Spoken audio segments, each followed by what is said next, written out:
So we'll call the meeting to order. Do we have any substitutions? We have Mr. Austin subbing for Mr. Turner. Renee Legacy for Jacques Leblanc.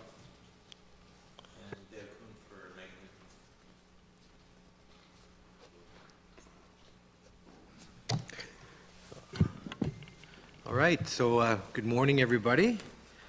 It's been a little while since we've gotten together, so maybe I'll just remind everybody that this committee functions as a nonpartisan committee, so we're not here to take shots at the government or the previous government or the government before that. We're here to look at what the Auditor General has to report and question to get clarity on just where the deficiencies are. With that, before us this morning, we have the Auditor General, Mr. Paul Martin. Welcome. And he has two reports for us, the report Volume 2, Performance Audit, and Volume 3, Financial Audit. And with that, I guess I would hand the floor over to you, Mr. Martin, to introduce your staff and make any opening comments. Thank you, Mr. Chair and members. Good morning, and I'd like to begin by introducing my staff with me here this morning. I have some of the audit team included in this work today in the report. Auditors Melanie McLean and Julian Williams. Directors of Performance Audits, Abdullah Amid and Bill Ivey.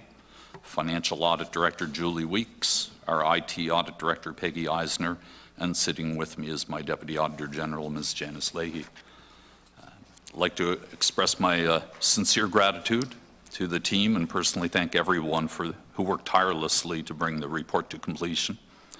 I'd also like to thank you for the opportunity to present the findings of the latest report and to address any questions you may have in this regard.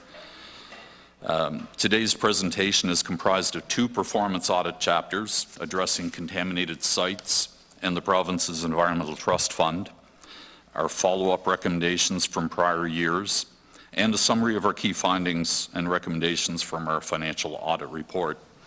I'll go through the entire presentation and then we'll be pleased to take your questions. The first chapter of this report volume presents our work focused on contaminated sites in New Brunswick. The Department of Environment and Local Government, the auditee for this chapter, is responsible for administering the contaminated sites management process for all contaminated sites in New Brunswick. The process is a key control ensuring that the contamination on properties in New Brunswick is remediated to the appropriate environmental standard and is the main component of the remediation program in the province. Our audit work set out to determine if the department effectively administers the contaminated sites management process. And the audit period covered fiscal years 2018 through 2021, with testing extending outside the audit period as we deemed necessary. Cet audit était important car les sites contaminés peuvent constituer un risque pour la santé humaine et l'environnement. De plus, le risque de propagation de la contamination et d'augmentation et des coûts d'assainissement pour le public et le gouvernement serait plus grand en cas d'administration inefficace d'un processus de gestion des sites contaminés. Enfin, nous avons jugé important d'entreprendre ce travail d'audit car la province du Nouveau-Brunswick a enregistré un passif de 50,8 millions de dollars au cours de l'exercice 2021 à 2022 pour les sites contaminés. Avant d'entrer dans le détail de notre travail d'audit, quelques conclusions générales méritent d'être mentionnées. Dans l'ensemble, nous avons conclu que le ministère n'assure pas la remise en état des sites contaminés en temps opportun et qu'il n'exerce pas de surveillance de rendement, ce qui nuit à sa capacité de déceler les lacunes et d'améliorer des processus. Nous avons également conclu que le ministère a un arriéré de plus de 1000 dossiers de sites contaminés remontant à plus de 35 ans. Ces conclusions sont basées sur les détails partagés dans cette présentation. In order to better understand the findings of the audit, it's important for us to first define what are contaminated sites and how are they addressed. Contaminated sites are areas where a contaminant has been released in the environment without authorization or permit. Corporations and individuals can apply for authorization to release a contaminant at specific levels in accordance with the Clean Environment Act and its regulations. If the contaminant levels exceed those set out in the authorization, the department addresses this contamination through its compliance and enforcement policy. For tangible contamination released into the environment that is not otherwise covered by an authorization or permit, the department administers a remediation program to ensure the risk to human health and the environment is minimized and contamination is cleaned up to the applicable environmental standard. Contaminated sites can be found throughout the province at various locations. The map seen here on the slide provides a visual representation of site file locations. Open site files are indicated by the red dots, and closed site files are indicated in purple. The status of open sites ranges from remediation completed but file not closed to remediation ongoing or unknown. In 2021, 1,046 contaminated site files remain open in the management process across the province. Seen here on the slide is Exhibit 2.1 of the report. It displays both the location and numbers of open and closed site files. Most site files seen here on the map are a result of petroleum hydrocarbon spills, usually attributable to motor vehicle accidents or storage tank leaks. For a more detailed breakdown of the different types of contaminants for open site files shown here, you can refer to Exhibit 2.2 in the chapter. Our main findings in this audit include that there is no clear authority, execution gaps in the management process, insufficient monitoring and reporting, and a lack of an orphan sites program. We found the contaminated sites management process is not referenced in the Clean Environment Act or its regulations. While the New Brunswick guideline for the management of contaminated sites requires specific steps for the responsible party of the contaminated site, it is not always clear where the legislative authority originates. Rather, as seen here on the table, on the slide, various acts may apply to some types of contaminated sites, while others are left without direct legislative authority. The department considers all petroleum hydrocarbon contamination at risk of polluting water regardless of where the spill occurs, meaning the water quality regulation of the Clean Environment Act applies in all cases of petroleum hydrocarbon contamination. A portion of contaminated sites originate from petroleum storage tank leaks and spills, in which case the petroleum product storage and handling regulation of the Clean Environment Act applies. Reporting and remediation of all other contaminant types, such as dry cleaning chemicals and industrial chemicals like chromium, are not directly addressed by the Act or its regulations unless the spill affects water. Drawing your attention to the first column in the chart, we see how New Brunswick does not address various components related to contaminated sites and remediation in legislation. As a comparative component, we've selected to compare against other Atlantic Canadian provinces. Some noteworthy trends include that New Brunswick is the only province offering no reference to the remediation program in either legislation or regulation. Nova Scotia and PEI both have specific regulations detailing respective contaminated sites remediation programs. Nova Scotia, PEI, and Newfoundland directly reference their remediation programs in legislation or regulation. We compared access to information on contaminated sites across Canadian jurisdictions, and found New Brunswick is one of 6 jurisdictions with no information available on their websites, although you can pay a fee to obtain information in 4 of these 6, including New Brunswick. The remaining 7 jurisdictions have some form of information available online, available without any type of fee. Exhibit 2.7 in the report provides the details for each jurisdiction. We found that the remediation standard operating procedures are not always followed. Staff frequently missed steps in the standard operating procedures and did not consistently document file progress in the remediation database. We tested files for compliance and found missing standard operating procedure steps such as issuing a compliance letter, no processing date for site closure reports, missing the site closure checklist. To the first box on the slide, highlighting that there are often missing steps in the standard operating procedure, for example, issuing a compliance letter, our testing found that no compliance letter was issued in 86% of files tested. While many of these files were eventually closed, gaps exist in the process that could lead to delays in remediation and difficulties in having responsible parties meet their obligations. The department did create a site closure checklist to aid department staff in processing contaminated site file closure and continues to update the checklist as deficiencies are found. This is not a sufficient control, as the checklist does not address issues occurring throughout the contaminated site file's life cycle, and no review is performed by management to determine if checklists are complete in files that are closed. We found the department lacks a process to ensure the contaminated site files progress through the management process in a timely manner.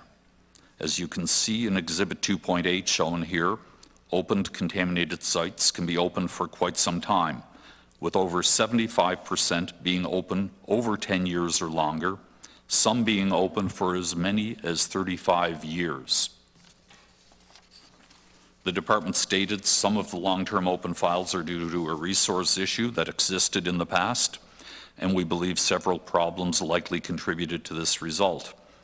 No remediation timelines, no performance monitoring, and orphan sites. Though the department does have a plan to address the open site backlog, this plan does not address how to process all open contaminated site files. Further to this, while some sites have already been remediated, it is unknown to the department whether the contamination remains at some of the oldest sites, often due to a lack of documentation. We also found that the department does not create and track performance targets for the site management process. In other words, they do not have ways to measure and track turnaround time for site report submissions, the data entry in a remediation database, and if or when a compliance letter is sent to the responsible party. As a result, the department is unable to measure actual performance of the contaminated sites management process and make evidence-based improvements. We observed that the remediation database has the potential to generate and email reports to management showing the progress in open files and the completeness of closed files, but is not currently enabled to do so. This will require a focus on data quality, quality data entry on the part of the department staff, and the regular comparison of actual performance against established targets to be functional. We also found a lack of reporting to the public. For instance, the information that is available does little to describe the performance of the program, and there was limited relevance in the information available as the remediation does not always occur within the same fiscal year as the contamination is discovered. The department could report on information such as number of sites opened, number of sites closed, average time from file open to closure, average processing time of a report submission to help keep the public informed of what is happening with contaminated sites in the province. Another issue found during our audit work is that the department is not aware of its responsibilities under the Accountability and Continuous Improvement Act, resulting in non-compliance related to annual planning and reporting. While the department follows the Executive Council Office's instructions, we found these instructions are not compliant with the Act. Exhibit 2.9 of the report demonstrates where the instructions from Executive Council Office do not align with the Act. Executive Council Office informed us that their instructions for annual planning address the intent of the Act.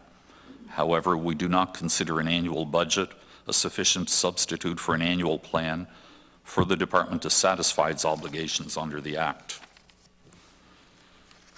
There is no program to determine who is responsible for remediation and cleanup of orphaned contaminated sites. Orphaned sites are contaminated sites where no responsible party can be determined or where the responsible party is unable to afford remediation. The department stopped tracking orphaned sites in 2009, and there has been no action by the department on known orphaned sites since 2009, and no new contaminated sites have been designated as orphaned sites by the department. This presents a significant challenge to the department's file prioritization exercise, as orphan sites are part of the open contaminated site listing, and there is currently no one responsible for monitoring or remediating these sites.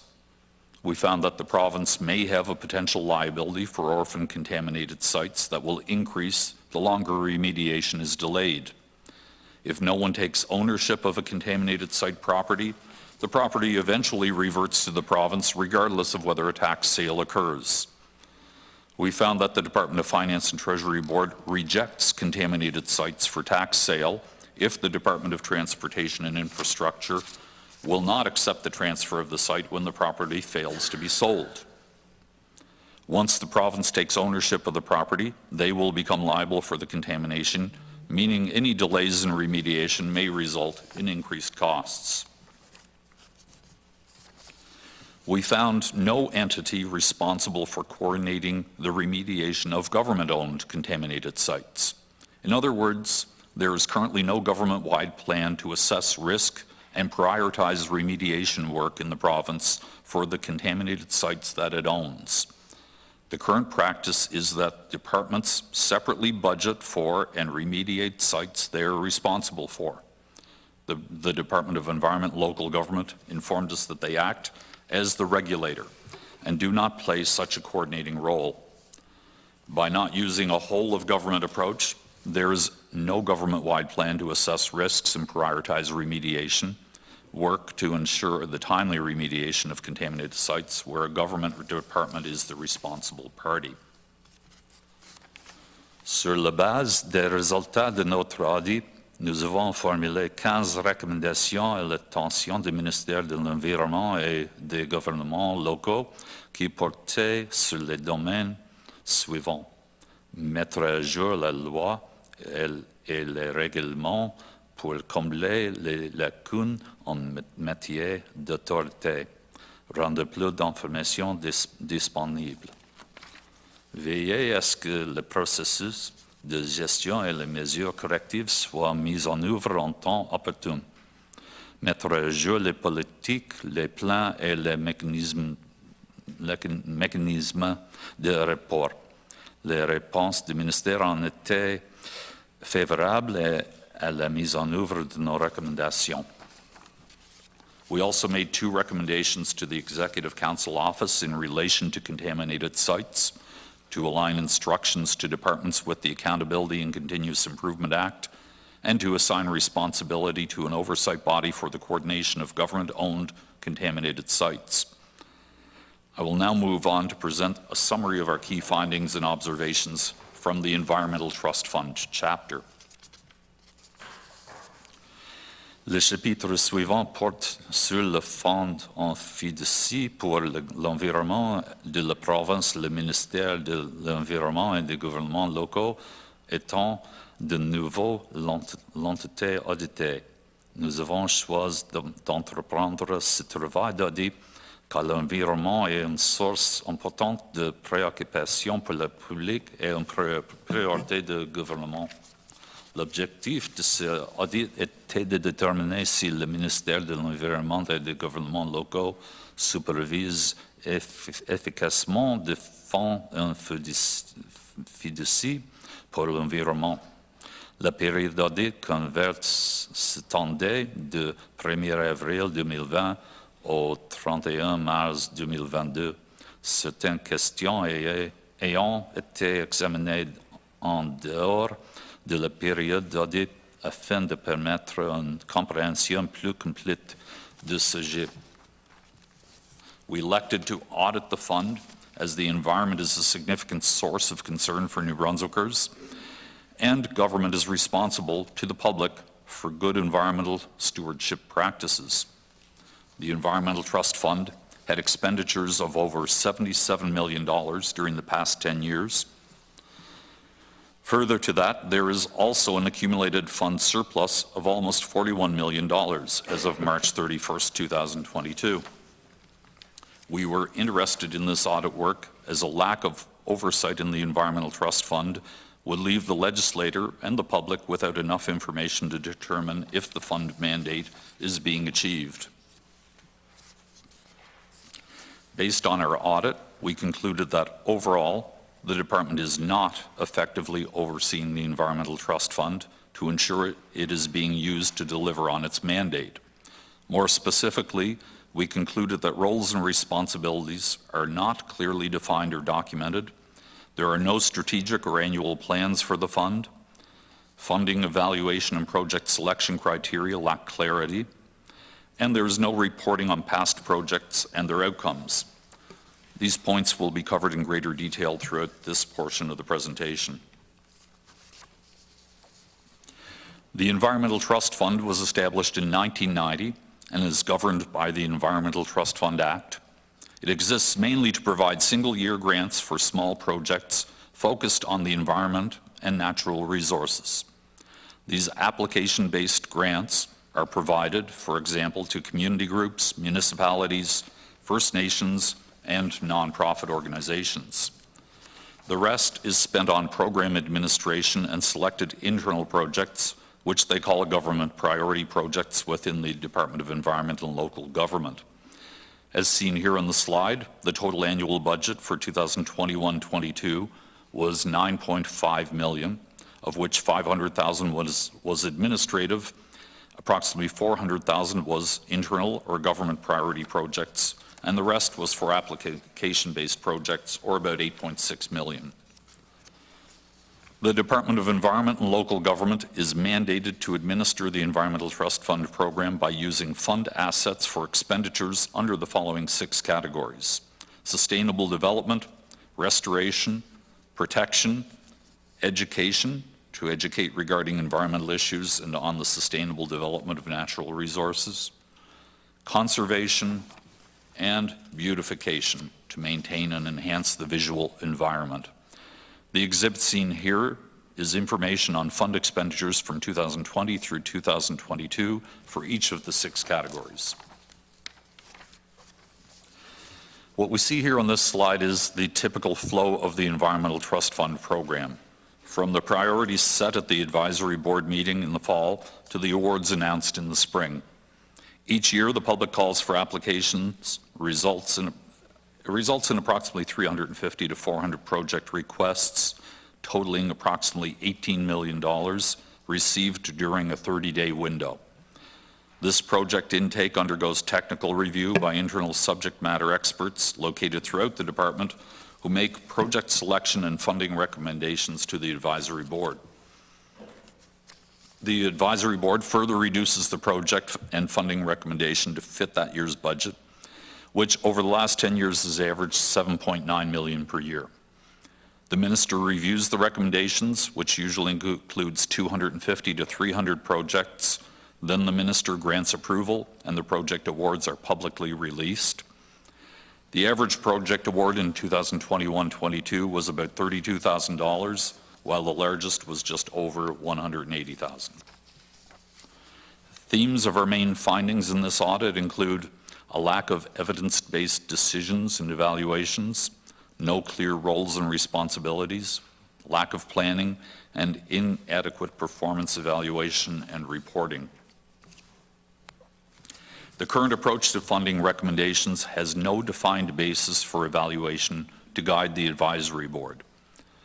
Decisions are currently based on members' own opinions as well as the advice of the technical reviewers. We also found there is no defined standard method of evaluating government priority project funding. Without it, funding decisions may not be evidence-based or supported by objective data, resulting in project and funding decisions being subjective and inconsistent. We also found that the fund surplus was almost $41 million. Meanwhile, not all project applications are approved, and approved projects typically receive lower amounts of funding than requested. In these cases, the funding may be reduced because some items are ineligible, or project work might be reduced, or the project might be receiving funding from other sources. So the portion provided by the Environmental Trust Fund is reduced. For instance, for approved applications, an average of approximately 64% of the requested funding is actually granted. While these projects received lower amounts of funding than requested, the surplus continued to increase. While most approved projects received lower amounts of funding than requested, with no evidence-based rationale, the accumulated surplus increased by more than $20 million between 2012-13 and 2021-22, as revenue outpaced expenditures year after year. As shown in the graph, the surplus went from just over $17 million in 2013 to almost $41 million as at March 31st, 2022. While revenue remained fairly steady over time, it consistently exceeded the expenditure, driving the continuous growth in the surplus. While most approved projects received lower amounts of funding than requested, with no evidence-based rationale, the accumulated surplus increased by more than $20 million between 2012-13 and 2021-22 as revenue outpaced expenditures year after year. In 2021-22, 91% of approved projects only received part of the funding they had requested, and 22% of project applications were not selected for funding at all. Yet by March 31st, 2022, the fund's accumulated surplus had grown to almost $41 million, with no documented plans for how this money should be spent. The department told us there was no documented justification for allowing the surplus to accumulate. The concern for us is that without a transparent and well-planned approach to using the fund's surplus, the money may remain idle and not contribute to the achievement of the fund's mandate. Next, we noted that roles and responsibilities related to the Environmental Trust Fund are not clear. In other words, there is no single role that is specifically tasked with the responsibility and authority to ensure the plans are prepared and executed, objectives and performance measures are established, and results are reported in accordance with legislation and government direction. There are no terms of reference or defining documents for the Environmental Trust Fund Advisory Board to provide standards and definitions for the purpose, principles, requirements, or expectations for the fund. We found that the department could not provide evidence to demonstrate that key responsibilities are fulfilled. Beyond not having clearly defined roles and responsibilities, the Environmental Trust Fund also lacks strategic and annual plans, despite both being a legislated obligation to the fund. The Accountability and Continuous Improvement Act requires the Environmental Trust Fund, which is defined as a Crown body, to have an annual plan and set out the goals and objectives to be met during the period. Further, this plan is to be made public within 3 months of the beginning of the fiscal year for the period covered by the plan. Without the context provided by plans, it cannot be determined if the current level of project funding is sufficient to achieve the mandate or to achieve good value for the funds spent. Without plans that link priorities with objectives aimed to achieving the mandate, the department will not be able to effectively measure the fund's results in relation to its mandate. Though the department is tasked with achieving the mandate of the fund and supporting the priorities set by government, we found inconsistencies where the department's priorities did not clearly align with the uses of the fund set out in the Environmental Trust Fund Act or the government priorities set out in the mandate letter. As this exhibit demonstrates, there are differences between fund categories, department priorities, and overall government priorities. We see some similarities in terms of sustainable development and sustainable communities, but no clear alignment between the priorities and the uses of the fund established in the Act or the government mandate letter. There was a stakeholder consultation project in 2019 that informed the department priorities, but that exercise stopped short of linking the priorities with objectives that will support the achievement of the fund's mandate and the government's priorities. We found the department has not evaluated the fund's performance since it was established in 1990. The department does not provide reporting to explain how spending within the 6 categories defined in the Act has contributed value or made progress. Ultimately, there is no evidence of how funding has positively impacted the environment over 30 years. The Accountability and Continuous Improvement Act requires annual reporting that compares actual to projected results and explain any variances, but the department does not report any information on variances between expected and actual results. The impact report, produced the first time in 2020-21, presents project results without any prior year comparisons. The department stated that the priority areas it established had only been implemented for 1 year at the time of the report, so there was no prior year comparison for them. The department did not provide an explanation for why the project results from the past 30 years were not analyzed to report progress towards achieving the fund's mandate. We noted current reporting provides no consolidated summary of project results for the year. Achievements are presented throughout the report, which makes the information difficult to evaluate from an overall perspective. There is no financial information reported other than the total amounts awarded for application-based projects to the Environmental Trust Fund for the year, with no breakdown. We manually consolidated the report results in Appendix 3. Current reporting only includes highlights of selected projects. Because the department does not report all project results, it cannot demonstrate if or how all the projects funded are contributing to the achievement of the Environmental Trust Fund mandate. Finally, we found no specific way to tell which geographic location have benefited from the fund. In fact, the map seen here on the slide was created by our audit team using available software and data. The department collects but does not report any information on results based on geographic areas. Therefore, there's no way to tell where projects have taken place or which areas of the environment in New Brunswick have benefited from the projects supported by the fund. Such an analysis is possible, as demonstrated on the slide and in Exhibit 3.12. We used data from our work to generate this map of awards to New Brunswick applicants in 2021-22 to demonstrate how location information can be analyzed and made available for stakeholders and the population. Other jurisdictions also make this type of analysis available publicly, like the Federal Environmental Damages Fund. It provides an interactive map showing project descriptions and locations for current and completed projects. We made 9 recommendations to the Department of Environment and Local Government within this chapter of the report. These recommendations include areas such as identifying a single authority with oversight and clarifying the roles and responsibilities, developing appropriate plans, and improving evaluation and decision-making for them to be more evidence-based. The department responses were favorable towards implementing our recommendations. Le présent chapitre fait état des mises à jour que nous ont fournies les ministères, les commissions et les organismes de la Couronne sur l'état d'avancement des recommandations des audits de gestion des rapports de 2016 à 2020. L'objectif de notre travail était de déterminer si les recommandations d'audit de performance des années précédentes ont été mises en œuvre par les ministères et organismes concernés. Nos recommandations favorisent au gouvernement responsable et durable dans des domaines qui ont une incidence sur la vie de la population de Nouveau-Brunswick.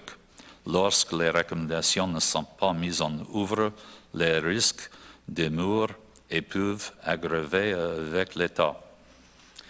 Il est donc important que le Comité des comptes publics tienne les ministères et les organismes de la Couronne responsables de la mise en œuvre des recommandations formulées par notre bureau. Cette année, nous avons effectué un travail de suivi détaillé des recommandations des audits de performance des rapports de notre bureau de 2016 et 2018. Tous ces chapitres sont disponibles sur notre site web pour une consultation ultérieure. Overall, government entities have implemented 60% of our recommendations, including entity self-reported and Auditor General of New Brunswick verified results from our 2016 through 2018 reports. More detail on overall implementation work is found in the chapter, while the remainder of this section of the presentation focuses on details about the chapters selected for our review. Our 2018 audit resulted in 18 recommendations being made to WorkSafe New Brunswick, the Department of Post-Secondary Education, Training and Labor, and the Executive Council Office. Of the 18, we have determined 15 of these recommendations have been implemented, and 3 of our recommendations remain not implemented. Our recommendations centered around improving the WorkSafe New Brunswick board appointment process such that they are timely, compliant with the legislation, and clearly documented with rationale for appointment recommendations. In the 2022 response, WorkSafe New Brunswick and Post-Secondary Education, Training and Labor indicated that they were working with Executive Council Office to implement a process that will facilitate timely appointments of board members, and that legislation has been amended allowing for the staggering of board member terms. We recognize progress to enable staggering of board member terms and progress toward more timely recruitment. For example, the Executive Council Office has established a milestones and timelines guideline, but there are still examples where they are exceeding established timeline milestones in recent board appointment processes. We also found that they have not yet fully implemented a succession strategy for their president and CEO. In 2018, we concluded that although the WorkSafe New Brunswick claims management system was at the time considered reasonable and in line with industry best practice, numerous process deficiencies were hindering their ability to actively manage cases to achieve timely return to work. We recommended they develop treatment plans immediately after a claim is accepted and enable the adjudicator to communicate to the injured worker. But they have taken the position that using an adjudicator in this way no longer aligns with their objectives, and they've decided not to proceed with our recommendation. Additionally, the use of disability duration guidelines has yet to be implemented for all claim types. We also conducted detailed follow-up work of our 2018 audit of addictions and mental health services in provincial adult correctional facilities.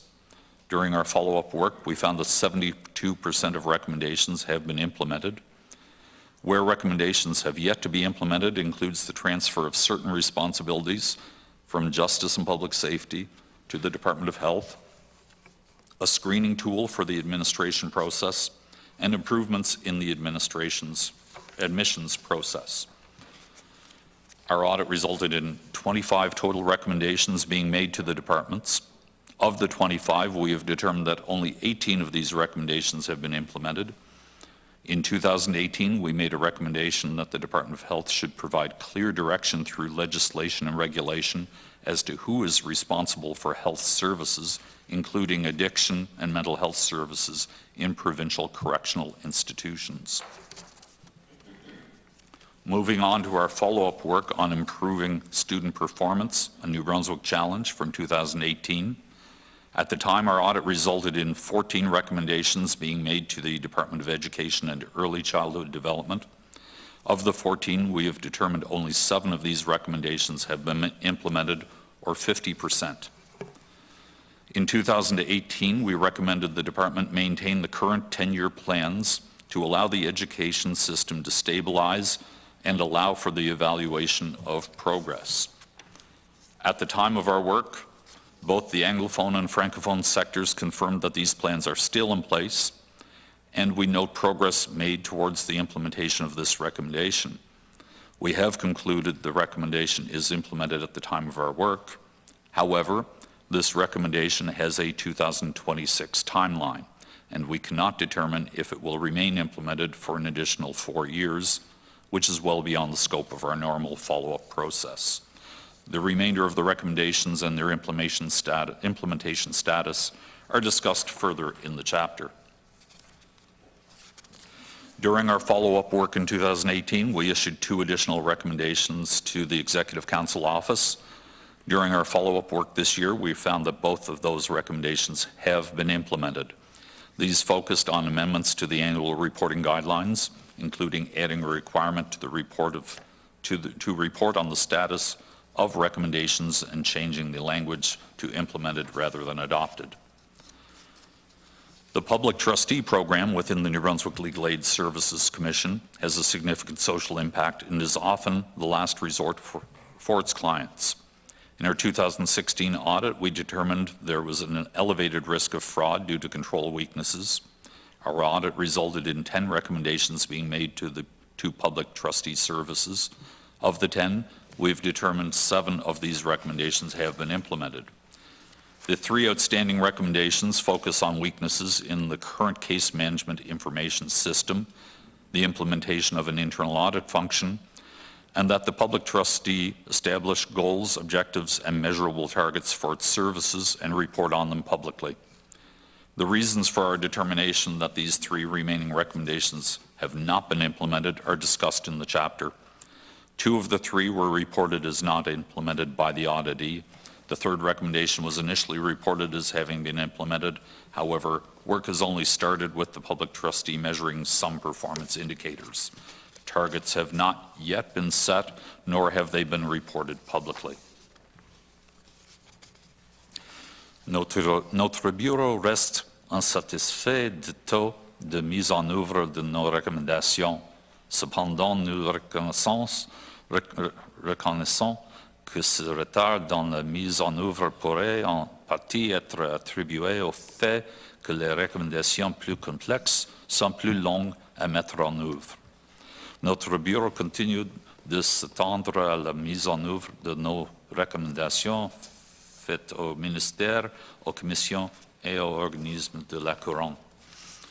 Nous encourageons les ministères et les organismes de la Couronne à poursuivre leur travail sur les recommandations non mises en œuvre. L'importance de cette présentation est soulignée par le fait que les réunions du Comité des comptes publics offrent aux députés l'occasion de vérifier l'état de ces recommandations auprès des ministères, commissions et organismes de la Couronne.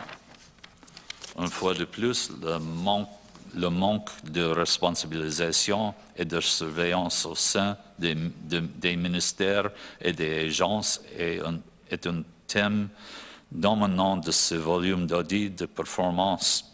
J'espère que le comité prendra l'information fournie dans les chapitres de présent rapport et qu'il retournera au ministère, aux commissions et aux organismes de la Couronne de gouvernement pour les tenir responsables de la mise en œuvre de nos recommandations. En fin de compte, l'Assemblée législative et la population de Nouveau-Brunswick seront mieux servies si nos recommandations sont mises en œuvre afin d'assurer une bonne tendance, la responsabilisation et la meilleure optimisation des ressources. Je passe maintenant à la discussion de nos observations et de nos constatations relatives au rapport d'audit financier. In this volume, we present the results of the office's financial audit work over the past year. This year's financial audits were overseen by the Deputy Auditor General, Janice Leahy, as I was responsible for the overall accounting of the province for part of the fiscal year under audit. This volume consists of 5 chapters. Chapter 1, Key Messages from the Auditor General. Chapter 2, our comments on the province's annual surplus, net debt, and funded debt. Chapter 3, comments on the state of New Brunswick's financial condition. Chapter 4, results of the audit of the province's financial statements, and Chapter 5, results of audits of the financial statements of Crown agencies. It is important to note that the province received an unqualified or clean audit opinion for the year ended March 31st, 2022. I want to point out that not all of the content of this volume of the report is included in my presentation today. Instead, I will provide an overview of the significant results of our work in financial audit. I'll start with Chapter 2 of the province's annual surplus. This was another significant year in terms of the province's financial results, as it recorded its 5th consecutive surplus. This year, it was $777 million. Looking at the chart here, we see deficits decreasing from 2014 to 2017, with modest surpluses from 2018 to 2020, and then larger surpluses in 2021 and again this year. What stands out this year is the surplus is $368 million higher than 2021 and $1 billion better than the budgeted deficit. In the next slide, I'll speak to some of the significant reasons for the increase in surplus this year. This slide shows the items driving the increased surplus when compared to 2021 actual results. We start with the prior year actual surplus of $409 million. This year, provincial tax revenues increased by $726 million. I'll discuss these further on the next slide. Other provincial revenue sources increased by $251 million. This includes items such as MB Power's earnings and earnings from Atlantic Lottery and casinos. Federal revenues increased by $95 million. This includes funding the province receives every year, such as fiscal equalization payments and health transfers. The increases in revenues were offset by increases in expenses, which totaled $704 million.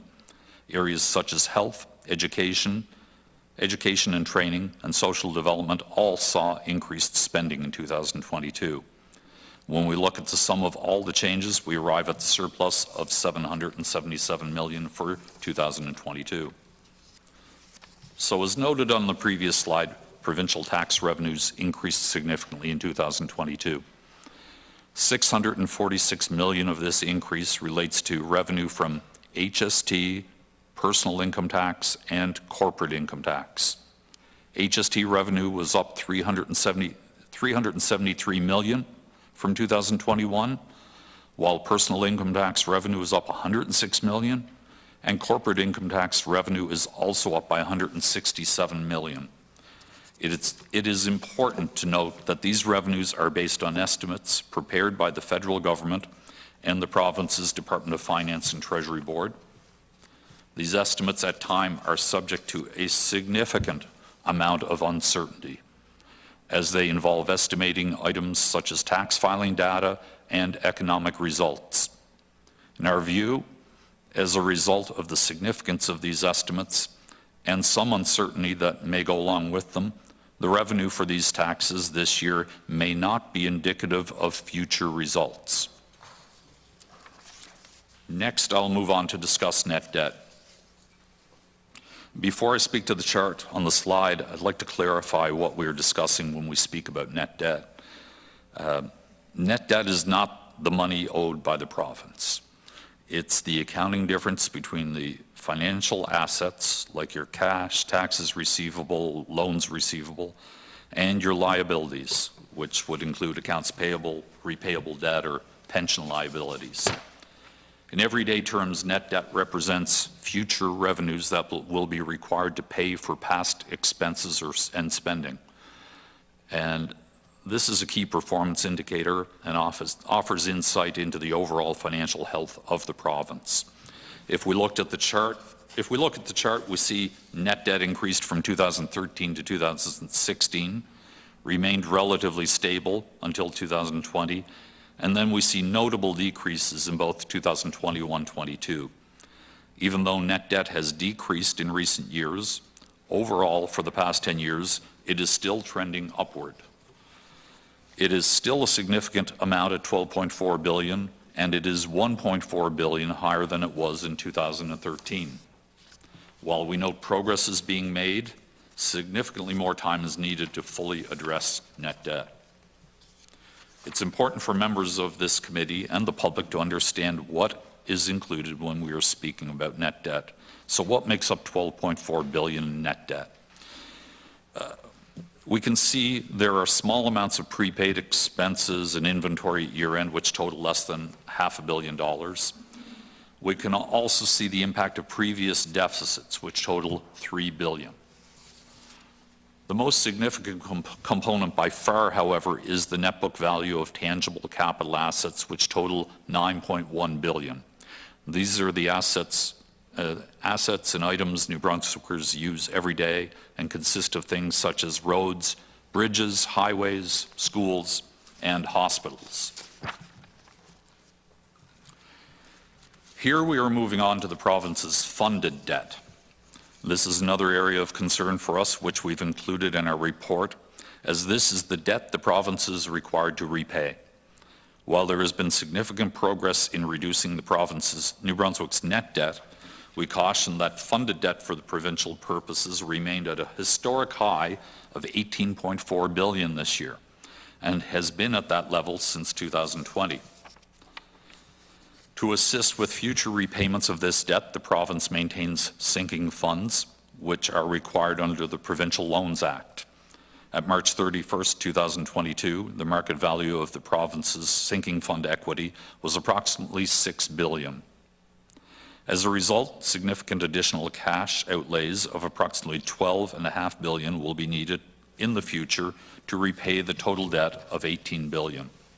The chart on the slide shows the 10-year history of funded debt and sinking fund amounts which have been increasing. I'd like to point out that this debt figure does not include $4.6 billion of MB Power's debt, as well as just under $1 billion in New Brunswick Municipal Finance Corporation debt, which relates to financing needs of New Brunswick municipalities. In the report, we also discuss the upcoming repayments which will become due on this debt. As we can see here on the slide, $4.6 billion is due to be repaid over the next 4 years. As part of repaying this debt, the province may either use the consolidated fund or refinance it. As seen here on the chart, we are looking at various repayment amounts over the next several years, ranging from $0.9 billion to a high of $1.6 billion. There are also significant costs associated with the province's debt. In 2022, the service costs for the debt were $635 million, which consisted mostly of interest. To put that in perspective, the province spent more in servicing its debt in 2022 than it did in areas such as protection services or economic development. These debt service costs are required every year and do not reduce the principal amount of any debt outstanding. We can see the significance of these costs, especially when we break it down by days, hours, and minutes. Looking at the cost of servicing the debt with a calendar perspective as seen here, this will cost $635 million a year, which amounts to $1.7 million a day. Or said differently, in the hour or so since I've started my presentation here today, the province has incurred approximately $72,000 in interest and debt service costs. Now we're moving on to Chapter 3, where we present our observations and comments on the state of New Brunswick's financial condition. We analyzed the state of the province's financial condition by evaluating trends, ratios, and different financial indicators. One group of indicators I'd like to point out is the area of sustainability. When we refer to sustainability, we're looking at the province, if the province can continue to live within its means. Can it maintain programs and meet existing creditor payments without increasing the burden on the economy? We include 7 different indicators relating to sustainability in the report, and we have assessed the short term overall as mostly favorable. The long-term trend has improved this year from unfavorable to mixed. These assessments are both largely due to the trend of recent surpluses. There are 2 other groups of indicators described in the report regarding flexibility and vulnerability, We see these summarized on the slide as mostly unfavorable and mixed respectively. Overall, we have assessed the province's financial condition as improved from last year. Now I will move on to Chapter 4 and discuss significant items arising during our office's audit of the province's financial statements. The first item continues to be NB Power's ability to self-sustain its operations. If NB Power was no longer able to self-sustain its operations, it could impact how NB Power is accounted for in the province's financial statements. So why is this important? If NB Power's financial condition worsens, the province may no longer be able to account for NB Power the same way it currently does. It could result in billions of dollars of assets, liabilities, debt, revenue, and expenses being consolidated into the province's financial statements. These changes in financial results could also impact the province's credit rating. Although we accepted the province's assessment this year that NB Power can self-sustain its operations, we remain very concerned about the challenges NB Power will face in the future. For instance, the Mactaquac Dam has an estimated cost of $3 billion. The 80-20 debt-to-equity ratio is not met. NB Power has almost $5 billion in debt, and they are likely to have future capital investment requirements. In the report, we make a recommendation to the province to continue to update and improve its assessment each year and to ensure it's considering these items along with any new or changing events impacting NB Power. The next item I'll discuss is Oracle Fusion. Fusion is the province's new enterprise resource planning system and was a significant audit area for us this year. Fusion will eventually replace certain outdated systems, and in 2022, for the first time, it began processing transactions which were included in the province's financial statements. Some of the transactions or items which were recorded for the first time included payments to vendors, payroll for some government employees, journal entries, and finally, Fusion also became the province's book of record for accounting purposes and introduced a new general ledger and chart of accounts with new account codings. A significant amount of extra time, audit time, was and will continue to be required to perform our detailed work over these items and to ensure the amounts recorded and processed by Fusion are materially complete and accurate. Although Fusion is new this year, the implementation project has been ongoing for the past couple of years. Its scope is very extensive and will take multiple years to continue to fully implement across government. In the report, we include an exhibit outlining the progress to date, along with a tentative timeline to continue its implementation. So what were the results of our work over Fusion? Given the nature of this work and the risk of loss of government assets, we do not publish details of our findings or recommendations over Fusion or any other IT system. We did make recommendations to the Department of Finance and Treasury Board, the Office of the Controller, and Service New Brunswick.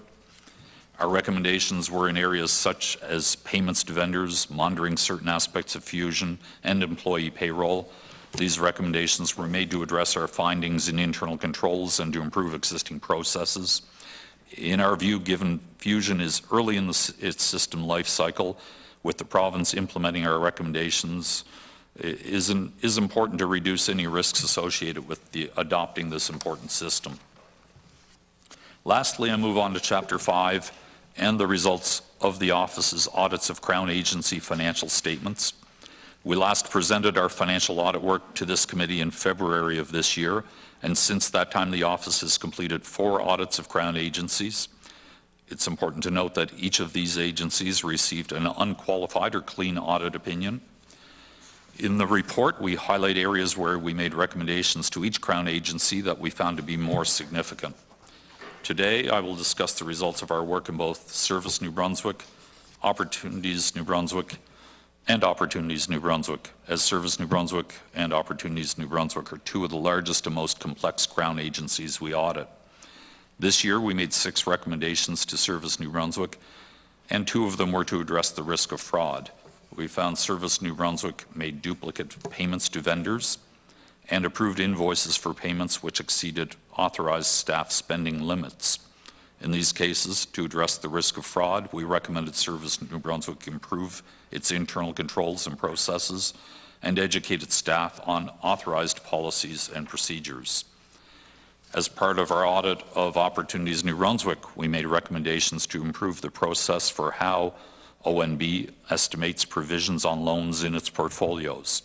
ONB has a loan portfolio balance of approximately $170 million, and the process to estimate the recovery of these loans is highly judgmental, and there is a risk of material error in these estimates. This year, in our sample of 21 loans, we had concerns with how 12 of them were determined. Finally, we made recommendations to OMB in the area of processing payments. We found areas where improvements are needed when making payments to financial assistance recipients and when making payments related to compensation. Overall, our final observations would be that we do find improvements in the province's financial condition to be encouraging. We do caution, however, that over the long term, it remains important for the province to continue to find ways to manage spending, consider revenue increases, or a combination of both. We know that both the Public Accounts Committee and the general population are very interested in the work of our office regarding the audit of the government's response to the COVID-19 pandemic. And as such, I'm pleased to provide a brief update. To date, we have completed a substantial work in scoping and determining the audits that we plan to undertake. The next phases of our COVID-19 work will include completing the audit work, determining the findings, and undertaking the reporting process. We plan to release these reports in June and December of 2023. This concludes my presentation, overviewing the findings, conclusions, and recommendations from both Volume 2 and Volume 3 of my 2022 annual report. I'd like to once again thank my staff who worked tirelessly and with exemplary professionalism to complete these audits, and I would be more than happy at this time to take your questions. Thank you very much, Mr. Martin. You hit the nail right on the head when you said we hope the Public Accounts Committee will take the information shared today and hold departments accountable to implement our recommendations. That is one of the key functions of this committee, so thank you for pointing that out.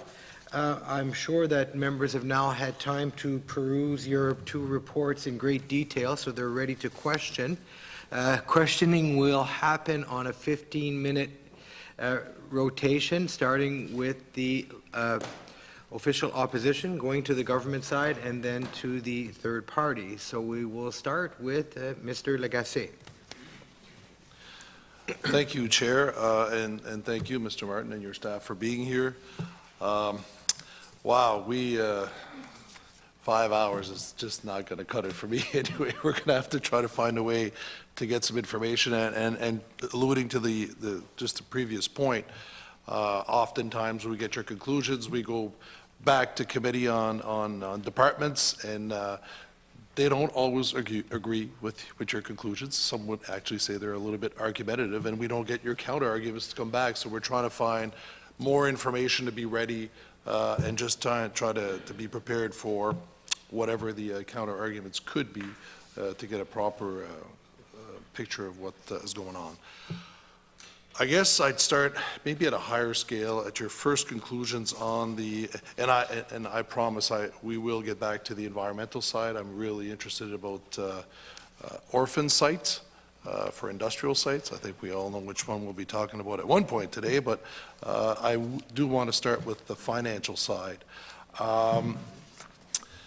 You mentioned the revenues, that it's a concern that the increased revenues and taxes are estimated and they're uncertain, and they may not be indicative of what we'll get in the future. Meaning that even though we have large surpluses, it might not be time to take systematic approaches in new expenses or cutting revenues. In light of that, and I look at an increase of $106 million in personal income tax, we are looking at a bill to cut personal income taxes which will be a recurring loss of revenue for years to come for about $80 million. I'd like to hear what your thoughts are on that based on the first conclusion you came out with.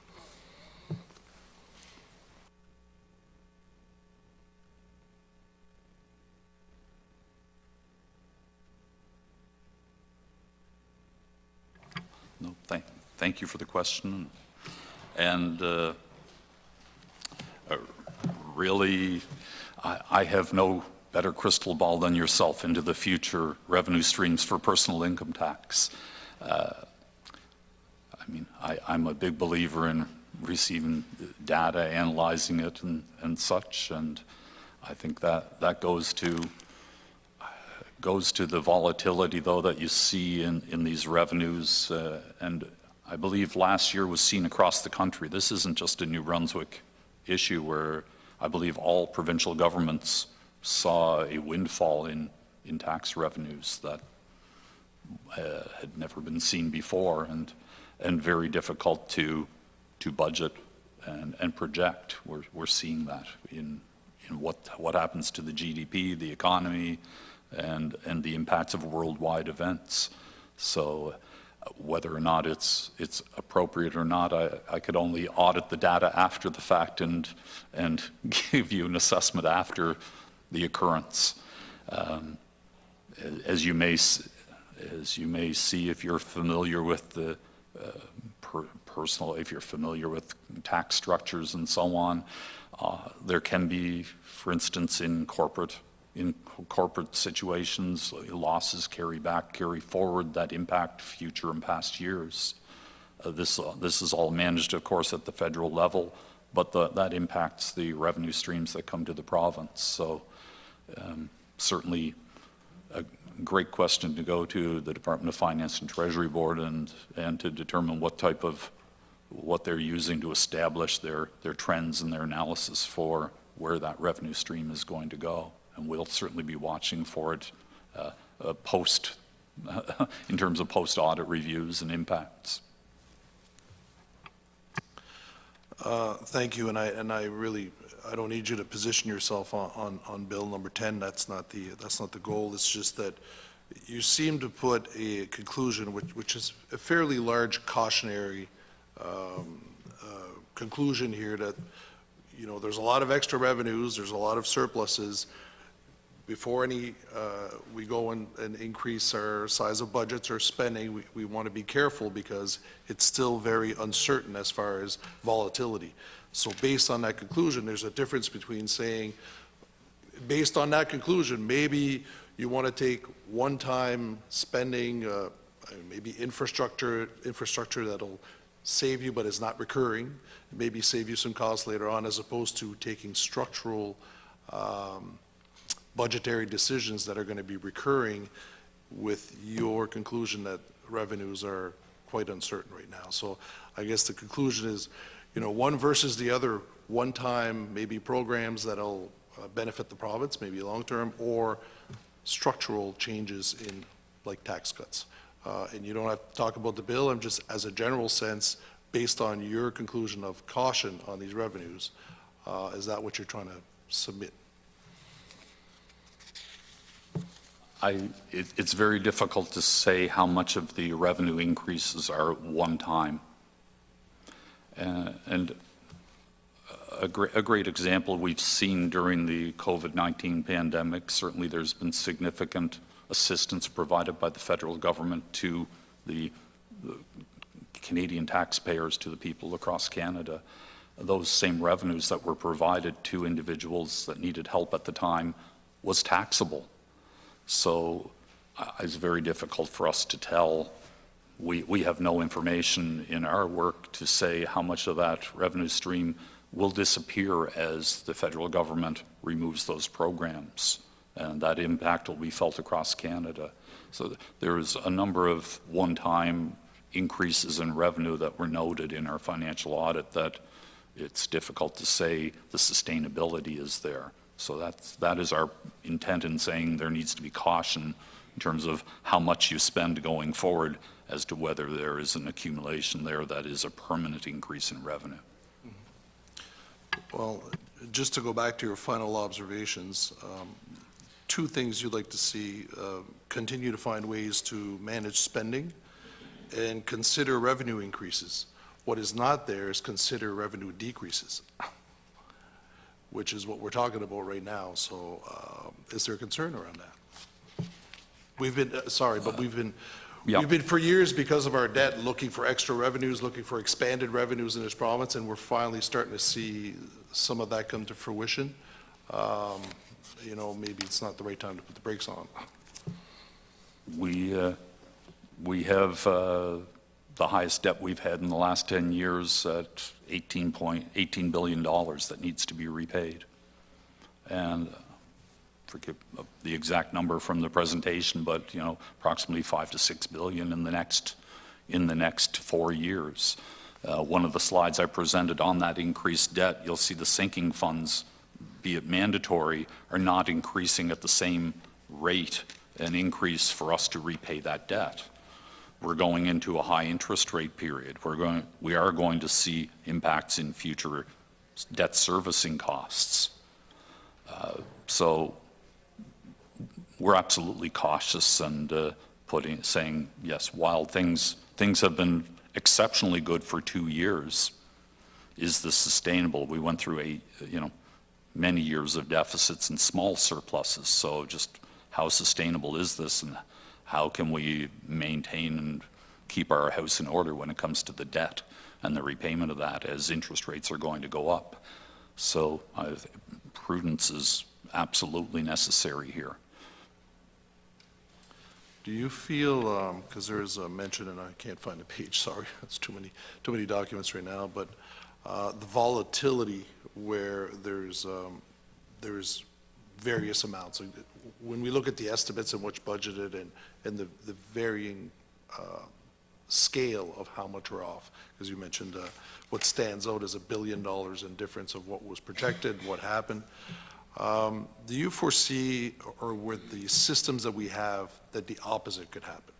That we would forecast a certain budget and potentially we would be $1 billion under? Or is this more indicative of it's harder to calculate potential revenues than it is to see loss of revenues, or that we could foresee it a lot easier?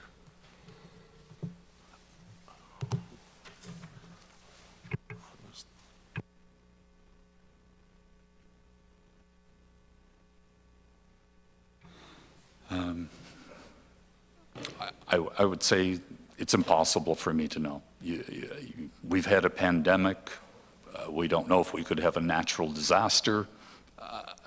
Here we are, some provinces have been horribly hit with Fiona and natural disasters and huge costs. So the world today and where the future takes us in terms of climate change and those impacts in our revenue streams or potential expense requirements, I would not venture to take a guess. No, I wouldn't be comfortable. Thank you. I might jump around a little. Again, we're not public accounts is to get information as much as we can on as many subjects so that when we see the departments. But there is one part of the chapters that I want to discuss, because honestly, I just don't like it. 2.51 on page 54, your department uses an example of, to simplify, comparing the provincial debt to household debt. And like, I've lived in that world. Household debt is around, somebody starts producing income around early 20s. They work all their lives to probably mid-60s where they retire, and they try to have their debt levels match where they're going to be with their revenue stream. And like, the province of New Brunswick is not going to be on CPP in 180 years. They're a going concern.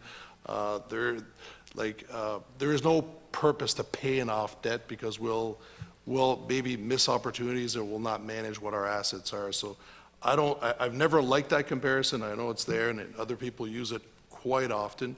I don't want to sensationalize that number. But I do want to get a sense of the debt, and we had this discussion back in February, so I guess we could continue.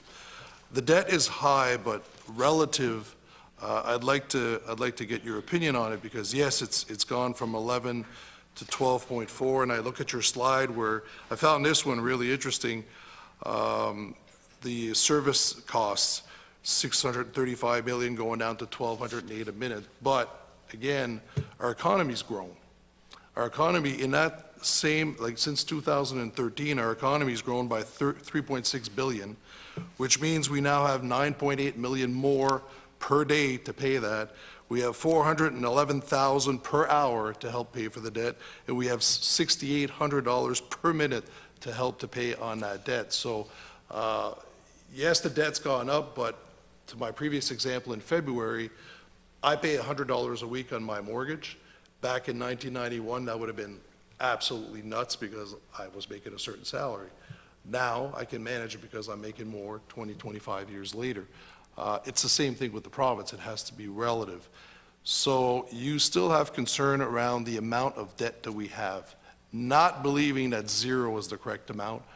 Where does your comfort level come around to saying we have to bring this down to a certain amount where the Auditor General stops saying this is a concern? I think that's a great question. And I go back to the slide talking about that we have $3 billion in accumulated deficits.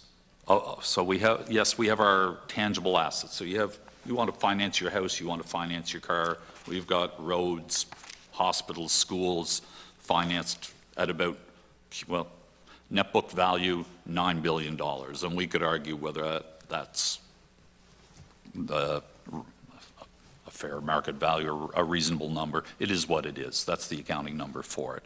We've got $3 billion in accumulated deficits for spending beyond our means that I certainly don't think is reasonable. So that's our past sins we're paying for and we're putting on our children in the future. So we've overspent by $3 billion, and are we going to clean up our house to take care of the future taxpayers of those provinces so they aren't paying for what we benefited from? So we pay our own way. The other interesting part in this is the interest. I think the interest does play a part in this, and we've seen huge increases in our funded debt, and we've reaped the benefits that, because of lower interest rates, truthfully, the $635 million has probably been very similar for many, many years. The government has been paying about in the six and a quarter range of debt servicing costs, because we've come from, in the last 20, 30 years, those rates of 10 double-digit interest rates down to 2.5%, 3%. Now we're going to start going the other way. So how much do you want to be paying for interest costs at the cost of money to put into healthcare, education, social services? And so I would argue there is still a basis for, be it like hate the examples, that's fine. I have no problem with that. There's still some housekeeping to be done here that I think is warranted. And that's the type of thing I'm trying to get across when I think about the numbers. I hope that helps a bit. Thank you. Thank you very much for that. Thank you, member. We will now go to the government side. Mr. Wetmore, over to you. Thank you very much, Mr. Chair, and certainly welcome to the AG and his staff. Certainly it's always interesting. You're setting us up certainly to have the opportunity to have good discussion with the departments that are coming forward. So in saying that, I just want to have a sort of a quick perusal and discussion about the financial audit portion. And I'd like to also sort of make an observation that when we do get the departments in, and it's almost a he said, she said, and it would be nice if we could have somebody from the AG's office sitting here and helping us go through some of, what the departments are saying to us. Now, that's my opinion. I'm not sure, and certainly it'll be open for discussion a little later. I hope anyways. So if I look at page 5, 1.4, we were given a clean audit opinion, and it indicates the province's consolidated financial statements are prepared in accordance with Canadian public sector accounting standards. So is that not the norm? Isn't that what's been going on for years in the province of New Brunswick? Has it ever been any different than that?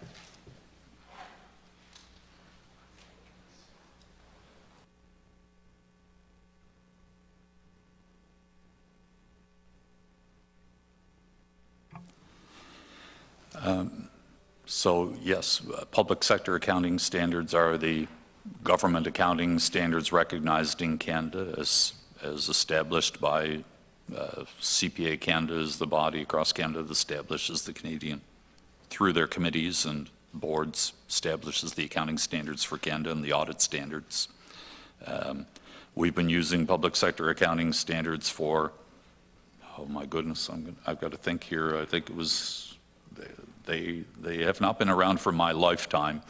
They came into being and most governments adopted them somewhere in the, I'm going to get the year wrong if I guess, but whether it was somewhere in the 2015, 2010, I don't know when. My memory fades. It has been quite a while, so we have been using these standards for many years, and prior to that there was the old, more like a fund accounting or cash-based methods to government accounting of the day. So we've moved to more of an accrual-based accounting in today's world, and the audit report, I believe the last time there was a qualification in New Brunswick's audit report would have been in 2015 regarding pension plans at that time. So in 1.6, the province's fiscal situation continues to improve, and we see it in harmonized DHST, personal income tax, and corporate income tax, and which may certainly not recur in the future, but we see we see the everyday citizens of New Brunswick. Certainly, I feel we're overtaxed. What would be sort of the best way, or in your opinion, what would be the best way to sort of help with tax relief for citizens of New Brunswick?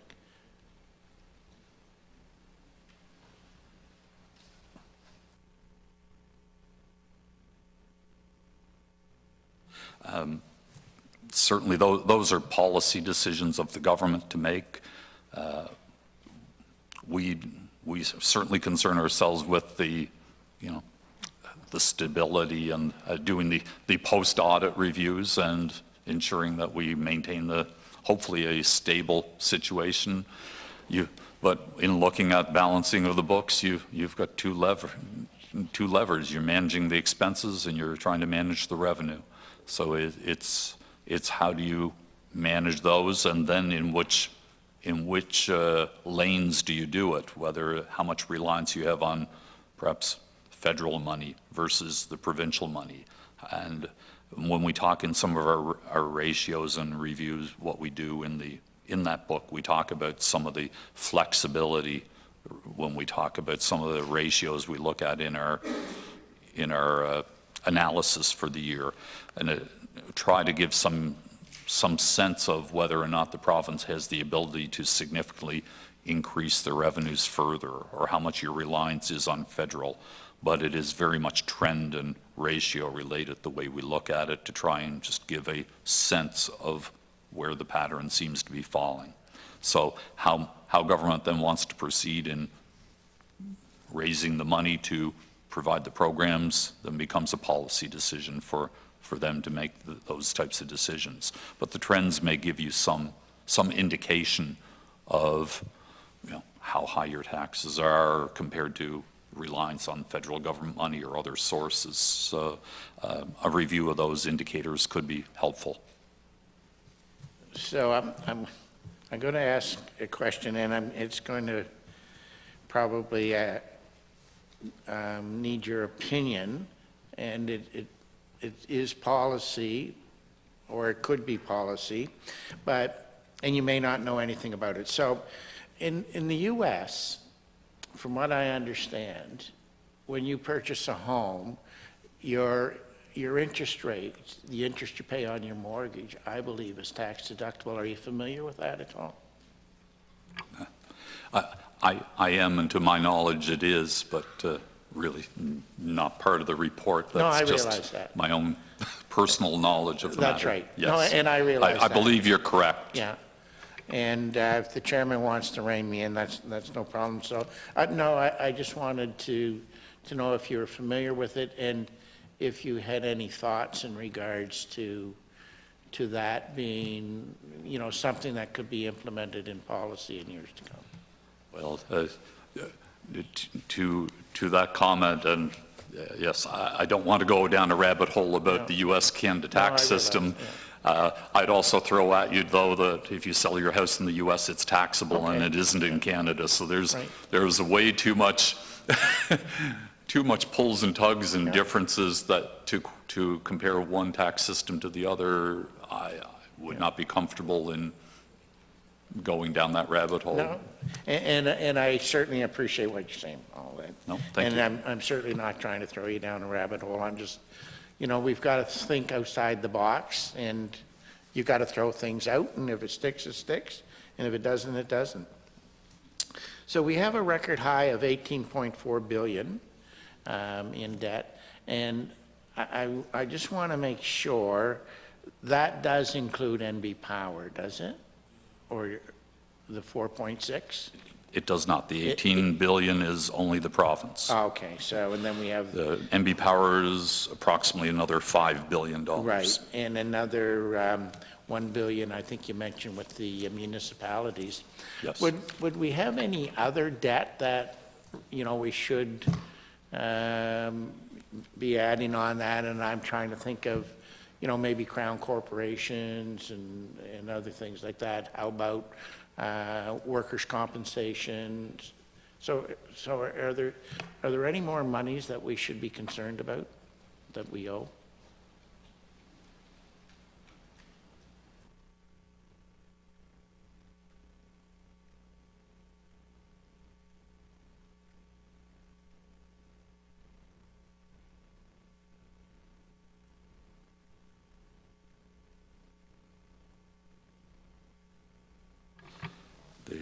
Generally, the consolidated entity is as presented in the financial statements that we audit.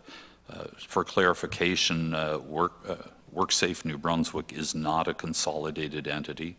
They are looked upon as being a separate standalone entity that is self-sufficient to provide the WorkSafe oversight it does. And there could be a question around Atlantic Lottery as well, and any debt that is there. Atlantic Lottery being owned by, in proportion with the other Atlantic provinces.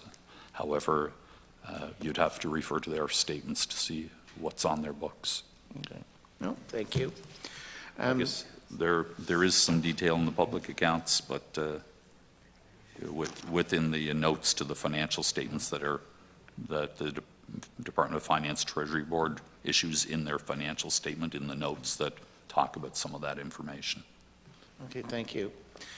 So you did talk about the new IT system, and I believe it's called Fusion.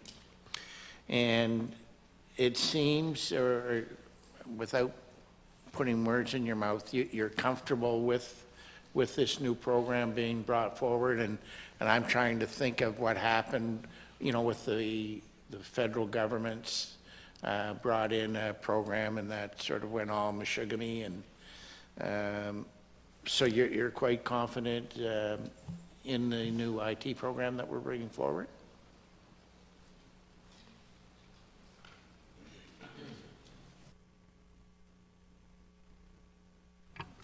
Yes, There are systems that are end of life within the government that need to be replaced.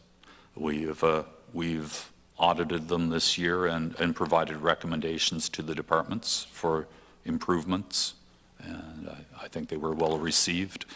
And so we'll be continuing to audit and review the systems as they implement and provide our comments on them as they proceed. Okay.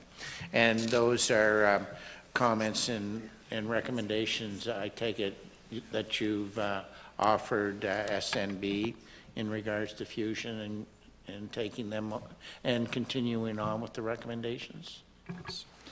Yes, in paragraph 4.78 of volume 3, the financial audit indicates some of the recommendations we gave to Service New Brunswick, Department of Finance, and the Office of the Controller regarding the fusion system. And so, yes, it's going to be a big part of our audits going forward, because we're now dealing with, in transition, we're dealing with two systems: the old system as it's being removed, and the new system as it's being put online. It's not just a clean cut where one is ending and the next one's going on. So they have a plan that I'm sure they'll be able to tell you about if you ask. But it's going to be a process over a number of years for this transition into the new system, with payrolls from different areas and so on. And in our appendix, I believe we give some projection of some of the timeline that was provided by them. Okay, thank you. Certainly with a couple hours and the books, we haven't, I don't think, at least I haven't got through it all. I'm not sure about my colleagues, but it's going to certainly take a little bit of time to have a discussion. So 1.13, New Brunswick Power's ability to self-sustain its operation requires ongoing review.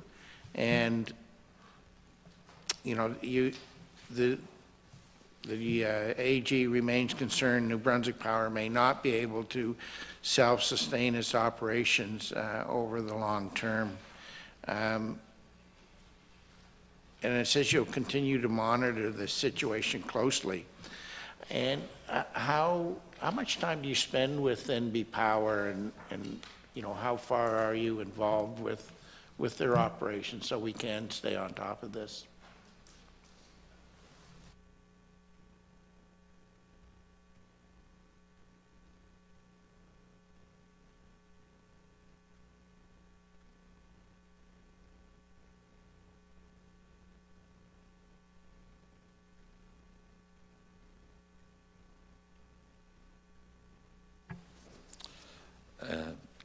NB Power is audited externally and is a significant component of the provincial financial statements. We do a review of the component entities' auditors' files and review the work that they do on NB Power.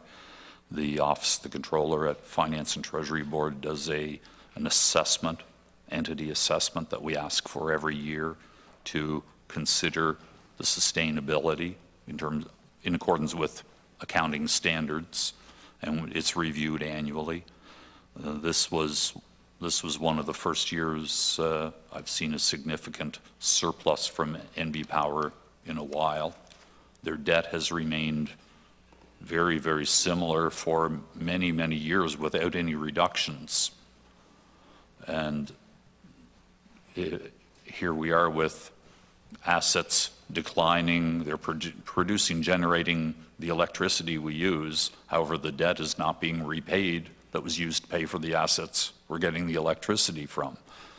So we have Mactaquac Dam coming, we have other capital investments, I'm sure, and an 80-20 debt to equity ratio that they've not been able to achieve ever as long as I can remember. How do they proceed when it comes to replacing these assets to provide us electricity? How do they proceed when the debt is still on the books for the assets that are all used up? It's a concern. And that's why it's a concern, and that in turn means it could become something that we fully consolidate into the books of the province. The province owns NB Power, is the sole shareholder, and if NB Power is deemed not to be self-sustainable, it means a full consolidation, and that $5 billion comes onto the province's book as debt, along with all the other assets, liabilities, and so on. And so the province is the backstop and the owner of that, and it will impact credit ratings, it will impact their full financial statement. And that's why it's so serious and so important. We believe that NB Power needs to be addressed and manage their debt for the future replacement of our electrical needs, so they're able to affordably provide that to us as taxpayers and to ratepayers. Thank you very much. Mr. Kuhn, over to you for 15 minutes. Thank you, Mr. Chair, and good morning to the Auditor General and staff. I just wanted to start by asking, well, the legislature requested that you review the province's COVID response. I think we made the request last March, and I believe you said you were going to have to defer 8 audits to get that done. At least that's what CBC reported at some point. So I'm interested in a progress report on where you are and what delivery date you've got.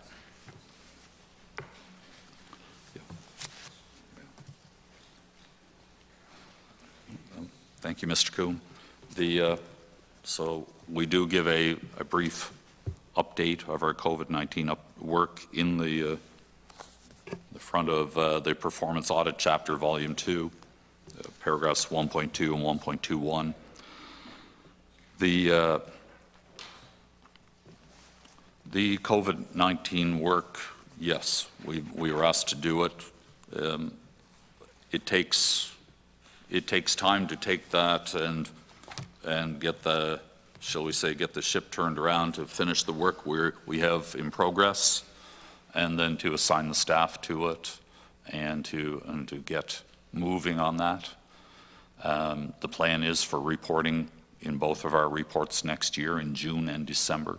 All of our performance audit reports next year will be on the performance audit work around COVID-19 and the pandemic review.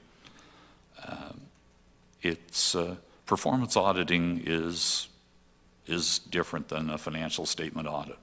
You start with a blank piece of paper. What is the scope? What are the things that are important to you, to New Brunswickers, to the government to have advice on from that pandemic to improve for the next time a pandemic should surface? How do we do this better should it happen again? And so it does take time. It's not a checklist I download online. And so we spend a significant amount of time to talk to the departments, determine the scope, look at the areas of concern, nail those down. And we're pretty much there on a number of those departments. Some of the scopes have been finalized. Some we're moving on, wrapping up here shortly. And we're into the execution stages here in some of the work in early next year with those timelines for the 2 reports. So scoping it out, did you talk with frontline healthcare workers, nurses, for example? That is in process. So we can't talk to everyone. We do have to determine who, where, and what that looks like. But we are considering that in our work. Okay, thank you. With respect to the contaminated sites report, over 1,000 open files still. Some of them, well, 30% of them are older than 20 years old, been around for 20 years or more. You note and recommend that the Clean Environment Act be amended so that there's some legal mechanism to govern the contaminated sites program. The department, in its response, says they won't have any such reform or improvements to the Clean Environment Act until the fall of 2024. What do you think about that timeline?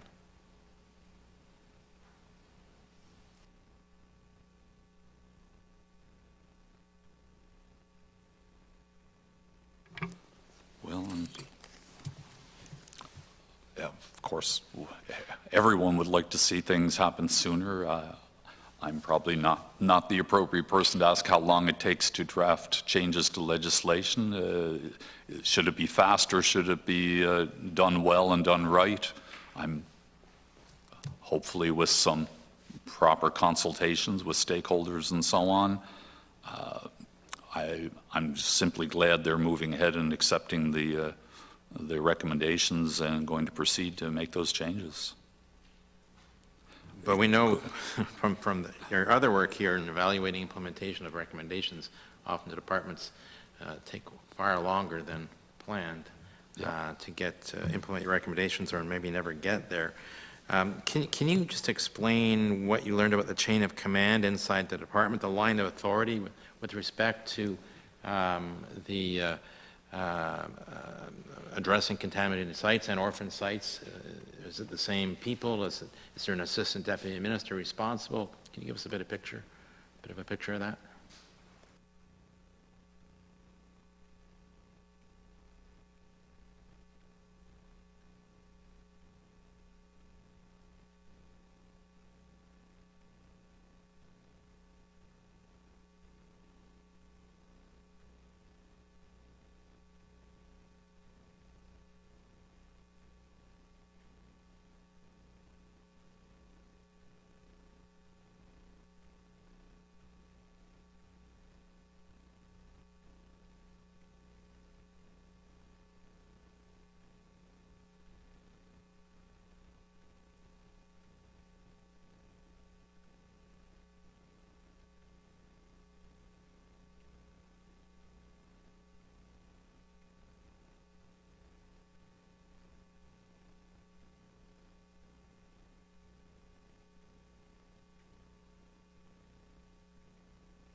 Sorry, I was thinking we had a org chart of that, but it's in the Environmental Trust Fund, not in the contaminated sites that we have that.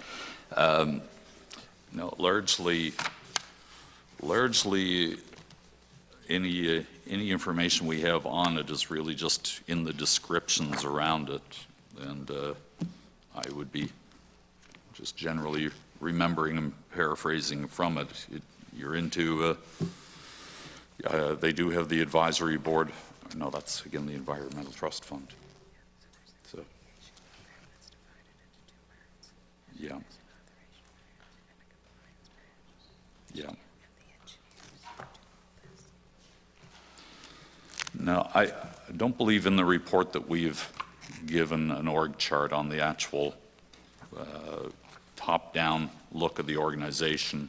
Appendix 5, we talk a lot about the actual process, which is what we were looking at largely, which is done by the engineers and through their contaminated site management process.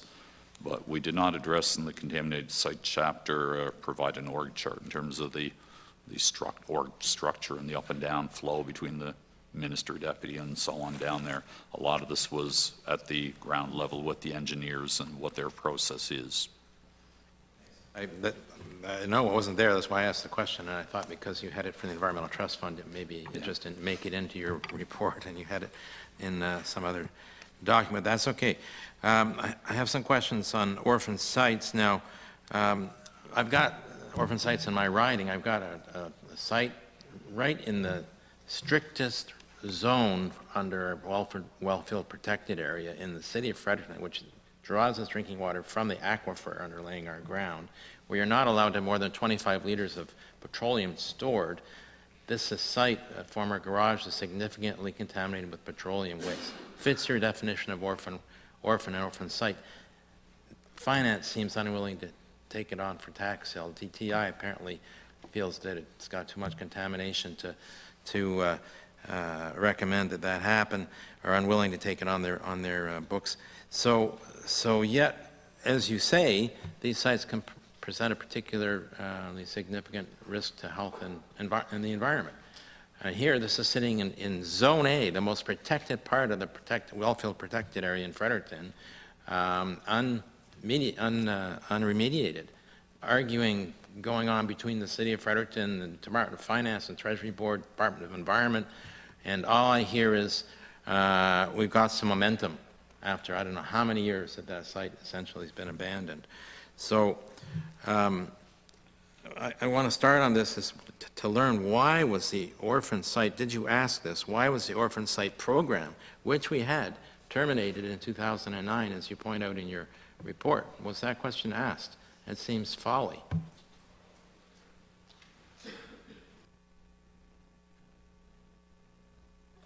Yes, thank you, Mr. Kuhn. And I believe that falls to our recommendation in 2.9. We recommended the Department of Environment and Local Government develop a program to identify and address orphan contaminated sites. The program ceased in 2009. We were made aware that when the Department of Finance and Treasury Board goes to tax sales, they take their list to Department of Transportation and Infrastructure and ask if any of these are contaminated, and if they are, they remove them from the tax sale. Nobody is dealing with them. So you're not wrong, and we've made the recommendation. The orphan site program's been gone since 2009. This should be addressed. It's just being ignored.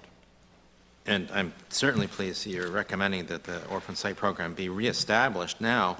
I didn't see it in the report, but did you get a number on how many orphan sites, or an estimate anyways, there are in New Brunswick? Since the program stopped in 2009, no one's been tracking or accounting for them. Okay. So the other piece of this, besides the orphan site, is the government-owned contaminated sites, which you pointed out or found that no one in government seems to have overall responsibility for government-owned contaminated sites. Have you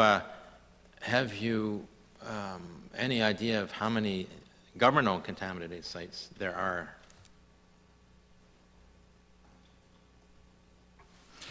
No, I couldn't say off the top of my head. Certainly, we referred to just the open files here. And yes, agree. The issue as we see it, and hopefully are trying to represent here, is without a government-wide view to this, each department appears to be responsible for the contaminated sites on their books. So if Finance and Treasury Board has one and Department of Transportation has one, Department of Transportation has money in their budget and decide to do a cleanup on their site, no one's deciding that maybe the one over at Finance and Treasury Board is more higher risk and worse to the environment and it should be done first, is not being addressed. So there's no clear oversight to look at it with a whole of government lens and address their worst sites first. Which will make good sense. So as I understand what you're saying, each department has the numbers of contaminated sites that sort of fall within their responsibility, but no one has pulled that together to give the big picture, total contaminated sites, and the relative risk of each of those sites in terms of the risk they pose to the environment or public health? Well, and in our recommendation in paragraph 2.94, we're recommending that Executive Council Office assign responsibility to an oversight body to coordinate for all of government. However, the sites would be included in the open site files that Environment and Local Government has a file on all these sites. However, we did not analyze the files, each of the files, to see how many were government-owned, how many were third-party. Okay, thank you. I appreciate the recommendations. I think they're really important. Time is moving on, but I wanted to ask in this round about your look at the implementation recommendations back in 2018 concerning mental health and addiction services in jails, in the provincial jails. Well, basically, you found the recommendations hadn't been implemented, as far as I understand. So that's, what, 4 years ago. What was the explanation you were given for still no progress?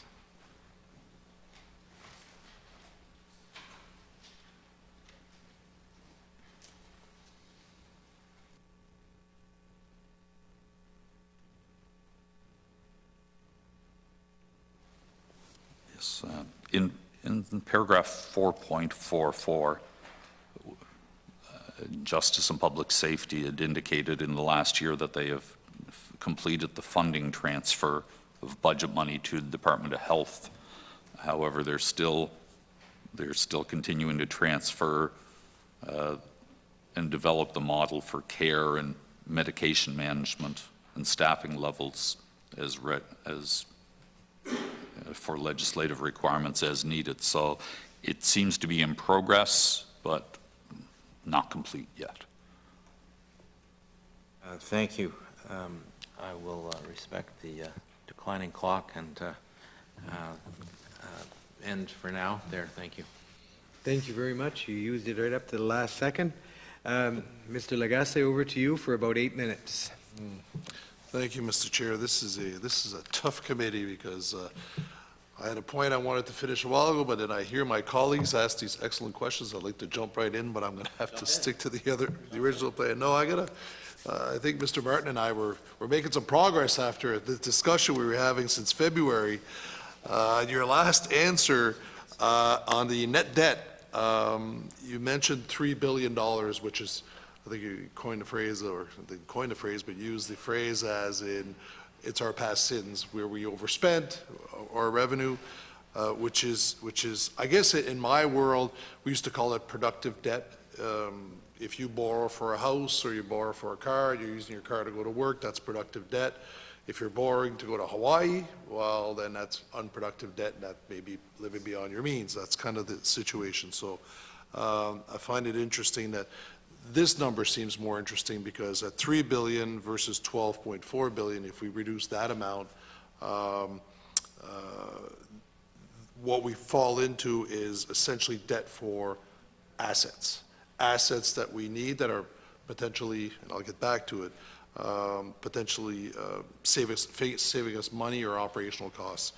But at that $3 million, the concern, I guess, that we could, and I know it's a simple calculation, but instead of $635 million a year in interest costs right now, 27% of that is closer to $170 million, so that concern is a little smaller, as opposed to the 73% that is related to assets. And I come back to assets because the way it usually works, maybe not in government, but in business, is if you're investing in an asset, let's call it a school, for example, you may end up paying 5-6% interest rate, but presumably you're going to be more efficient, you're going to save some heating costs, you're going to save some maintenance costs, some operational costs, that you'll make the decision to say, well, we'll probably save more than the interest costs, so it's a worthwhile decision.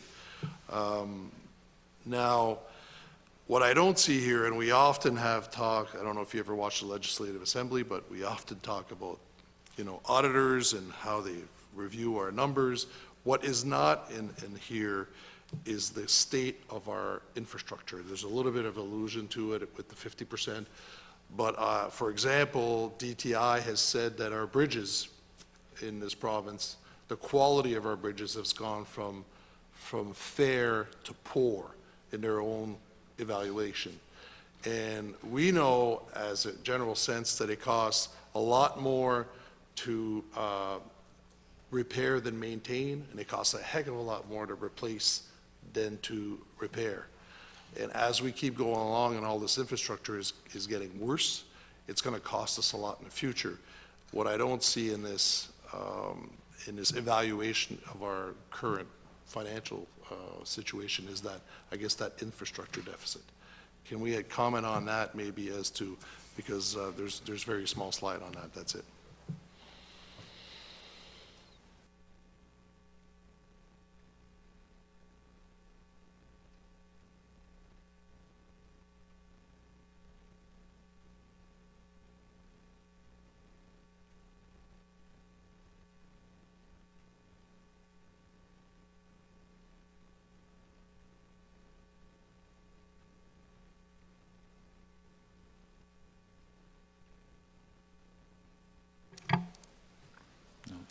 Thank you for the question. And one of the indicators in the report may help. In Exhibit 3.14 talks about that net book value You can see it again, net book value to cost of capital assets, and it's showing what you're describing, that declining.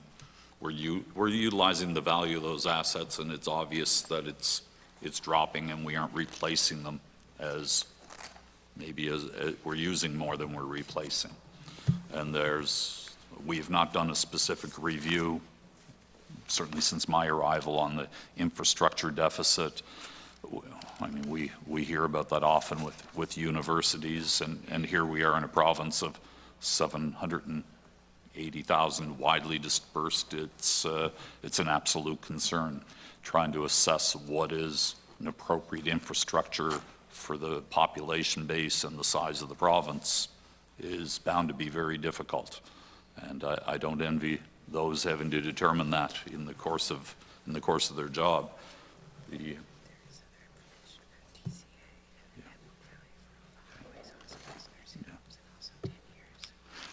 There is some information that may be of value to you in Exhibit 2.10, talking about some of the breakdown around the net book value, costs and depreciated values of roads and the buildings in New Brunswick. And there's further information on the very next page about the 10-year history of capital asset additions by type. I agree with you that state of infrastructure and their useful lives and the replacement is a concern. At this point in these reports, we've not done any work in terms of the state of the repair and the replacement deficiency. That would require a separate audit and a different angle and different detail than what we provide in this report. But it's an important decision factor in how you proceed and what the future of the province looks like, and what's our capital footprint, what should that be, and how much can we afford. Thank you, and I guess that's the point that I know that the net debt is a concern, but it's an incomplete picture, because there may be another larger concern of infrastructure that's fallen apart that's going to cost us quite a bit to either replace or repair, and having a full, because that's typically the argument that you'll get with governments is, where do we put the money? Especially when in a surplus situation, where do you put the money? And I guess the short-term, easy to measure is, well, if you put it on the debt, you're going to save X amount of dollars on interest, so it's good. But it's harder to argue the point that if you put a portion of that on infrastructure and you're going to save on X amount of like energy costs and repairs, it might actually be higher than what the interest cost would be, and in the long term, probably better. So it's tougher. I guess the real picture here, and I look to your last conclusion, is there is probably an infrastructure deficit. There's still a large debt to take care of, and we're going to need to grow this economy to pay for it all, or to manage to get it done. The other concern I have with negative, and I don't know if you've thought about it, I don't know if you haven't analyzed it, but we're looking at a significant population increase, which means those hospitals, those schools, those roads, all those assets are going to be even utilized more. So is that, will that be factored into whatever study might be coming around on infrastructure? I think, so no, we do not at this time have a plan for an infrastructure review. But it's not only an infrastructure choice, it's a service choice. What does your health care, what does your education system look like? Can you pay for capital additions, or certain of them, through your annual surpluses, rather than incurring deficits to manage that? How much can we pay along our way? And so it's all policy, and it's all policy choices in how the government chooses to proceed and both manage the debt and to decide what that future footprint looks like. And yeah, we'll try to provide reports and some guidance along the way that hopefully help steer the ship and hopefully give some good advice in assisting you through the way. Thank you. Thank you very much for that answer. It now being 42 seconds after noon, we will take a break until 1:30 to allow for Mr. Martin to do his scrum. And so we'll recess till 1:30.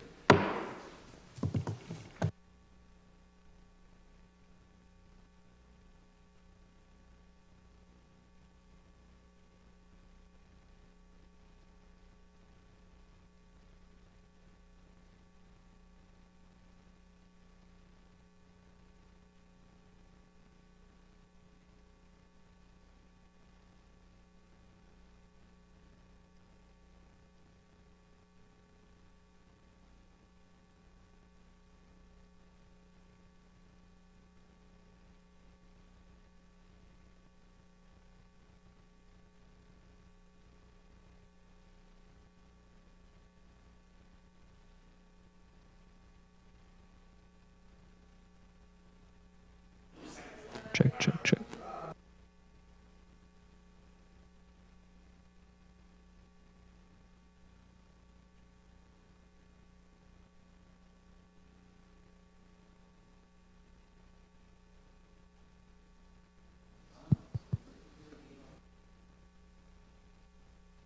Check, check.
Diana, take your time.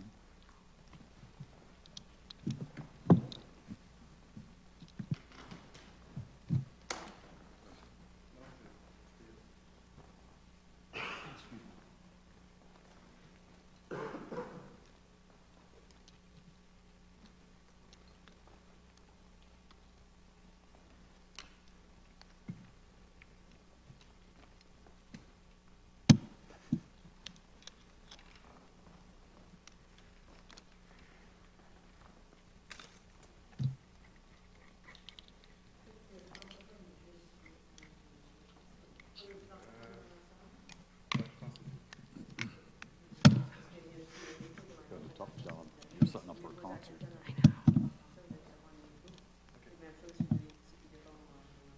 My little one has gone missing, so this is where I'm at. I'll make do. Expensive to lose those things.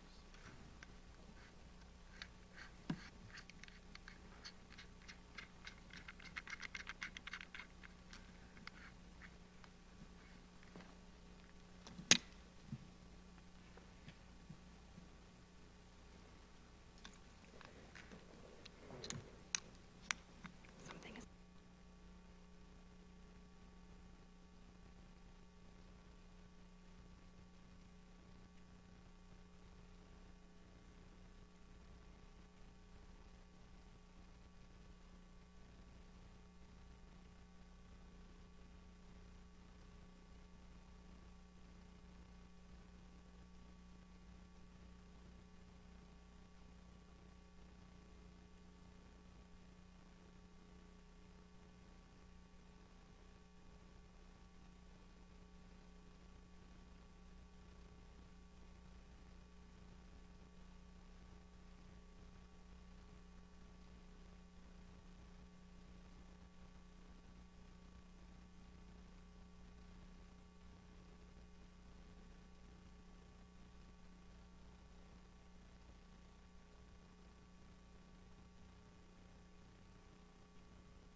Call the meeting back to order. And Monsieur Lagacé, I was in error. You have only 6 minutes left. Make me that much more efficient. Just to change taxes, we're back from lunch. I wonder if Mr. Martin could talk about NB Power a bit. We have a utility that is not meeting their net debt to equity ratio, has 5 billion in debt, and it's not decreasing. Can you, and I'm not sure if I'm missing a part of the process, and maybe it's legislated, but why would they transfer $83 million to the province last year to go into general revenues in their surplus when they obviously need that money to pay down their own debt? So maybe you could comment on that. My pleasure. So the consolidated financial statement includes all government entities. To be clear, NB Power has not transferred any funds to the province of New Brunswick, but that is their surplus for last year, and it is their surpluses and deficits do get included for accounting purposes into the consolidated financial statements of the province. Because they are now considered to be self-sufficient for accounting purposes, NB Power is simply accounted for as an equity investment. In other words, they're one line on the income statement and one line on the balance sheet. And so it becomes an equity, a recognition of their surplus or deficit on their books for sake of another way to describe it. So the issue is if they are unable to maintain their assessment as being self-sufficient, that's when a full consolidation hits and all of their assets, liabilities, equity, revenue, and expense gets consolidated and added to the full books of the province and becomes a whole, everything on the table if they're unable to take care of their own situation. So I hope that helps clarify in terms of the accounting. Yeah, it does, and I'm not an accountant, so I'm out of my field right now. I'm wavering to thin ice, but does that mean that in a deficit situation, that line, does this only happen in a surplus situation, or if NB Power has a significant deficit, it could be factored into the province's results? It would. It would. Works both ways. All right, thank you. I'm just throwing out a few questions here. On page 87 of your report, in 4.13, you mentioned that there's concerns around NB Power being able to become self-sufficient, and one of the concerns is implementing changes to the Electricity Act may also have an impact on future operations. Can you clarify which part of the Electricity Act or what concerns you around that, or any changes?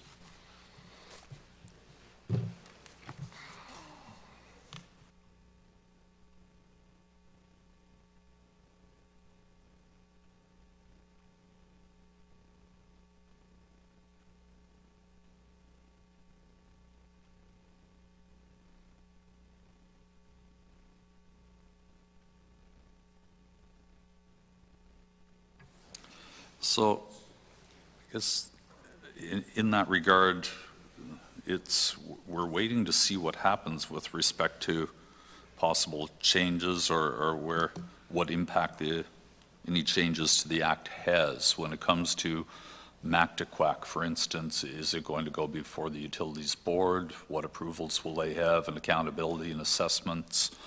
So when it comes to the Electricity Act and NB Power's actions, it comes to what will the accountabilities be and the process that they follow. Are they going to be continued to be expected to meet the 80-20 equity, debt to equity ratio? There's been talk about whether that will be retained or leave the Act at times. We're waiting to see what changes happen to the Act and how NB Power proceeds with the rate increases and their big capital projects coming.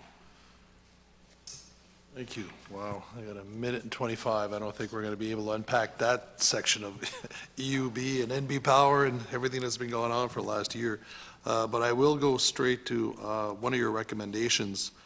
Your recommendation, Exhibit 1.2, 4.15, you recommend that the Office of the Comptroller continue to update and improve its accounting analysis for NB Power. And then you've got 4 items that should be included: forecasts, estimated costs for MACTQUAC. The department's answer is the Office of the Comptroller will update the accounting analysis for NB Power's classification as government business enterprise, as it has for the past 5 fiscal years. Does that answer essentially give you comfort that this is going to get done? Because you're asking for new things to be added, and they're essentially saying, we're going to keep doing it like we've been doing it for the last 5 years. Is that how you understand it, that these items won't be included? Well, I'm hoping to take a positive side to this, that they do the accounting assessment every year, and they have, and provide it to us. We want to make sure that it is full and any concerns we have are addressed in it. So we're setting out some additional items we want to see built into that this year. And we have a good working relationship with the Office of the Controller. I expect they will build those in over the next fiscal year. My time. Thank you very much. Over to the government side. Ms. Wilson, over to you. Yes, thank you, Mr. Chair, and Mr. Martin and staff for being here today. Always a pleasure. Looking at a few different things. I'm looking at pages 28 and 29, and the revenue increases in 2022, HST, personal income tax, and corporate income tax. I just wanted to point out that it's interesting to note that over half of that is HST, which of course, I'm sure you will agree, New Brunswickers were spending their money here in New Brunswick throughout COVID. So I hope New Brunswickers who might be listening today will realize that the increase in HST was $373 million. And that's, I think you would agree, largely why that we were spending locally. Would that be fair to say?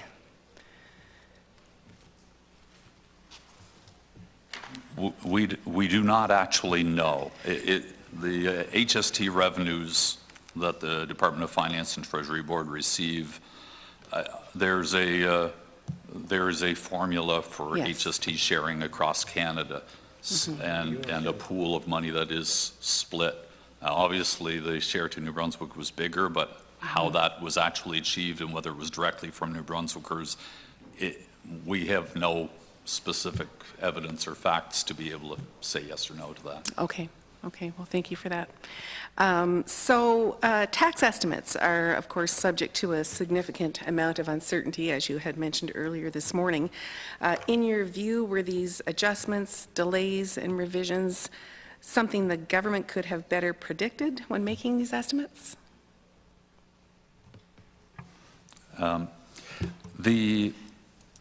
We don't audit the government's budgeting model, so whether they could or could not have predicted it or improved their numbers in the quarterly reports, we've not audited that side of it. There is a certain part of these numbers that were identified as being certainly one-time adjustments in the current year. So that goes to our recommendations to proceed cautiously and make sure that we know that these numbers, while they're incredibly great to see and see the surplus, and we're pleased with the improvements in the accounts of the province. Proceeding prudently and cautiously is warranted. We do not know if those revenue items are sustainable at that level into the future. Thank you. And I'm just looking at page 47, that 2.37. Our net debt per capita compares favorably to other provinces of similar population size. Has the increase of newcomers from other parts of Canada and worldwide contributed to this, or is it mostly due to government actions? Well, and the numbers as represented there in Exhibit, what is 2.17, is certainly it is simply a mathematical formula. It's our net debt and the population. So obviously the population is increased, be it both from immigrants and just regular growth, and the net debt is right off of the financial statements. It has reduced. And we recognize the net debt has moved in a positive position, but only in the last 2 years have we seen those significant reductions in net debt. In the prior 8 years in the 10-year analysis we've done, we're increasing all through that. So we're pleased at the results to see that the net debt is dropping, but again, 2 years doesn't necessarily make a trend. So that's part of the reason our office feels there's still work to be done and to manage fiscally as we go forward. Okay, thank you. I'm looking at page 51, 2.44. What effect could possible economic factors such as inflation and increase to interest rates have to this multi-year plan?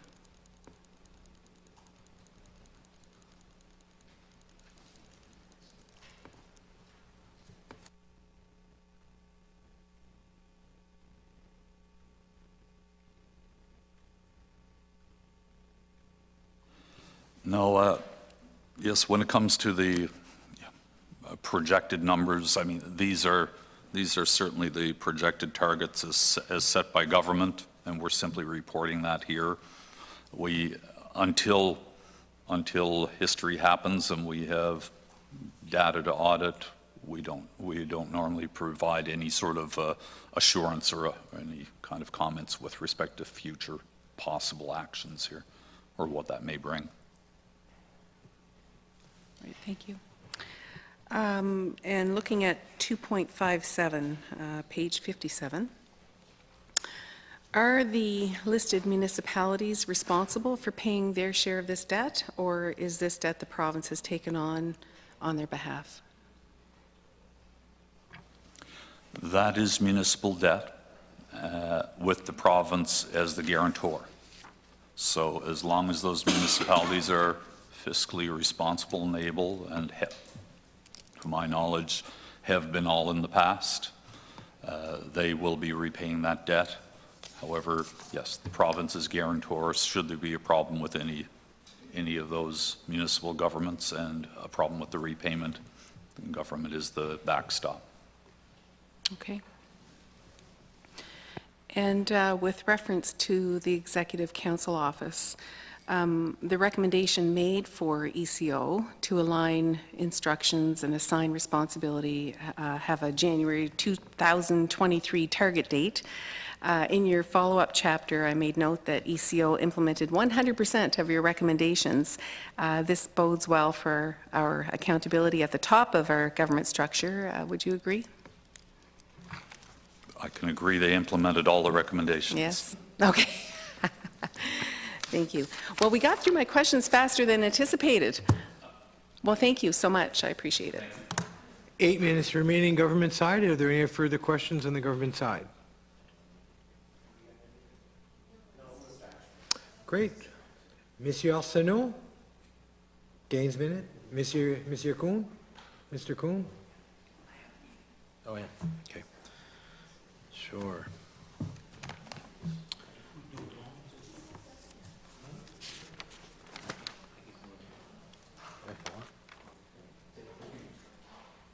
Merci, Monsieur le Président. Désolé de la confusion. Je dois partir bientôt parce que j'ai une réunion. Je vais poser le plus de questions que je peux, puis je reviendrai plus tard. Donc, merci beaucoup à l'équipe d'être ici. Merci encore une fois du rapport puis du travail important que vous faites. Moi, mes premières questions seraient par rapport, c'est le volume 3, donc l'audit financier. Puis mes premières questions sont par rapport à la section où vous discutez le chapitre 3, l'état de la situation financière du Nouveau-Brunswick. Et donc, Ma première question, c'était juste pour essayer de mieux comprendre là, votre façon de procéder. Donc, quand on parle de l'état de la situation financière du Nouveau-Brunswick, vous dites que elle s'est améliorée depuis 2021. Mais je voulais savoir quels sont les facteurs, parce que vous l'avez probablement évalué de façon assez quantitative, et donc je voulais savoir quels sont les facteurs qualitatifs que vous avez pris en compte dans cet énoncé et dans votre analyse de la situation financière du Nouveau-Brunswick.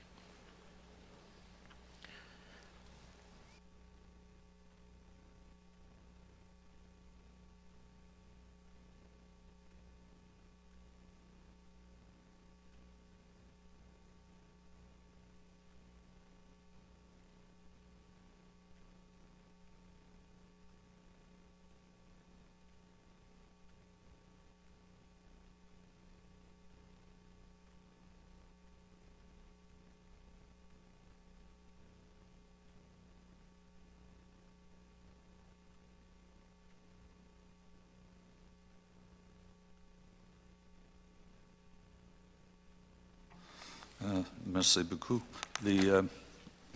When it comes to the qualitative factors, yes, and you do see them summarized in Exhibit 3.4, and we try. These are indicators that we review and report on annually when it comes to sustainability, flexibility, and vulnerability. Sustainability, trying to look at the degree that the province can sustain existing programs and services without increasing net debt, for instance. And you can see both long-term and short-term trends have become favorable in sustainability, and largely because we're starting to see a pattern of long-term surpluses. Larger in the last 2 years, but surpluses for the last approximately 4 to 5 years. Flexibility indicates, again, an improved trend on the public debt charges to revenue because of revenue's big increases. However, you're seeing unfavorable when it comes to the net book value of capital assets to the cost of the assets that we're utilizing. Mr. Legacy brought this up earlier. A lot of the assets are being depreciated, and there's going to be a time where these need to be replaced or refurbished, and money's going to need to be spent. And when it comes to our own source revenue to GDP, the income that we are generating as a province from our own provincial taxes and our HST, there's not a lot of room to be flexible to further increase those under today's economy. So we're assessing those as unfavorable, that they're in the higher range than when it comes to that. And then lastly, we look at the vulnerability. You can see there on Exhibit 3.3, we're neutral when it comes to government transfers to total revenue, sort of a middle ground there, neither favorable or unfavorable. Foreign currency to net debt is favorable. The approach that the Department of Finance and Treasury Board has with foreign debt is to fully hedge any foreign currency volatility. So while there is foreign currency on the books for debt, it is all hedged and there's little to no risk there. So those are the qualitative factors we use every year and use that 10-year trend in assessing them. Merci. Lorsqu'on parle de qualitatif au niveau de la population, est-ce que vous prenez en compte certains facteurs comme la qualité de vie des citoyens et des citoyennes, le mieux-être de la population ou la dette de la population ou sa capacité à maintenir une qualité de vie au taux actuel, ou est-ce que vous vous concentrez purement là, sur les chiffres du gouvernement?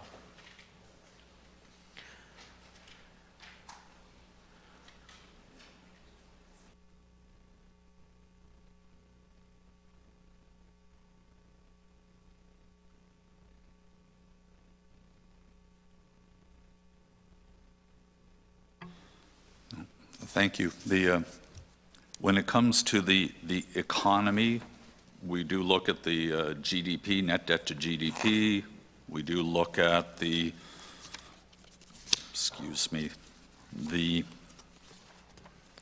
we do look at the net debt to, as a per taxpayer there when it comes to the comparison, and we do comparisons to the other, some other similar provinces across Canada.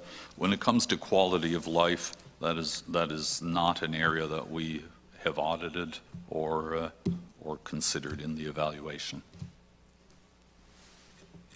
Merci beaucoup, parce qu'on dit souvent que la dette est au service là, de la population, ou la population est au service de la dette. Et donc, c'est pour ça que je me demandais juste si, au niveau de la qualité de vie de la population, on voit ça de plus en plus dans des rapports, dans différentes juridictions qui vont prendre en compte le mieux-être de la population dans leur évaluation pour essayer d'avoir un portrait un peu plus global. Donc, je me demandais juste, avec tout le respect que je vous dois et à toute l'équipe et au travail important que vous faites, est-ce que vous pensez que on a devant nous un portrait global ou on a un portrait vraiment peut-être focusé sur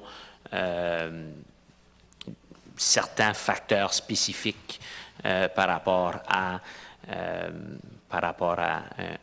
audit financier ou des états financiers de la province?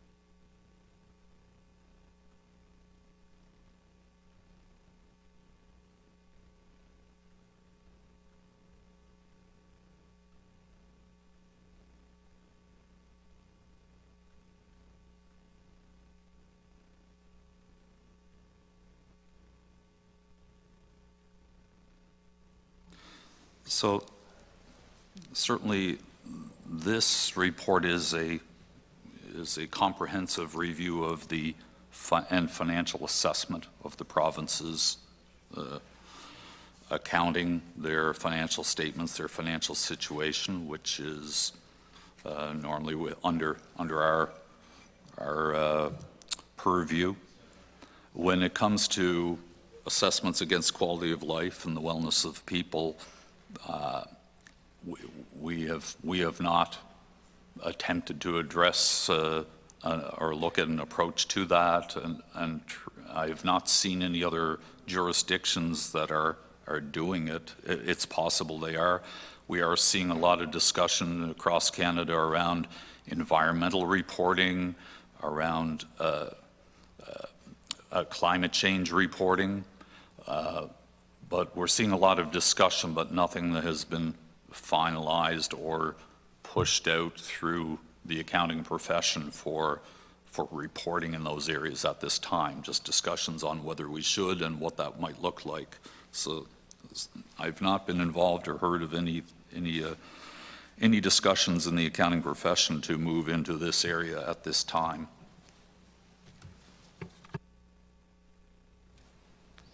Merci beaucoup. Je pense, quand je fais référence à d'autres juridictions, je ne pense pas que c'est nécessairement des juridictions canadiennes. Je pense que c'est plutôt un certain pays européen. Mais d'essayer d'avoir certains facteurs qualitatifs à l'intérieur d'une évaluation, juste pour un peu mieux comprendre l'effet qu'un a sur l'autre, sans nécessairement amener notre focus complètement à un endroit, mais juste essayer d'avoir des conclusions un peu plus balancées, là. Je me demande, quand on parle, je pense à 3.8, vous parlez de la marge de manœuvre en ce qui touche la capacité d'hausser les impôts et les taxes ainsi que sa capacité d'emprunt de la province. puis vous dites que la tendance de flexibilité générale est défavorable. Donc, je voulais juste peut-être vous inviter là, à expliquer ça un peu plus, comprendre un peu plus votre conclusion à ce niveau-là.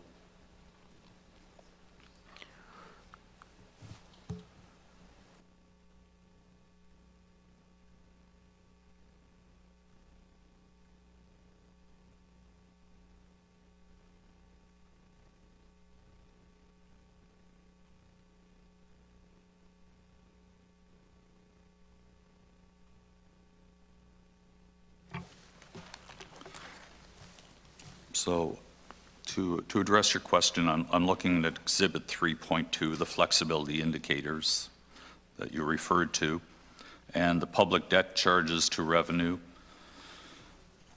we've assessed as favorable. The public debt charges are the servicing of the public debt, which at $635 million, while still significant, because revenue has increased so significantly in the last year, the ratio tends itself to be favorable, where the debt service charges have maintained about the same dollar amount, but revenue has been climbing. So that percentage in itself is decreasing and showing a favorable trend. And somewhat driven as revenues go up, but interest rates have been dropping, pushes it in that direction. Net book value of capital assets to cost of capital assets, it is unfavorable, and see if I can refer you to the specific graph there, if you'll bear with me. Which one was it?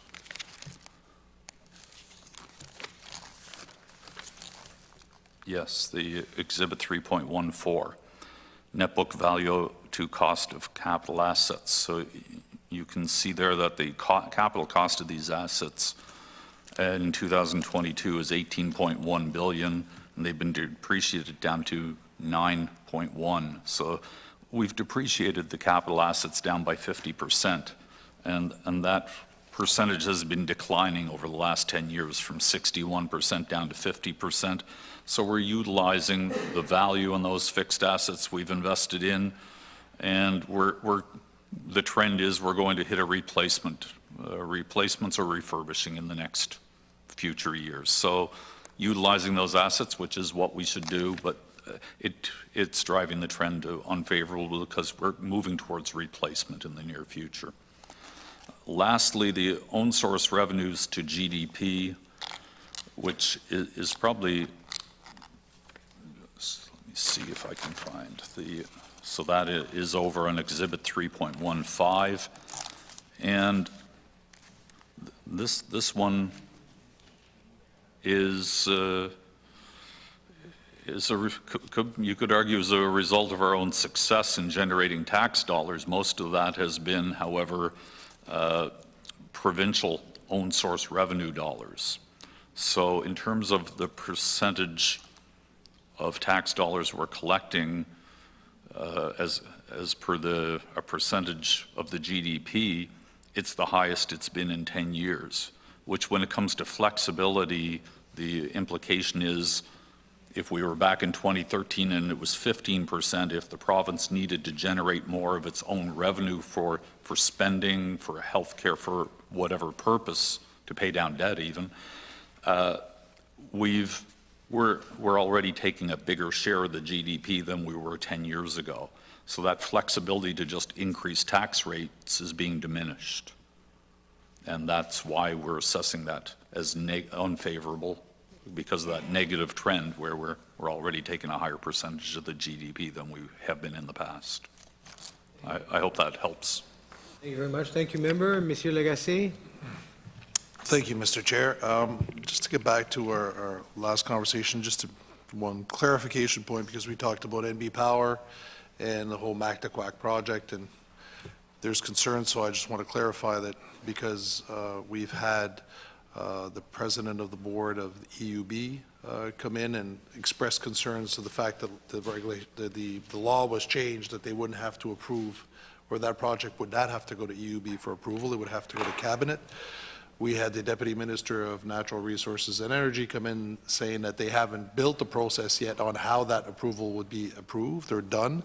And so what I'm hearing echoed again now is the significant concern from the Auditor General that we still have no idea of how Mactaquac will be approved, or what amounts or what that consideration will be taken care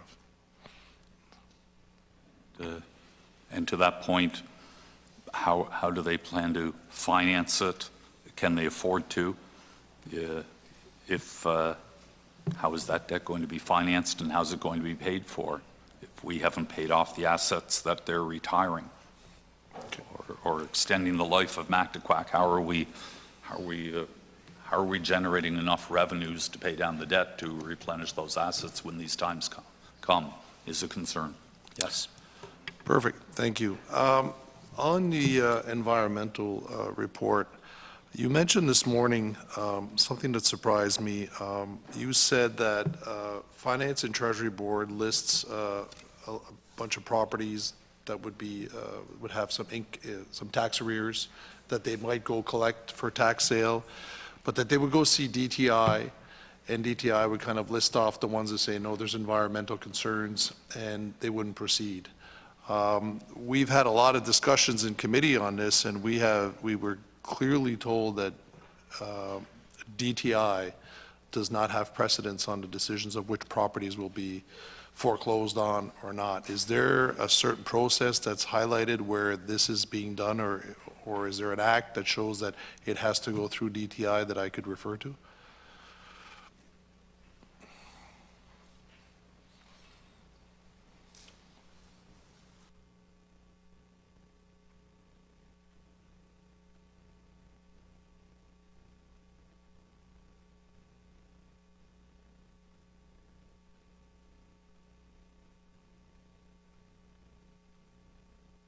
Yeah, and I'll refer you, the specifics of what we found are in 2.87 and 2.88 of Chapter 2 on the contaminated sites. It's an informal process. There is no act or regulation or policy that says this is required to be done, but our understanding from our inquiries is this is what's being done. And I'll refer you back to the conversation I had with the minister at the time. The concern that I had with that, very concerned, is that if it is a known fact that the province will hesitate to act upon a property that is potentially contaminated, then the first thing that people are going to do that feel their land is contaminated is stop paying their property taxes, because there's no risk. Why would you keep paying if you know there's going to be no action on it? And that was the concern that I brought up in committee, and that's when we were said no, that the property would be acted upon because there's a process with Treasury and Finance. And now this is confirmation that there's an informal process, that things don't happen anyway. Is that correct? Refer you to the two paragraphs I just mentioned. Thank you. The 2.87 and 2.88, and it was described as an informal process. So our findings are specifically stated there. Thank you very much. I'm sure we'll have plenty of time to discuss this in other formats. You mentioned also this morning, and I just want some clarification, it was a comment that you said if the province, the property that would be contaminated reverts to the province despite a tax sale or no. Can you clarify that comment? I don't think it was in your presentation, it was just a part of the PowerPoint, but a comment that you made. And that finding is specifically in paragraph 2.89. And what we state there is, if no one takes ownership of a contaminated site property, the property reverts to the province regardless of whether a tax sale occurs, is what we found. That's our understanding.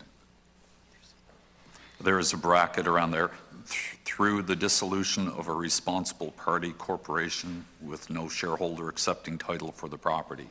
So if on someone's death, an individual or responsible party. If no inheritor accepts the party or title of the property, then the province ends up with it, is our understanding. Okay. And Wow. yes, paragraph 2.89 spells it out, what we found.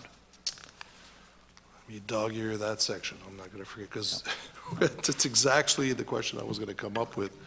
We have that situation in my city where the property owner has died and the estate doesn't want it because it's $2 million owing in the taxes. So is this part of the Property Tax Act? This is in legislation that automatically, if everybody resorts to saying, we don't want this property, it goes to the province. Is there something that clearly identifies that? Please.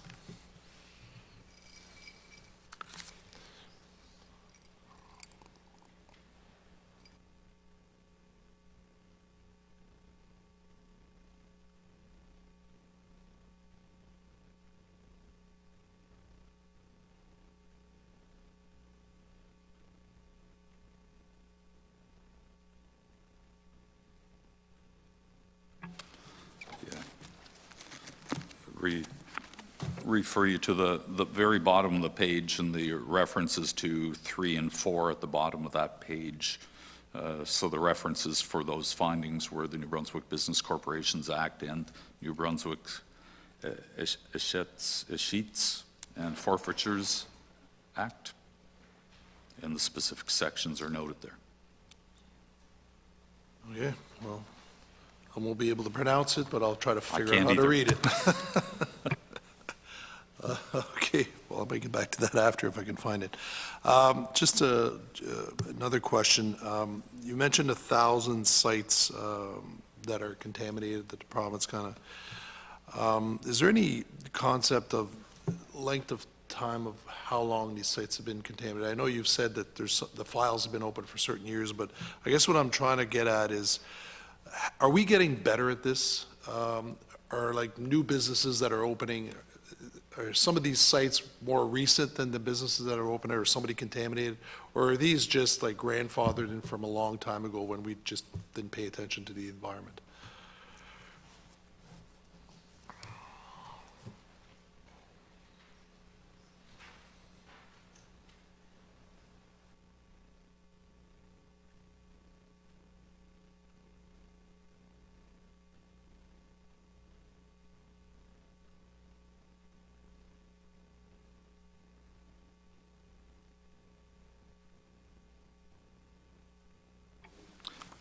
I'll refer you to, I guess, in around paragraph 2.46 and on its adjoining page, exhibit 2.8.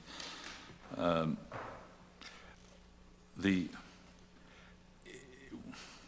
think that the simple answer is the department was not tracking the reviewing process dates of contaminated sites.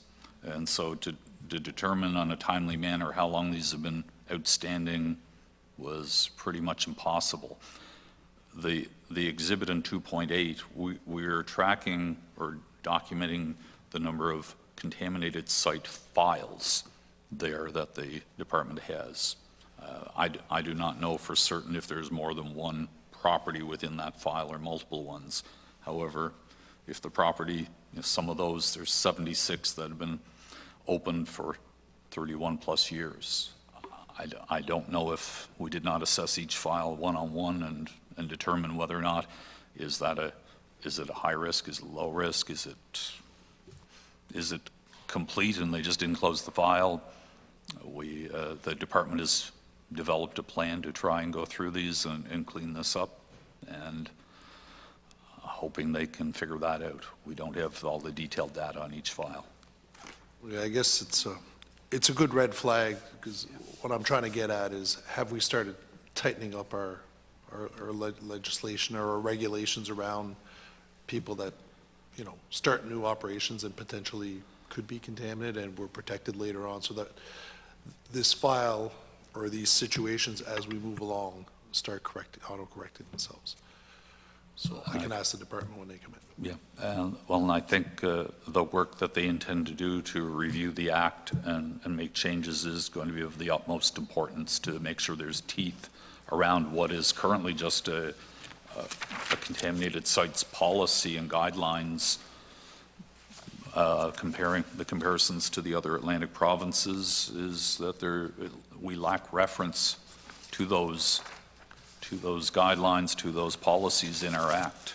So I think getting the act reviewed and assessing how we go forward in terms of giving us teeth to hold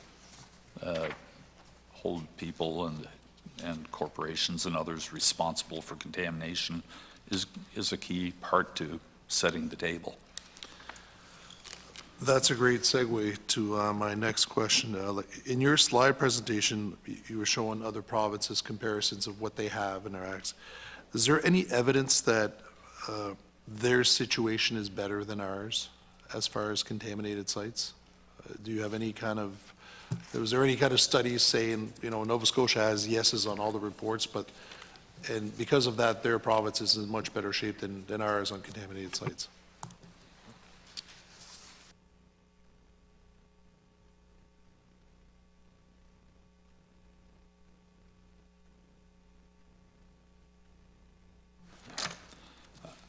I'll refer you to paragraph 2.42.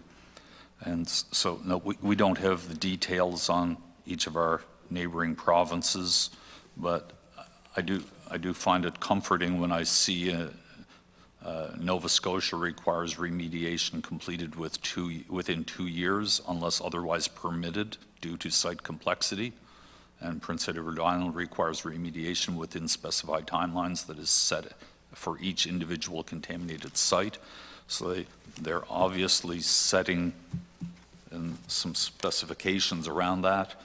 In the Appendix 7, there is a jurisdictional comparison that may give you a little bit of a sense of some of the areas where other provinces have addressed some key matters in their legislation and regulations, as opposed to where New Brunswick falls and is falling short on a large number of those.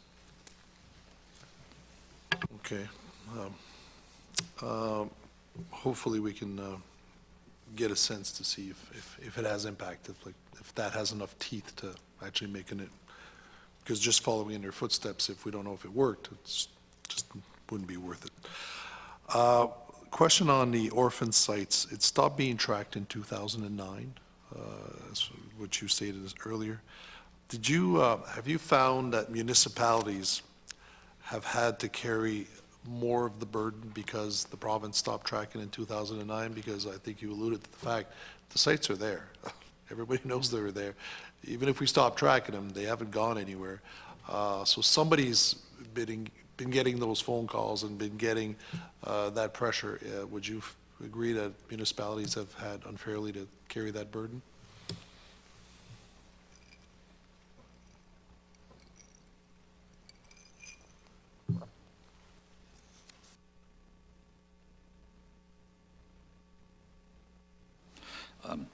I certainly have no insight into municipal work in this area. However, the department is the oversight body for the province when it comes to contaminated sites and the contaminated site process. My expectation is that they would be the ones contacted in the case of spills or other contamination. If that's not happening, I would not be aware. If they're contacting municipalities and the municipalities are accepting that responsibility, I would have no way to know.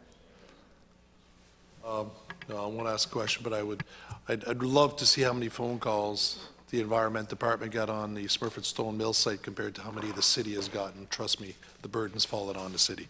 I'll pass my time to. Thank you very much, member. Mr. Kuhn, over to you. Thank you, Mr. Chair. I'm really interested in the your assessment of the recommendations you've made in the past and whether they were implemented or not. Particular from a couple of recommendations from 2018. Well, we discussed one before lunch, just before lunch, on mental health and addictions treatment in jails. But in that same year, there are a couple other really important ones. One was the recommendation that that the Department of Education analyze results of provincial assessments for math, reading, and science to identify the root causes of the poor performance and take corrective action. It would seem to be a pretty fundamental recommendation. We're talking about the Anglophone school system here specifically. To get to the bottom, I mean, well-put recommendation to get at the bottom of what might be at the root affecting or influencing the provincial assessment scores of Anglophone students. Your document today suggests that that recommendation was not implemented. So when you're reviewing whether or not the recommendations were implemented, if they're not, do you have a conversation with the department they were targeted at to ask them why?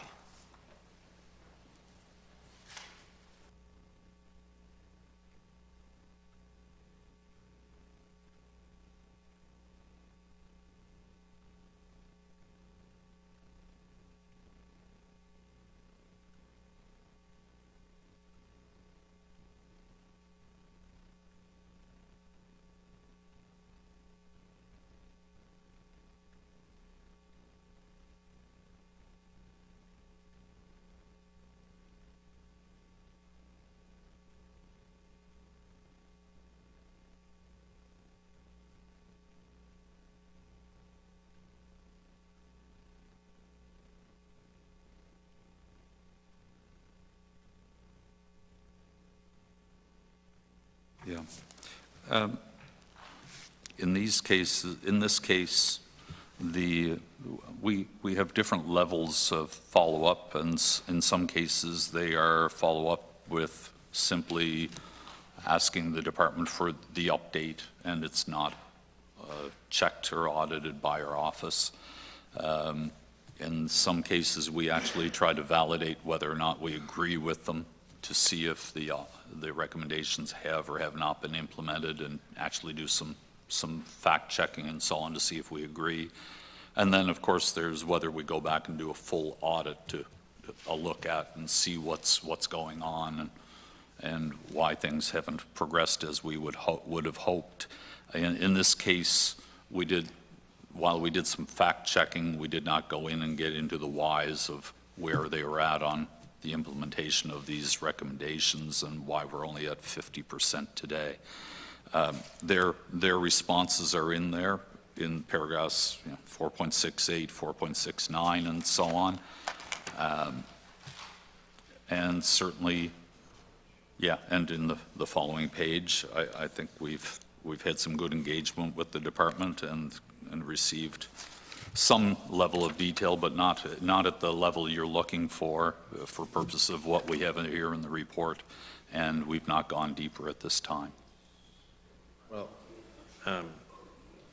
certainly this will be a question for the Department of Education if they appear, or when they appear before the committee next, as it's pretty fundamental. The same year, I believe, he made a recommendation, maybe it was a little later anyways, that if there's any changes planned for major programs, including French immersion, or that a detailed implementation plan for those major changes be developed, and you went into some detail about what should be included, that implementation plan. You indicated that also recommendation had not been implemented. So with respect to an implementation plan for altering French training, second language learning, teaching in the English school system, can the kind of plan that you recommended be developed in time for the September 2023 of the start of the next school year? I'd refer you to 4.71 through 4.73, where we did recommend education that they maintain the current 10-year provincial education plans until they expire in 2026, to allow education system to stabilize and allow for evaluation of the progress. And both in our follow-up at this time, which would have been earlier this year, both Anglophone and Francophone sectors confirmed that the plans are still in place, and they noted progress towards the implementation of this recommendation. However, the recommendation has a 2026 timeline, and so if changes are going to be proposed here in the next year, then it is counter to our recommendation at that time. And thank while you. they're meeting our expectation during our follow-up, we somewhat qualify that in 4.73 because the future is beyond the scope of our report at this time. Okay. In 2017, the Office of the Auditor General recommended to Department of Environment, Local Government, that they undertake a provincial climate change risk assessment. You indicate that that recommendation had not been implemented. There's just, as of the last couple of months, a commitment in the new action plan to do this by 2025. And I guess that again speaks to the question of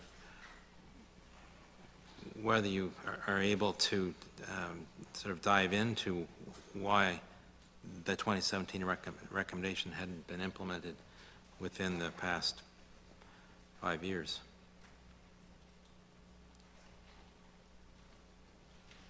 Could you confirm where you're at, in which Yep, page it's, or section number? It's right here. So volume 2, page Yes. 159. Page 159. Geez, I'm impressing myself. Chapter 4. So down to about third row across, climate change.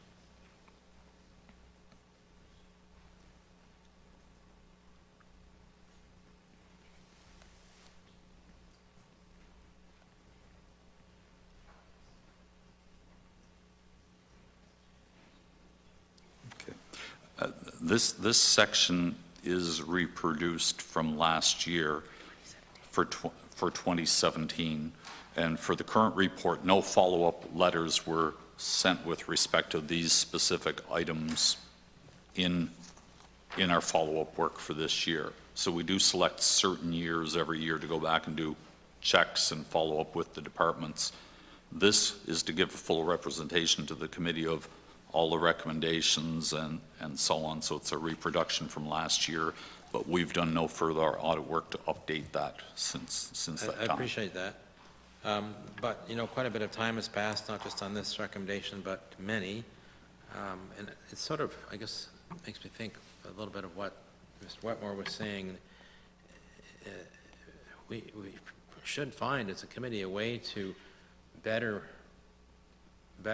pursue these recommendations that your office has made in a more timely manner, because here we are, 2022, you reported, I guess, last year, 2021, that recommendation hadn't been implemented. It was still 4 years out from when it had been made, and likely I don't really remember the committee asking questions of Department of Environment about that and what was going on with it, why it was implemented, and where, all of that.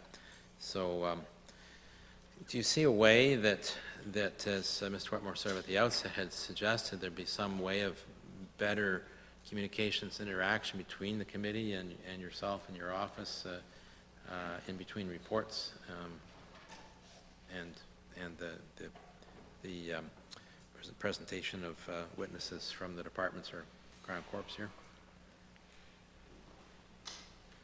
Well, and you're right. I would certainly be very interested in knowing. I'd rather the department just simply tell me if they don't want to implement the recommendation, to tell us why and report that, and at least have a solid answer here. Not knowing the intent, do they agree? They seem to often agree with the recommendations, and yet they remain unimplemented. And I don't have a clear understanding why myself. I think an honest, open discussion with them is the best hopefully you, the committee, in holding them accountable ourselves when we're doing our follow-up. It's the best we can ask for. We don't make the recommendations lightly. We wouldn't make them if we didn't believe there was value in what we're providing to them. Why at this time? Why are we at 60%? I wish I had that, a more solid understanding of the why behind that as well. Seem when you read, you know, in the current year, when you make recommendations and you publish the department's response, that they seem quite, most of the departments seem quite eager to indicate that, yeah, we'll implement that. But when it comes to the actual implementation, the performance isn't that great across departments. You don't even have to, you don't have to, I mean, not even singling any one out, but generally, some are worse than others, for sure. But anyway, well, I think there's a piece, there's a gap there in our process that we need to somehow try and fill in.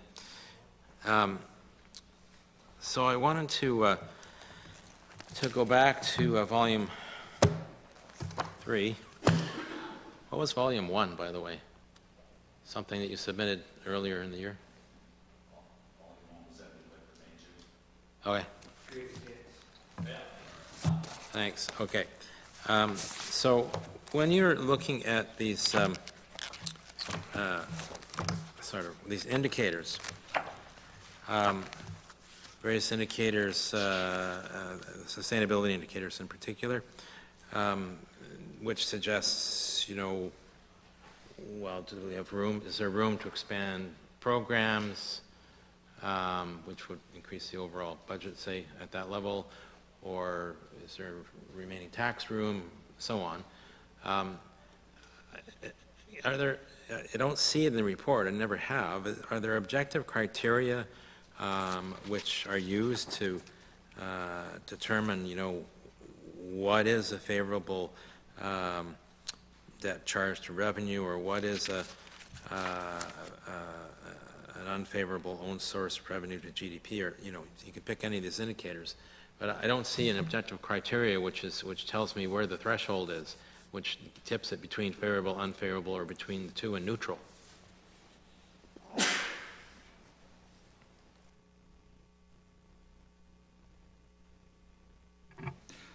The indicators, and we describe them as such, are in fact trends. It's very difficult to state that, okay, a 40% ratio is the target, and to know it's going to be relevant tomorrow or the next year or in 10 years. So we try to look in trends and try to evaluate based on the fluctuations of the indicators we have and the financial information that is generated by the province. So you're assessing against GDP, you're assessing the population to the debt, and trying to monitor the direction that things are going, and to use our experience to take that and apply it to the circumstance of today. So it's difficult just to say, you know, 40%'s the number, 30%'s a number, and say it's the right number forever. It doesn't really work. Why it's important is because if you look at these trends and you say, well, we need major new expenditures in protective social measures. So Stats Canada today said New Brunswick spends the least per capita on protective social measures. And say the government of the day says we need to substantially increase the expenditures there to reduce the cost of healthcare down the road, because we know that healthcare costs are significantly affected by the social determinants of health. So we're going to go right after those social determinants, and that means a significant increase in expenditure in my little scenario here.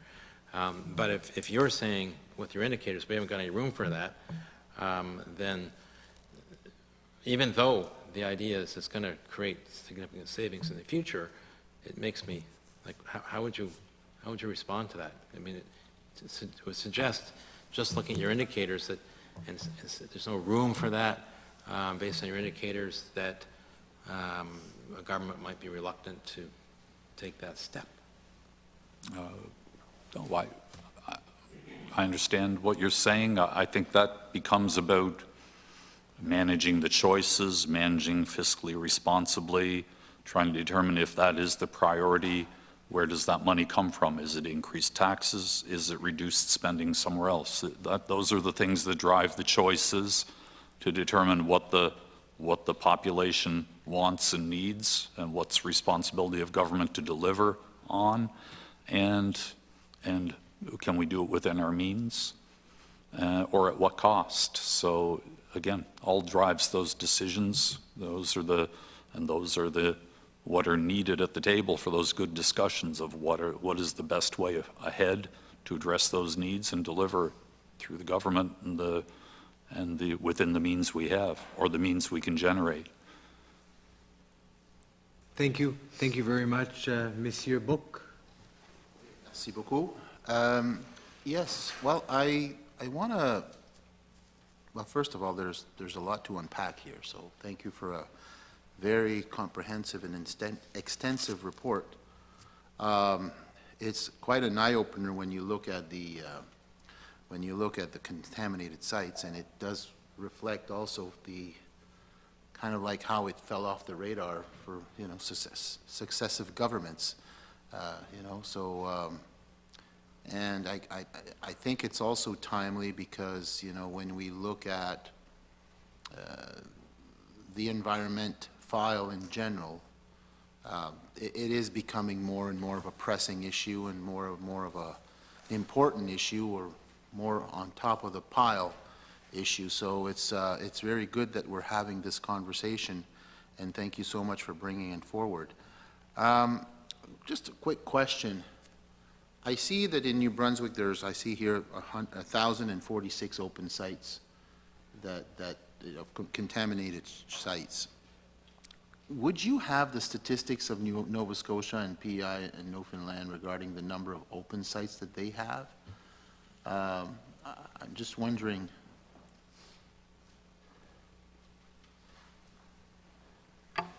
No, I'm afraid we don't. Okay. No, I was just curious to see if it, because, so basically you took more of a policy approach in terms of it's not, okay, which is fine. Just wondering if it would have had an impact on the number of sites. I guess my next question would be, when it comes to some of the reasons why these sites are still open,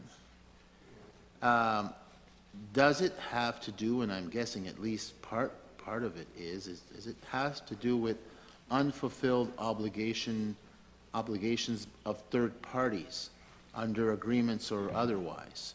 So is it just, you know, the department's responsibility, or was there third parties or contractors or whatnot that had the responsibilities and they just haven't done the work? Did you find anything like that? Would you have any additional information that you could add on that issue?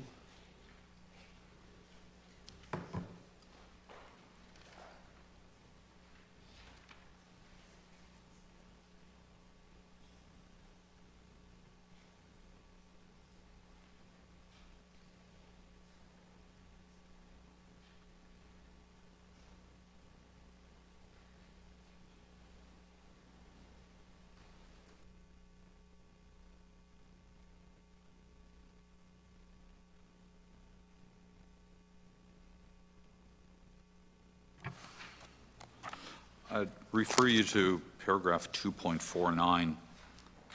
Gives a little information about the 1,046 open contaminated site files at the time of our audit. And yes, they range from a few months to over 35 years. And yes, the status of the open sites range from remediations completed but the files not closed, to remediation ongoing, to unknown. And the department, the department on paragraph 2.50, the department stated some of the long open files are due to a resource issue that existed in the past. Our belief is that they need remediation timelines, performance monitoring, and to deal with the orphan sites. When it comes to the specific files and the details behind them, though, we did not get into an analysis of each file to grade it in terms of whether it was a government-owned site or a third-party site, or how it came to be in the hands of, it doesn't mean that it's necessarily a government liability either. It could be a third-party site. So we don't have an analysis of that information because the department doesn't have that. They have to go through those files and gather that documentation through their process and through their cleanup. What you're saying, and thank you, what you're saying is you don't have that information also because the department doesn't have that information. That is kind of telling. I'd refer to 2.55, that we found the department does not monitor whether responsible parties fulfill the requirements of a conditional closure after acknowledgement of a site closure is provided. And for some contaminated site files, conditions must be put in place by the responsible party prior to closing, being acknowledged by the department. However, there's no follow-up by the department staff to monitor whether the conditions continue to be met over time. So I think 2.55 hits some of what you're after. Yes, I agree. Yeah, it's pretty telling, actually. Thank you. It's, wow. A lot of questions to ask the department later. Thank you. I guess my next question would be, well, and you've mentioned it quite clearly in your report and your presentation about the fact that the department doesn't appear to have an overall plan when it comes to site remediation of contaminated sites.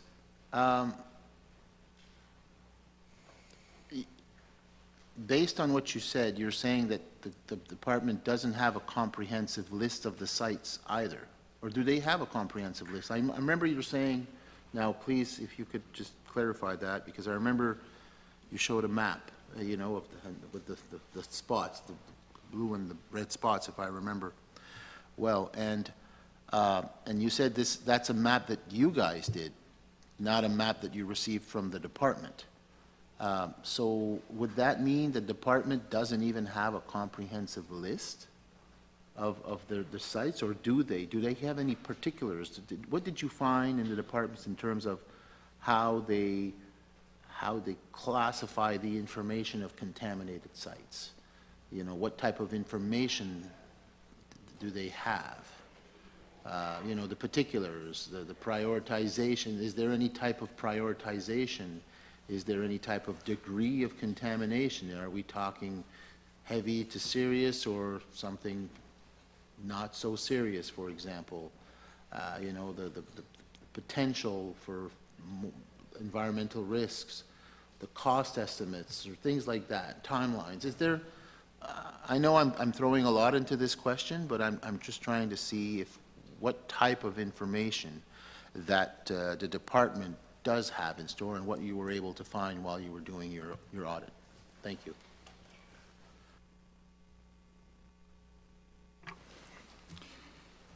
I'll start by referring you to paragraph 2.57 in that same area. And the department does have a database.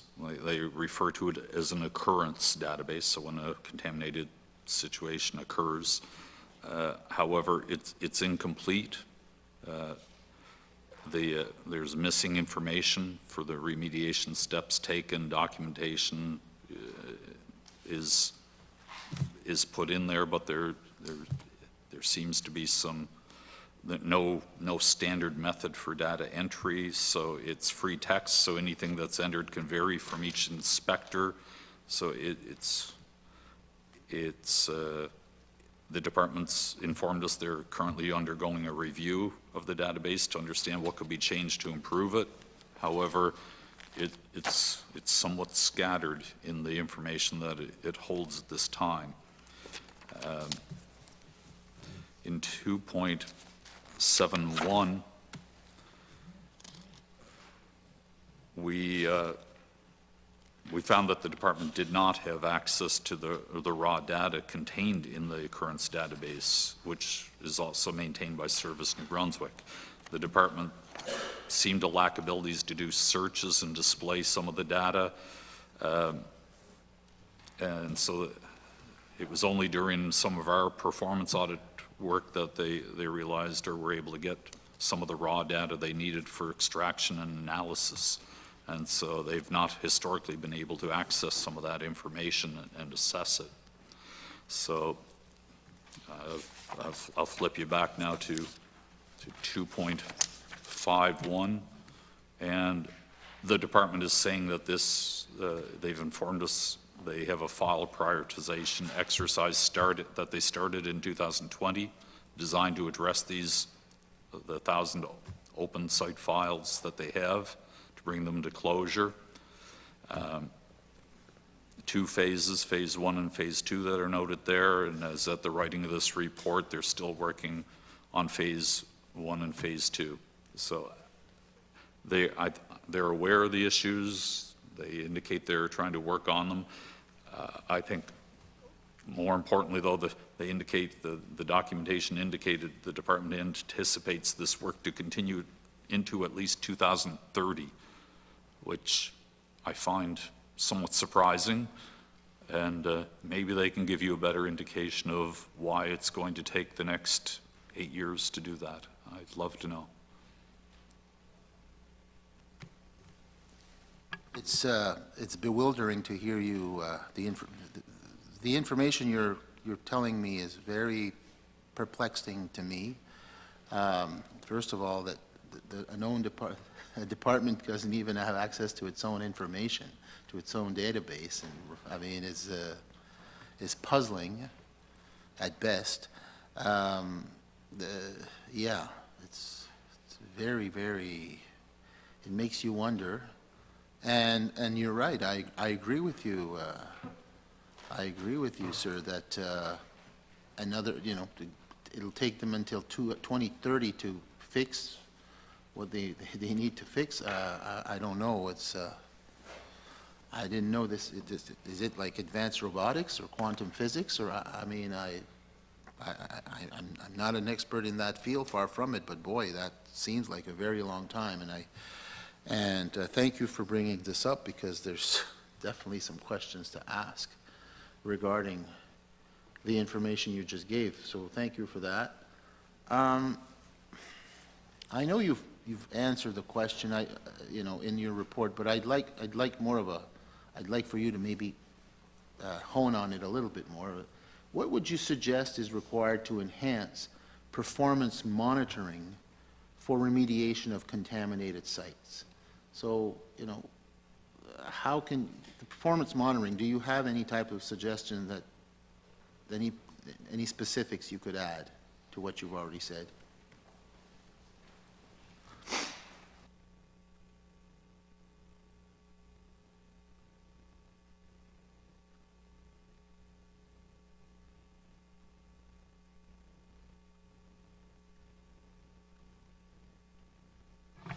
Yes, and you're correct. I did reference that in my presentation this morning, and you'll find the points I gave as examples of possible information for the department to track and report on in paragraph 2.70 of Chapter 2 on contaminated sites, such as staff response times, length of time files remain open, applications of specific policies for contaminated site files, whether a contaminated site is escalated to the contaminated sites management process, dates, times, numbers of sites open, numbers of sites closed.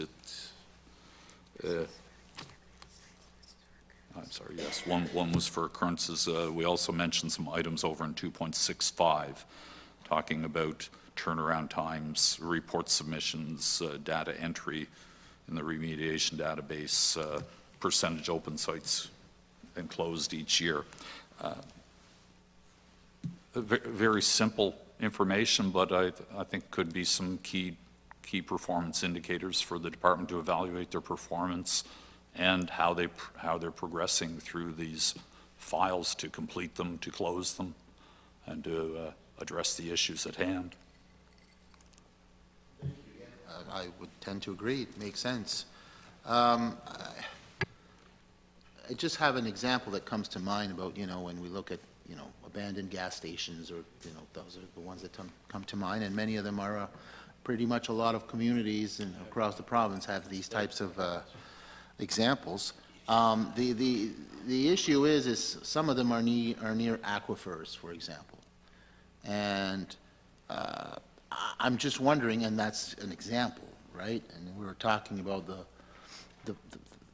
the potential of future risk, you know, maybe in the short term, it's okay for a while, but maybe in the longer term, it's not, if it continues seeping through and things like that. So is that, and we've had this conversation in the past few minutes, but as an example, is that something that's added, or did you see any type of evidence that they're looking into, like, severity of certain things, present and future?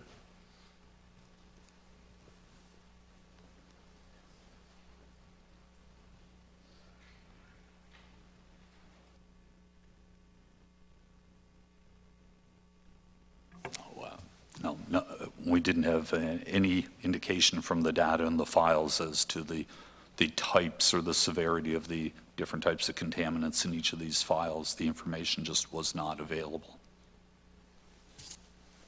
Thank you very much. Mr. Cohn, over to you. Mr. Chair, with respect to your discussion on NB Power and its debt and its sustainability, you mentioned the cost of, at this point, estimated cost of refurbishing Mactaquac at $3 billion. You also mentioned the cost of transmitting infrastructure as another upcoming cost. I just wanted to explore that a little bit. Are you referring to the current transmission infrastructure and big transformers and all of that to make the system go to deliver power to consumers? And if so, have you got an estimate on the costs of upgrading and refurbishing that infrastructure? No, certainly we don't have estimates on the future operating costs or capital investments needed by NB Power beyond knowing Mactaquac in particular is relative and been spoken about and is upcoming. When I speak to reducing the debt, we have NB Power failing to reduce the debt in the last 5 to 7 years. I don't believe their debt is significantly reduced at all. Could actually be pretty close to the exact same number. And we're utilizing those assets, is all I'm saying. Those assets have to be replaced.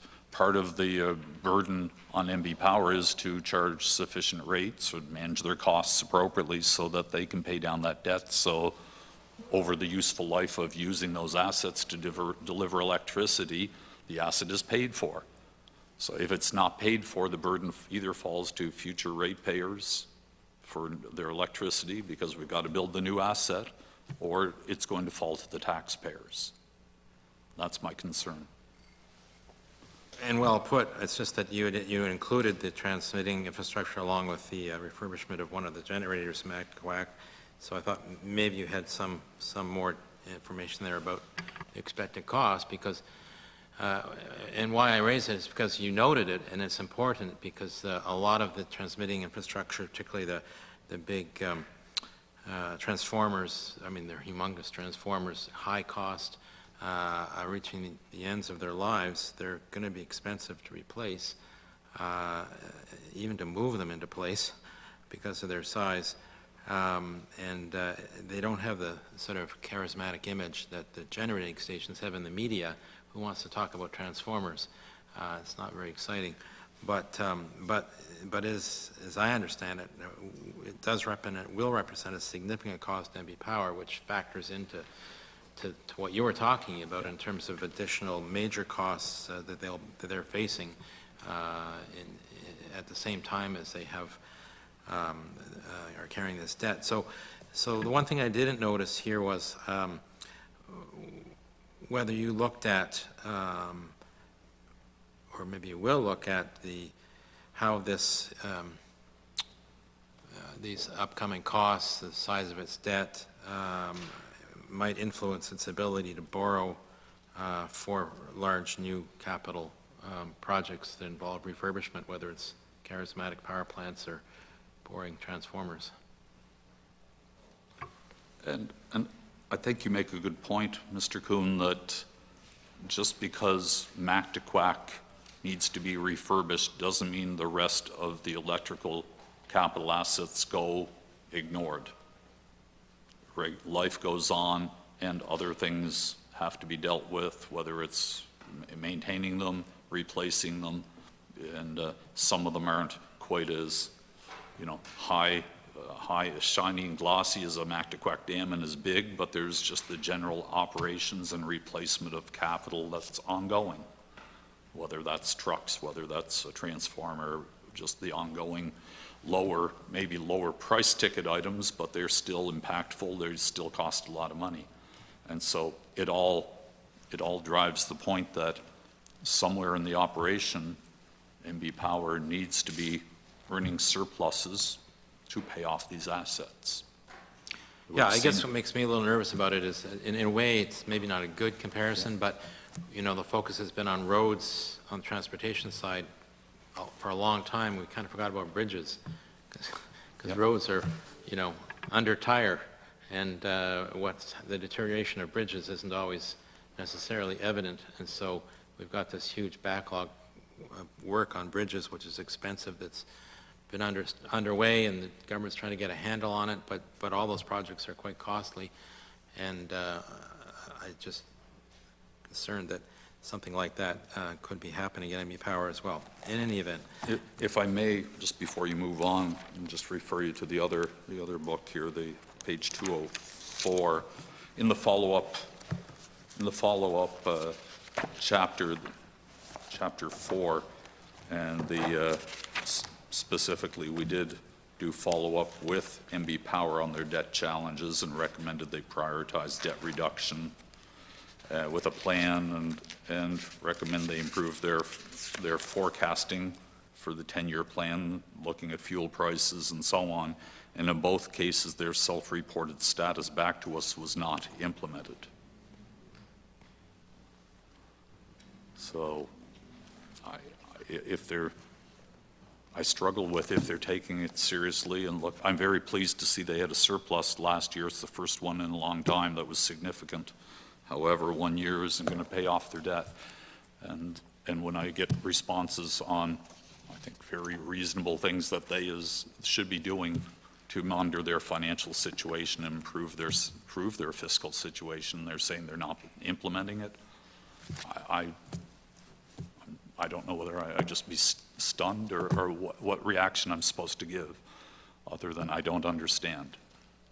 okay, well, that's a good enough reaction. We can always investigate more to learn more and better understand.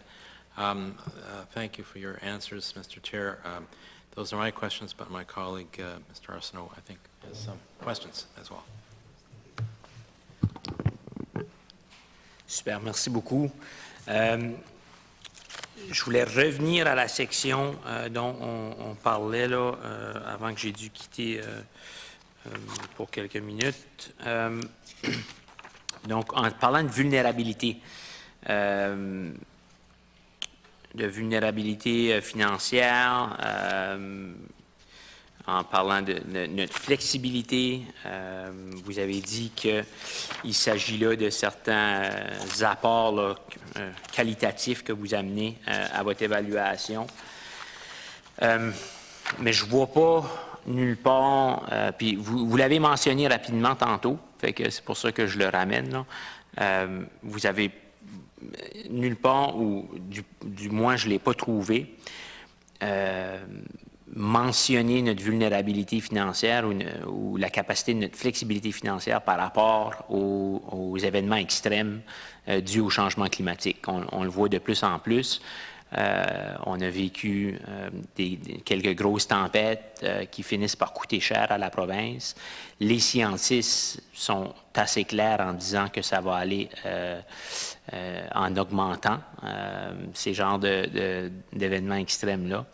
Donc, je me demandais si vous prenez en compte les effets des changements climatiques dans votre évaluation et sinon, pourquoi pas? Et est-ce que vous seriez peut-être prêt à considérer l'idée de le faire pour qu'on puisse mieux comprendre.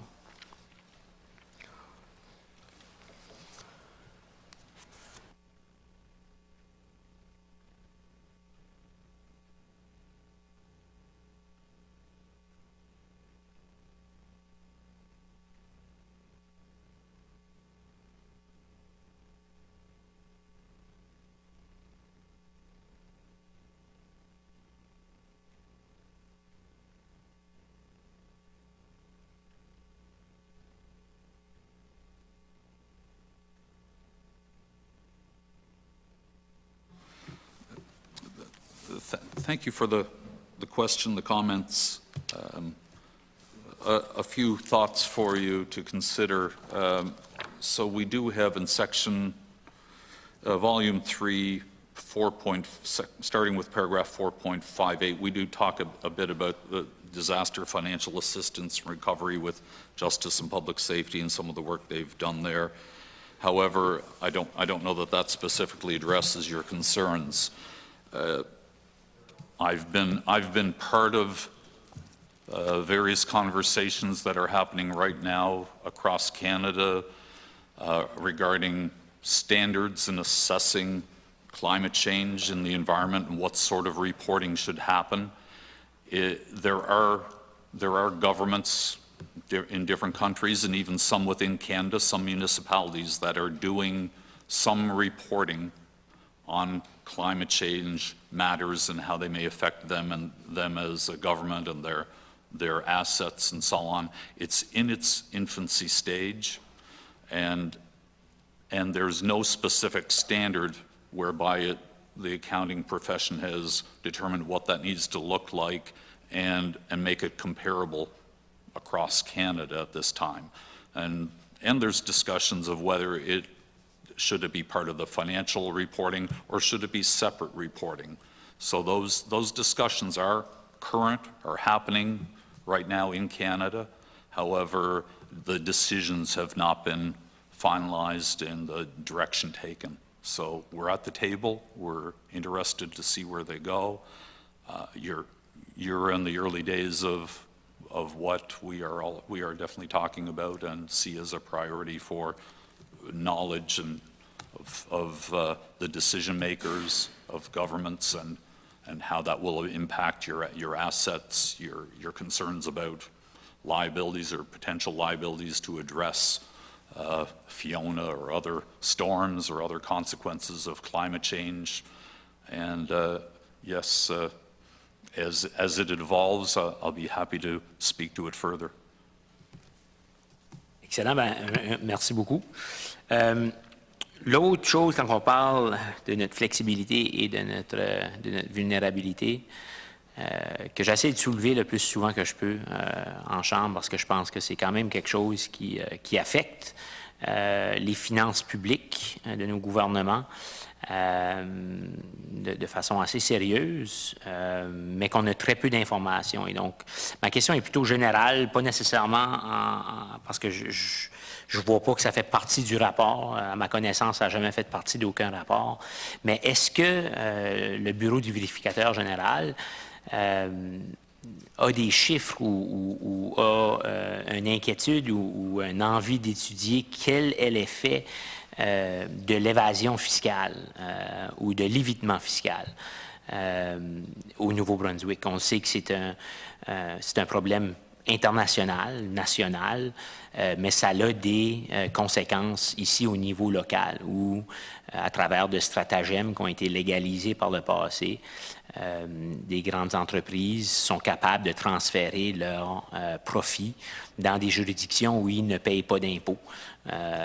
Et on le sait que ça arrive ici au Nouveau-Brunswick. Et donc, on perd certainement des recettes par rapport à ça. Donc, ma question plutôt générale, c'est est-ce qu'il y a une certaine inquiétude par rapport à ça au Bureau du vérificateur général? Est-ce que vous avez déjà regardé ça? Ou est-ce que c'est un sujet que vous n'avez pas, que vous n'avez jamais touché? Et donc, peu importe, là, j'essaie juste de comprendre peut-être votre lien avec ces stratagèmes fiscaux-là.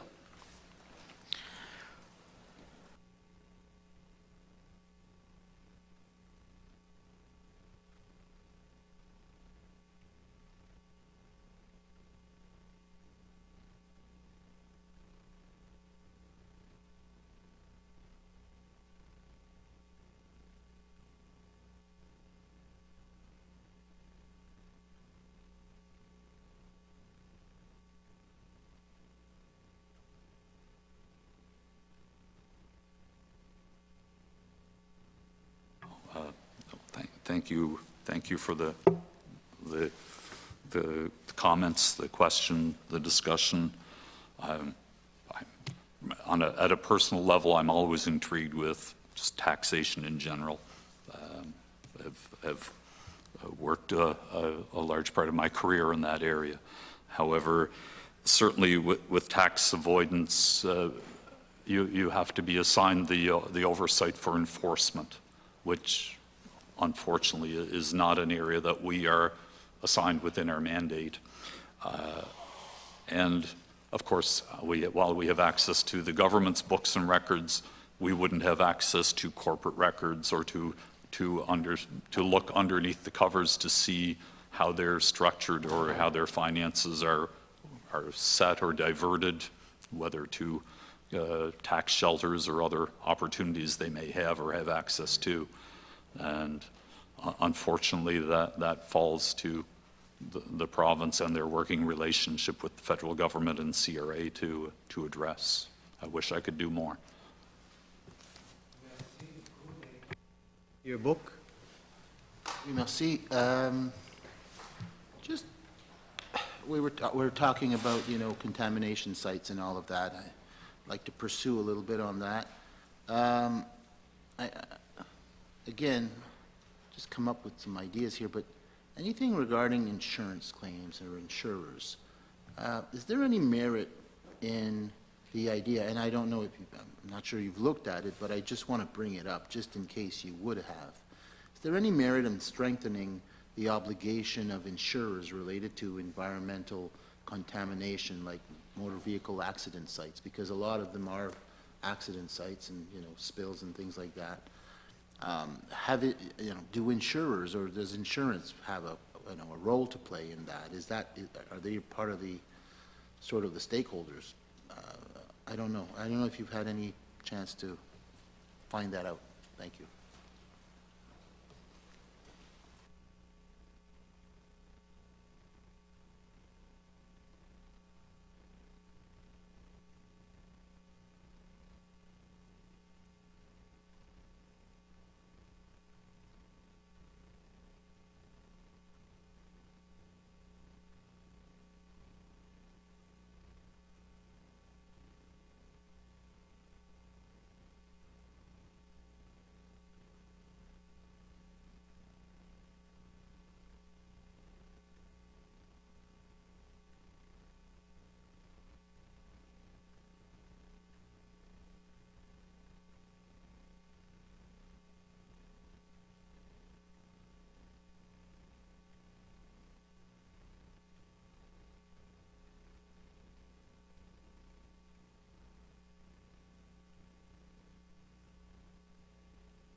Great question, actually. A couple of perhaps a few comments that from a few different angles here for you to consider. So no, we didn't look at insurance as part of this report. Exhibit 2.2 in contaminated sites does show, tries to identify the types of contaminants we're seeing in the contaminated site files by contaminant type. So you're on the right lane here when we say a lot of this is gasoline, fuel oil, lube oil. It's certainly the majority of the contaminants that the department is seeing in their work. It takes up a large portion of that pie chart. When it comes to insurance, there was a report we did back in 2019 on contaminated sites, and they did look, Ms. McPherson in her day did look at some of the insurance on some of these site leases when the government was leasing out certain properties, and there was some instances where I believe the leases, there was supposed to be insurance and a proof of insurance for the lease, and in some instances, I believe that it was to be provided. In one instance with Department of Agriculture where they had not obtained proof of insurance from a lease. So sometimes when the government is leasing properties for purposes of, be it for, I don't know whether it be mining or whatever the purposes may be, the intention is not to get caught with that cost on our own. And in some of those instances in our prior report, the proofs of insurance and things were not being tidied up and tied off on when the departments were doing their work. So it is possible that those open contaminated sites, that there's many of them, maybe they're gas and oil, and perhaps insurance is covering them. All we know for sure is we have 1,000 open site files, and the details and who's going to wear the cost is not clear to us based on the work we did. Fair enough, thank you for that. Well, there's certainly, again, more questions to ask the department, and this might be more of something that, an idea that came to mind would be, you know, in the case of an accident on the road, where it's not a property other than it's DTI owned, government owned, you know, within that 20 meters, 66 feet, you know what I mean? I'm not sure that car insurance, if there is an accident and one is deemed to be at fault, would they cover any type of cleanup, you know, environmental cleanup? Would there be an accident and you would have some spillage of gasoline or diesel fuel or things like that?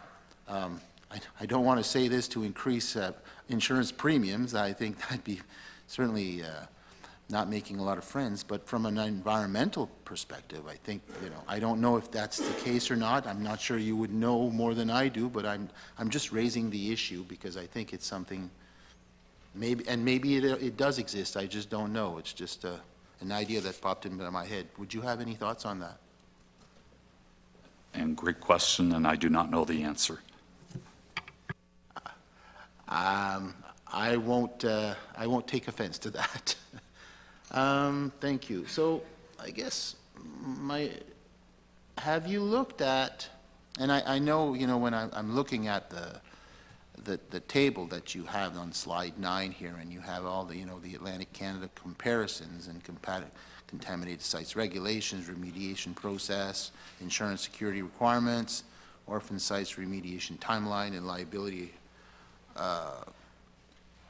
apportionment. Ooh, I've never heard that word before.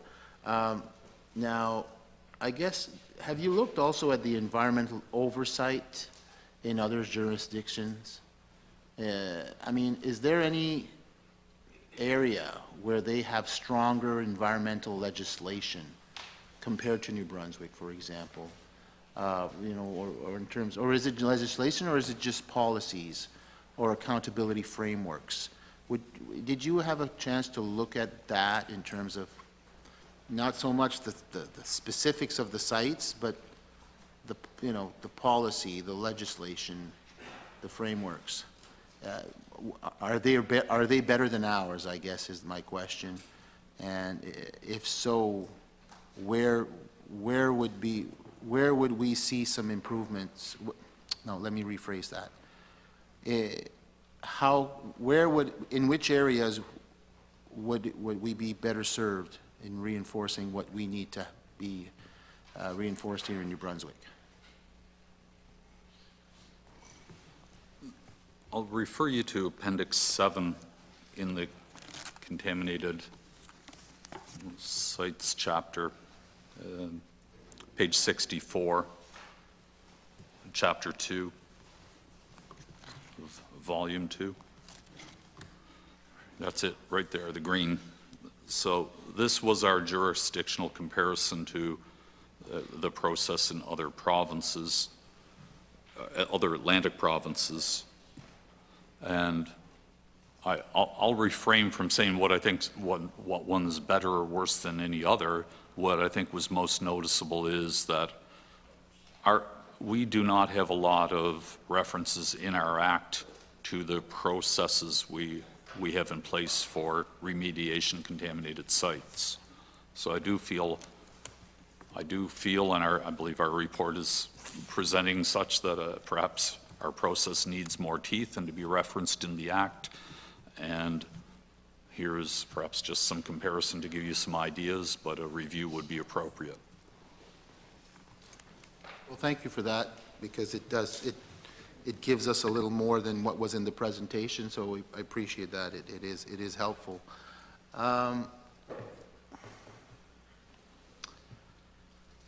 You talked also about the availability of information. The fact that it's, and in your presentation you did talk about it, about the fact that, you know, the public doesn't have access to a lot of that information.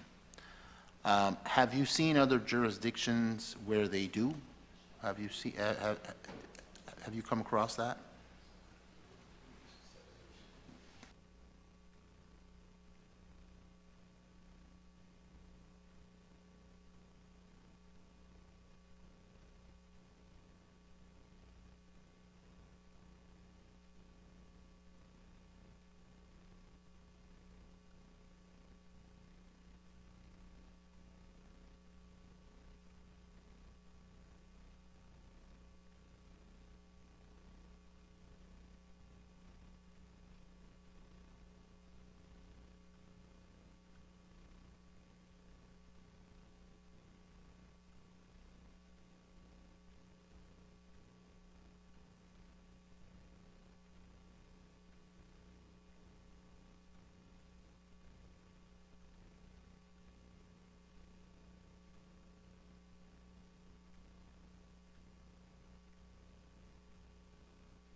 Yes, thanks for your patience. Just needed to find the right spot here. Refer you to page 33, Exhibit 2.7 in Chapter 2 on contaminated sites.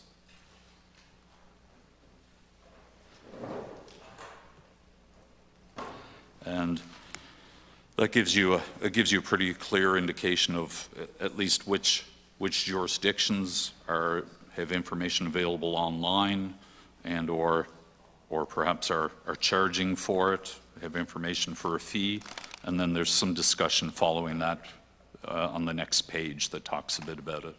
That may be of help if you're looking to look at which provinces are out there and look at their websites for information, see what they have. Thank you. That answers the question, so thank you for that. Thank you. So, I'd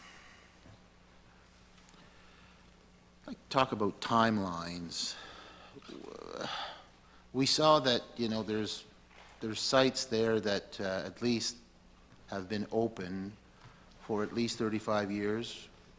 We've seen, you know, and that's probably the most extreme cases, but nonetheless, you know, I know I'm not talking to an environmental expert, so please know that you have some, you know, and if you don't know, that's fine.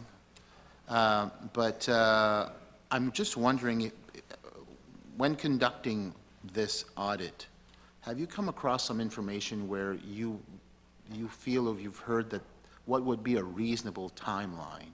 And I understand that some would be shorter and longer because of the complexity of the situation or the gravity and things like that, but would there be, have you seen what would be an acceptable timeline? I'm guessing it's not 35 years. But would you, you know, is it 2, 5, 10 years, or have you come across some timelines in your experience? Thank you.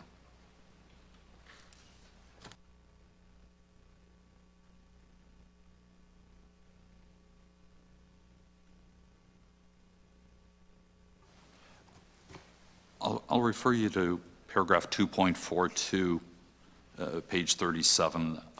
So no, I do not know what the appropriate timelines are, but I can refer you to what Nova Scotia indicated, that Nova Scotia requires the remediation to be done within 2 years unless otherwise permitted. And PEI usually sets a specific timeline dependent upon each individual contaminated site. So that would be the best reference I know to give some idea of what others think is acceptable. Remember that you brought it up in your presentation, so thank you for that. Thank you for your patience with me. My next question, and probably the last questions in this round for me, is we've talked about it a little bit, but the role of third parties, because, you know, we're talking about the government being, you know, responsible, or the regulator, or however you want to call it, but the third parties are, you know, the people involved in the spill, or how, is there any type of regulation, or did you see anything that sort of puts a framework to how to deal with them, or not, and we were talking about insurances and things like that. Could you help me out with that one, if you can?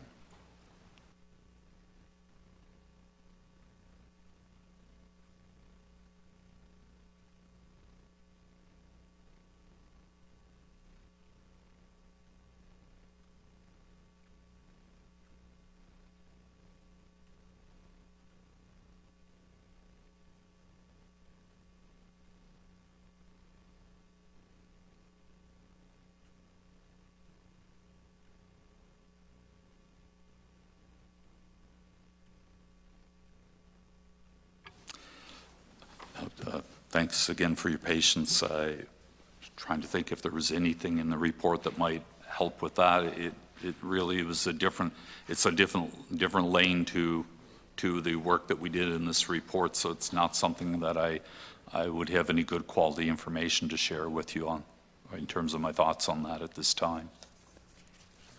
Thank you. Monsieur Arsenault. Bonjour, merci beaucoup. Bonjour, Marie. Rebonjour. Ça fait tellement longtemps qu'on ne s'est pas parlé. Et donc, non, je voulais juste faire un petit suivi sur la question tantôt. Ça devenait intéressant. C'est-tu le genre de choses, vous vous dites ne pas avoir ce pouvoir-là, pensez-vous, selon vous, que c'est peut-être le genre de choses qui serait intéressant à travers d'un comité parlementaire où on pourrait demander de la documentation, que vous ayez accès à certaines informations importantes pour pouvoir comprendre l'étendue de l'impact que ça a sur les finances publiques du Nouveau-Brunswick?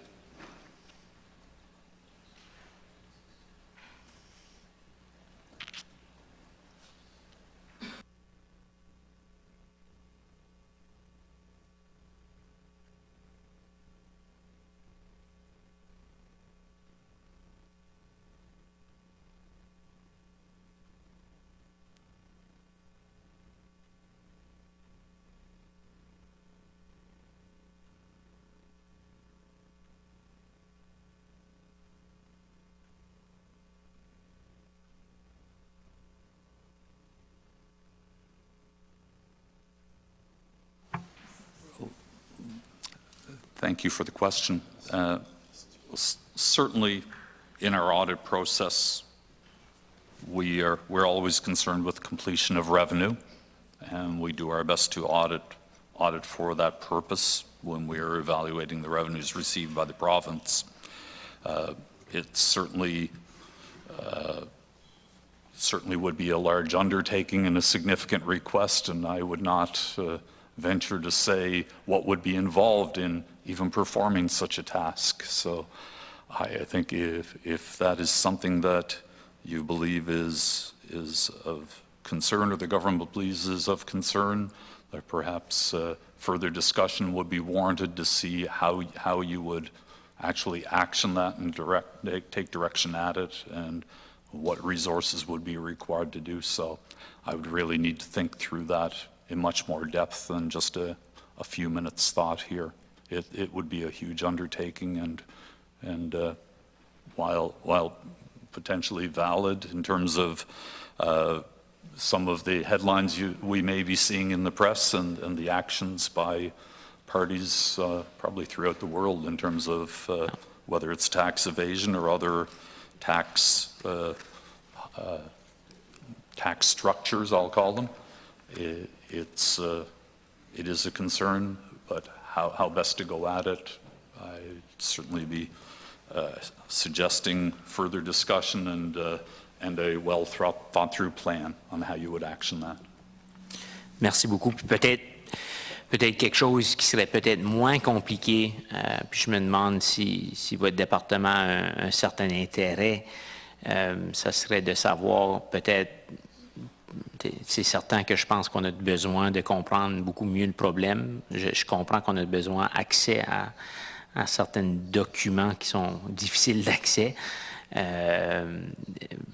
Est-ce que vous vous êtes déjà penché sur la question sur comment on ferme ou comment est-ce qu'on, nous, comme gouvernement, on évite d'ouvrir des portes qui permettent l'utilisation de ces stratagèmes-là? Vous avez dit être très intéressé par la taxation. Y a-t-il des façons ou des choses que le gouvernement pourrait entreprendre qui nous mettraient dans une meilleure position de ne pas perdre accès à ce revenu-là? Encore une fois, je comprends que c'est une grosse question, là, mais peut-être juste savoir si ça a déjà été un intérêt de votre département ou si ce serait dans un futur à court ou moyen terme.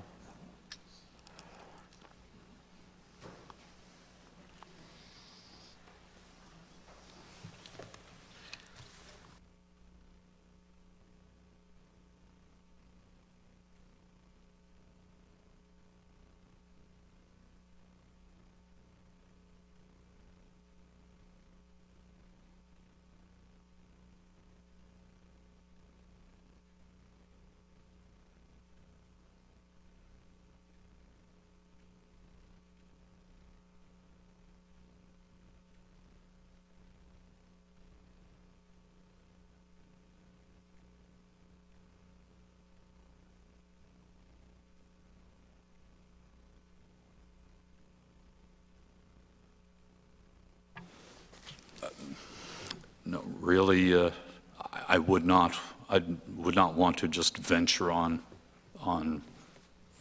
flippant comments of how you would go about such a in-depth and complicated audit. It would be something that really would require thought and analysis. It would be something that there would have to be a will of the government and the other parties involved. It would end up going beyond the scope of necessarily New Brunswick into working with other parties, federal government, CRA. It's quite a complex,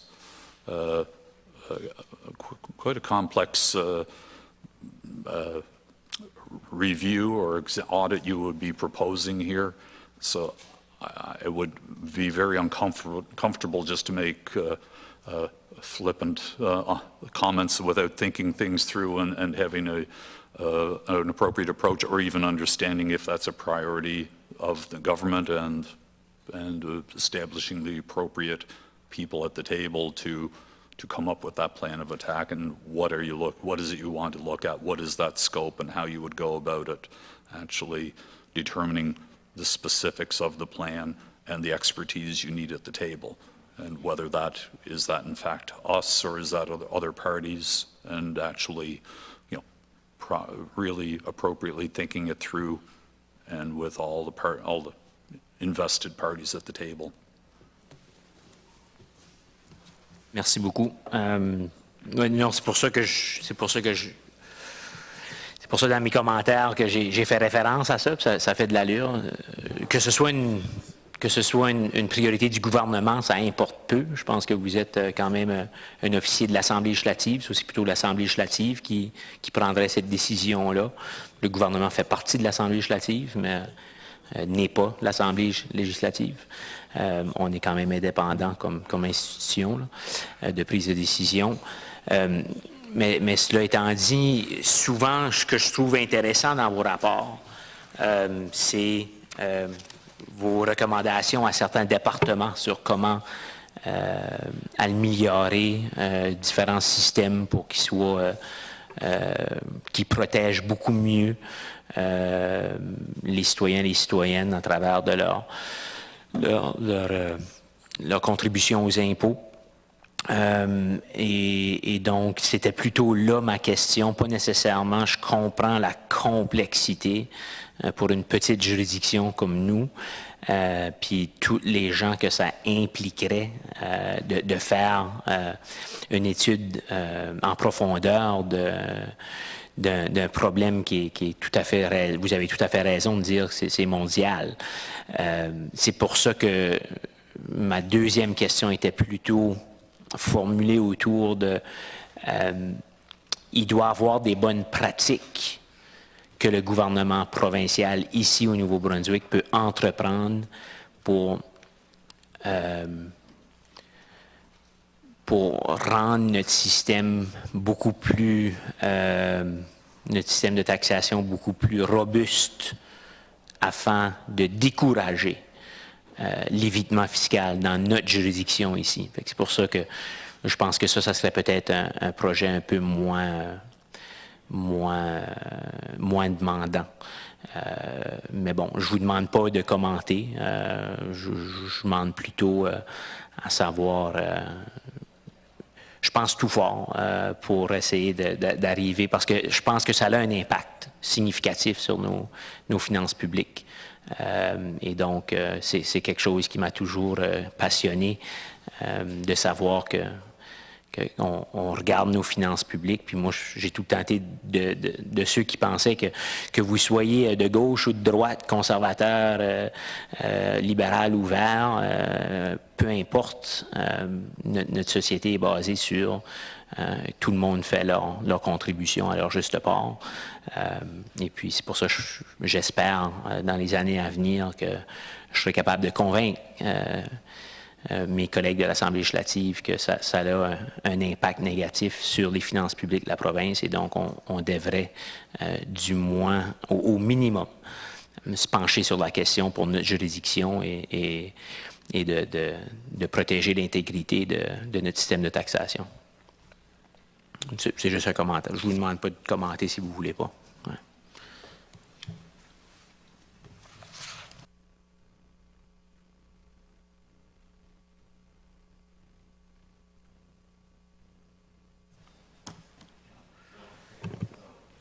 I've got some questions.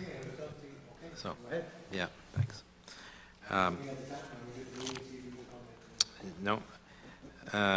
So, Chapter 4 makes me a bit crazy here. I mean, you've got a lot of important areas you've done work in that remain unresolved, which sets out a kind of nice work plan for the committee as departments come before it. So I've touched on a few, but there's one last one I want to talk to you about, ask you about, and that's the property assessment process. Your headline is, or your title is, "Improvements are still needed." And you point out that approximately 61,000 properties with fast-track assessment data are still not fully validated. By my arithmetic, that's about 16% of all the properties, or residential properties anyway. So that's a lot. So you say 18%, 14,000 properties have not yet started, and SMB has not yet started to validate data on 14,000 properties that were fast-tracked. They've started but not yet completed the process on validating data for 47,000 properties, and they've only fully done it for 22% of the total. So you make this recommendation and you say, "We again recommend SMB proceed as quickly as possible to validate the assessment data of properties which were assessed using the fast-track methodologies back in 2017. Is there anything more you can do, or are you just throwing you just throw the ball over to the court of the committee here? I mean, for you as Auditor General to say, well, we again recommend what we recommended before, you can't kind of up your recommendation another level to trying to light a fire under, in this case, Service New Brunswick to get that work done? Yes, I'm trying to light a fire, and I need your help. Okay. My- All right, I My guess- understanding is that this hasn't changed since last year. Right, that's the other point you made, and no And- change since last year. Yeah. And I don't think that's right. I think Service New Brunswick has to step up and check those properties and make sure those are appropriate, both for the taxpayer, but also the rest of the taxpayers. We want to know everyone's paying their fair share, not more, not less. I'm just asking that they get onto that, move ahead, and get that done. And can you help me ask Service New Brunswick to do that? Yes, absolutely, and I'm sure the 61,000 property owners involved would like to get it dealt with too, one way or the other. So, so there's that, and then the other piece of this was the visual inspections, supposed to make visual inspections on a timeline of 10 years. You're suggesting that, if I understand this correctly, to be accelerated every 4 to 6 years. Did you have a discussion with Service New Brunswick about their capacity to do visual inspections of properties within an appropriate time period? Is that part of the issue, that they are under-resourced to carry out the visual inspections, or what's your sense of that? I mean, you're suggesting they need to accelerate that to every 4 to 6 years, but they're not even keeping up with the 10-year sort of practice. Yes, and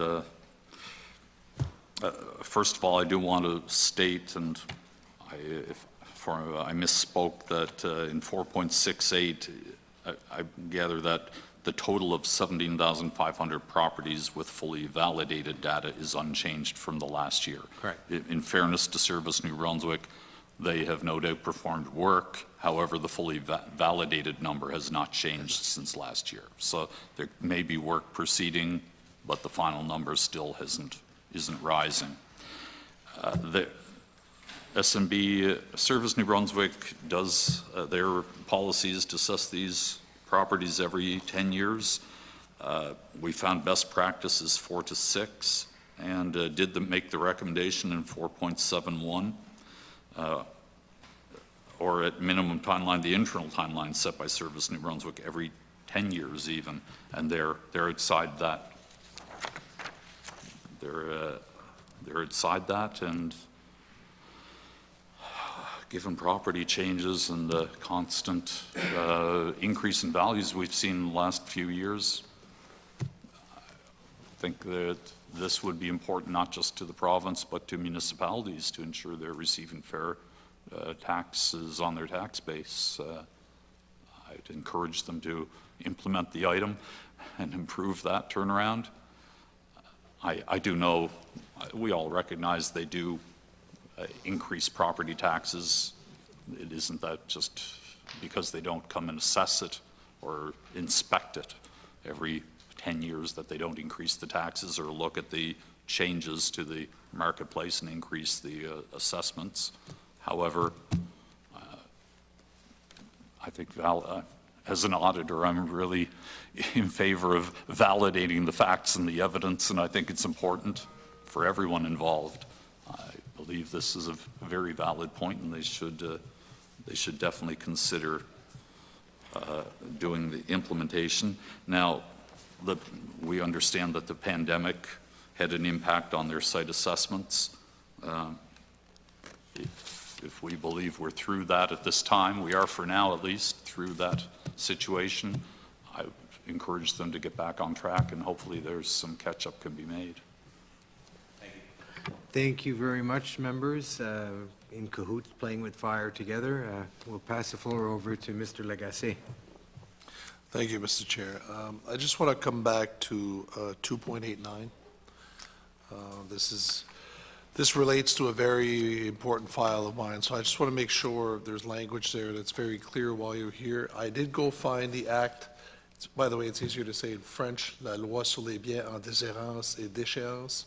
I'll let my most capable Anglophone colleagues decide if it's escheats or échéats, or I don't know how to pronounce it. But in 2.89, you have very clear language in how you provide your finding. It says, if no one takes ownership of a contaminated site property, the property reverts to the province. And then later on, you mention again, once the province takes ownership of the property, they will become liable. So this is very clear language that the property goes to the province. But when I go to the Act, in 1.1, it clearly states, well, clearly, it says the Attorney General may cause possession of them to be taken in the name of the Crown. So I'm just trying to see, in the Act, it says that essentially, if there's a property that's left intestate, or somebody has refused, the succession has refused to take the property, it kind of sits there, and according to the Act, it seems to say that, well, the province may act on that or just leave it there, but your conclusion seems to say that they're going to get ownership. Can I just get clarification on the language on either one?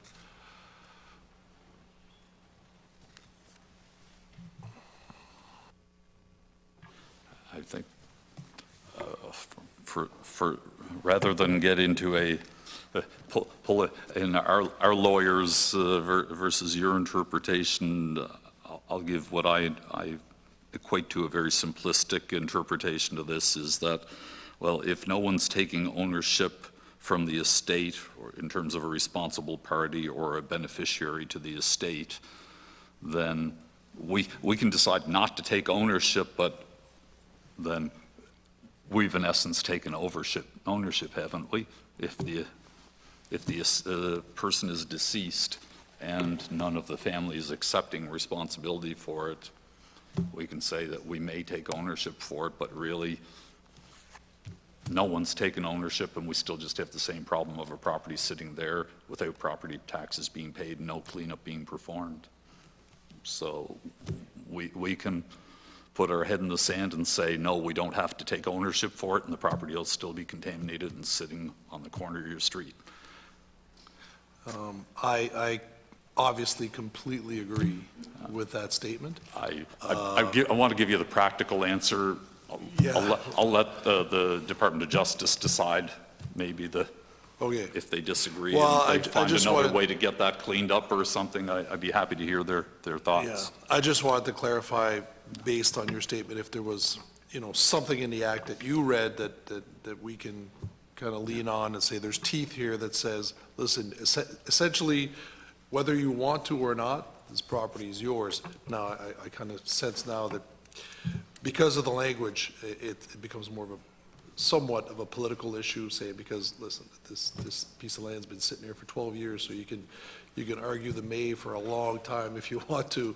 I was kind of looking for some teeth, saying, well, so I guess we'll just ask questions to the Department of Justice to see if we can clarify that or push it further down and say, but it is good news, and I appreciate you bringing it up, because essentially what this says is that the Department of Finance and Treasury will not have to wait for the next tax sale to move on this if these conditions actually are, because they may, they may go take it right away if they want and start dealing with it. So I do appreciate that. I will be working on that diligently, I promise, if anybody's listening. Another question, just on a different subject, and I've just got a few mop-up questions before I send it back to my colleague. In your presentation, you mentioned for the application for the fund, there was about $18 million worth of applications yearly, and about 8.6 was accepted. Was any analysis done on the rejected applications, on the ones that didn't get through? Understanding that you kind of mentioned it was very subjective and there didn't seem to be clear criteria. I'm just wondering about the ones that put work and applied for a project and got turned down, and now are hearing that, well, there really wasn't a clear criteria. So did you have a chance to look at any of those?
Thank you for your patience.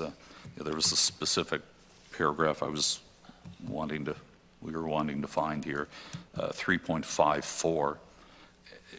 It may not perfectly answer your question, but certainly indications of why certain funding requests were refused did include whether ineligibility or funding cuts may have been taken for reasons where perhaps fewer lower paid workers could be used, such as a student or a professor, or the scope of the work could be reduced. So it was or it could be that just a project was seen as being ineligible. Mind you, if you go to the page before that, around 3.51, the applications are reviewed by technical reviewers, and then based on their eligibility criteria, now they would evaluate if they're eligible or not. But we also go on to say that we didn't feel that their eligibility criteria are well defined in terms of what does an innovative approach mean, or relevance when it comes to environmental outcomes, or it isn't explained or defined. So many of their criteria are lovely words, but understanding the context of it is quite interpretive to the expert that's reviewing it. And so that comes to our recommendation of improving their definitions and the criteria for evaluating these, so that it can be better documented and understood when they do or they are or are not eligible.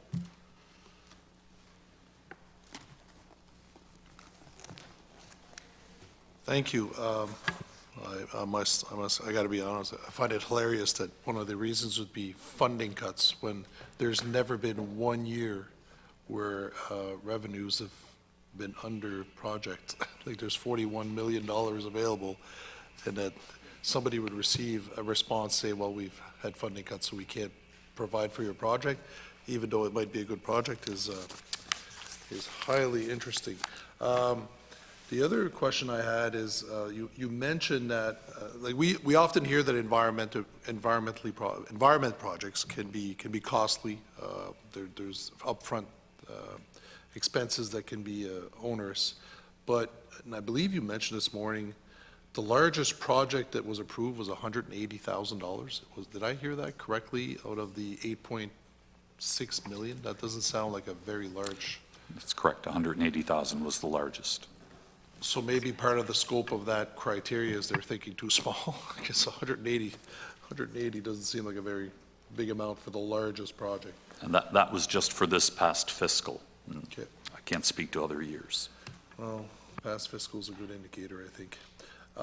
The other question I had, and kind of an anomaly, when we look at the funding categories, the way you presented it, restoration was one of the lowest kind of like pocket of funding categories in both 2020 and 22.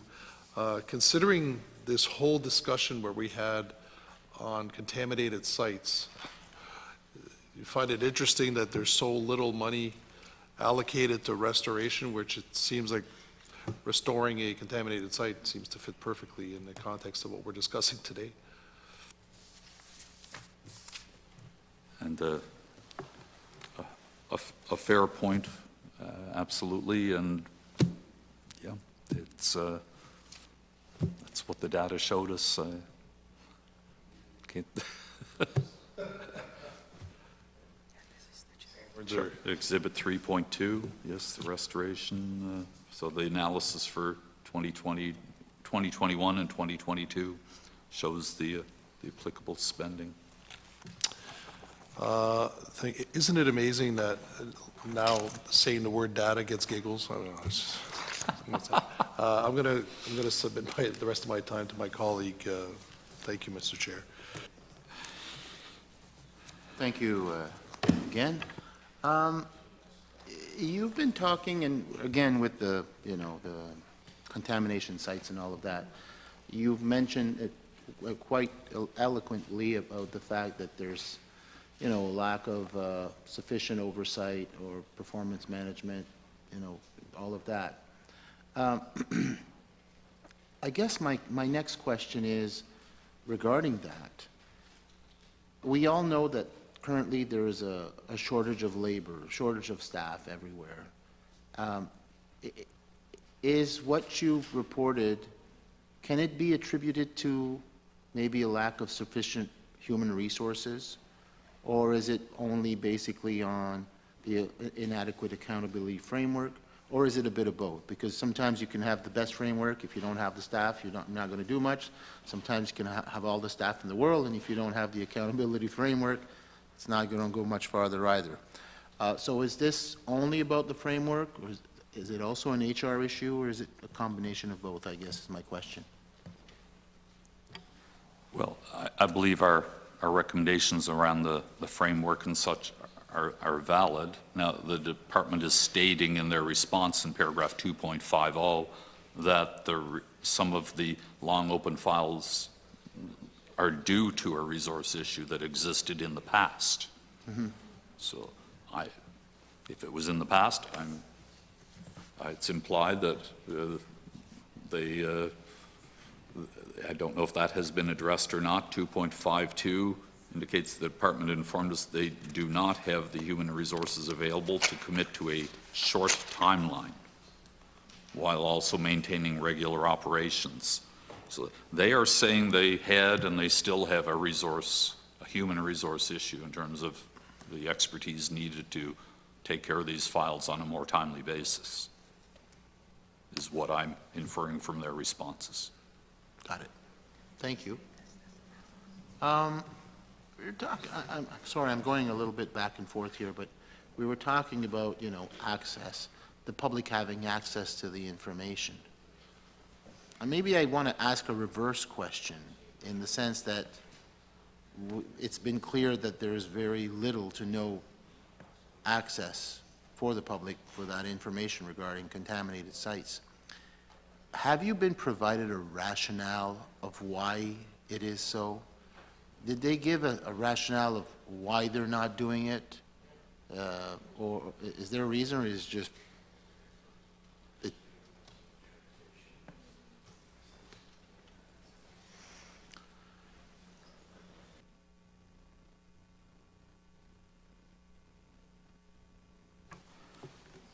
So, no particular response in that regard.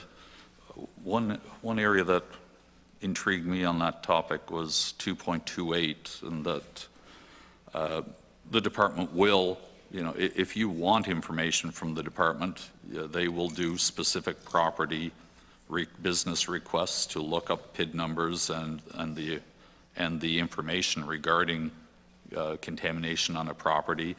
The program, I think it's about $50 for an application and $30 per hour for a research fee.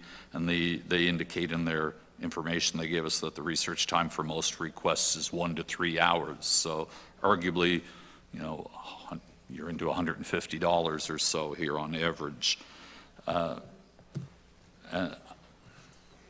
don't know that that's a big revenue generator for the department or anything, but one thought that goes through my mind is if that information was available online, maybe they'd have more time to do the work on these open site files if they didn't have to spend their 3 hours helping with these public requests. If it's something that could be made publicly available online and help them with their backlog.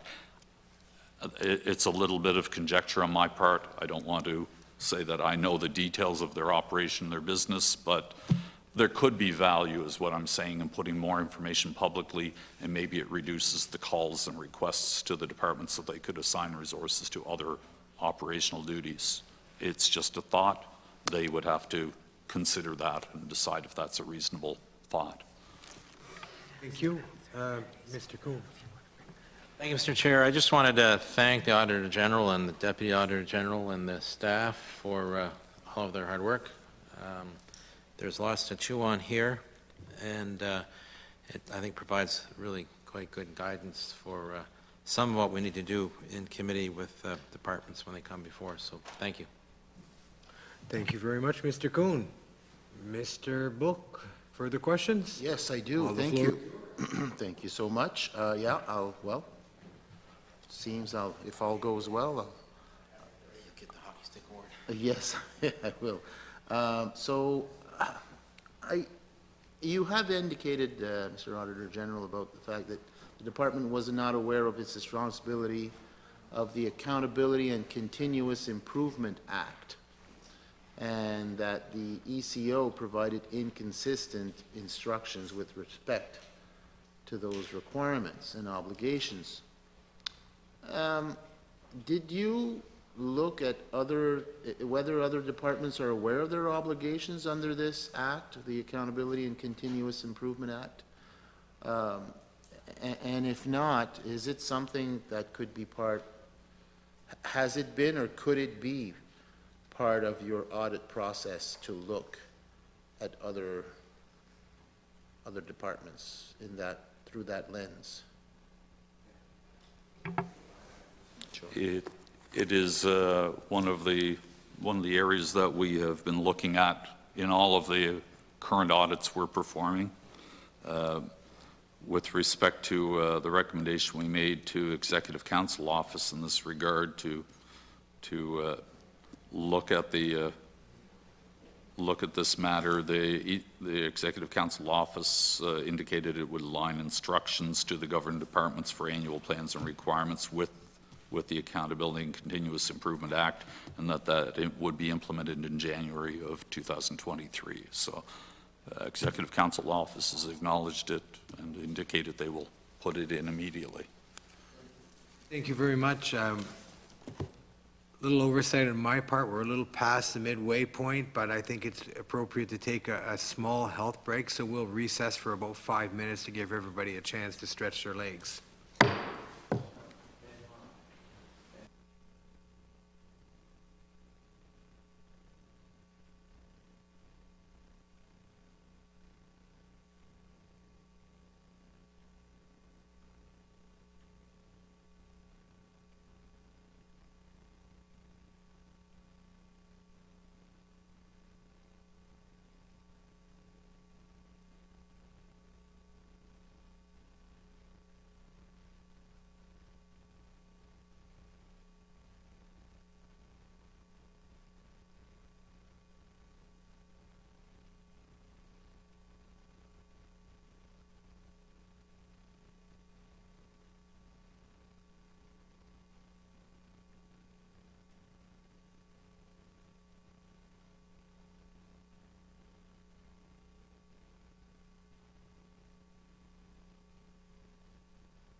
All right, call the meeting back to order. I noticed that some people had their timers going and we went a little over 5 minutes. My apologies for that.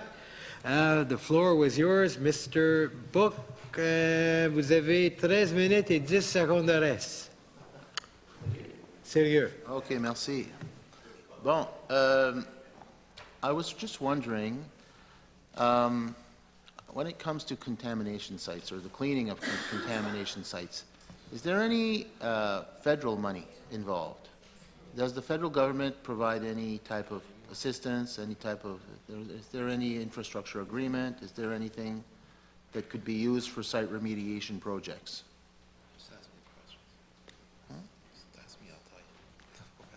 Okay.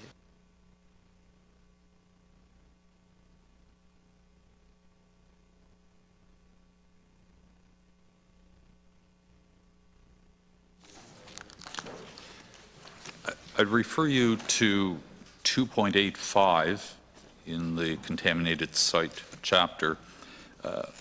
The orphan site program was originally a joint funding with the federal government and the provincial government, and then the federal funding ended in '95, and the provincial government reduced the program until the end in 2009. There may be other funds available. I am not aware if there are others, but this program in itself was jointly funded at one time. And yes, no, I don't have any more information than that. Thank you for that. Well, now that we're talking about orphan sites, and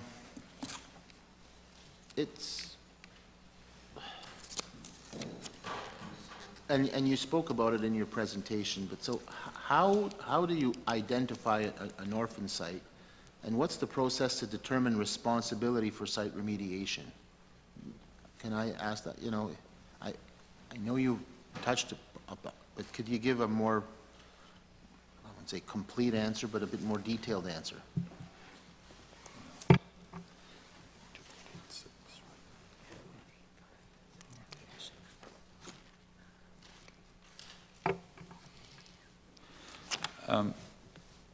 So in the same area that I referred to before, 2.84 defines an orphan site and tells you that, yeah, contaminated site where no responsible party can be determined or where the responsible party is unable to afford remediation.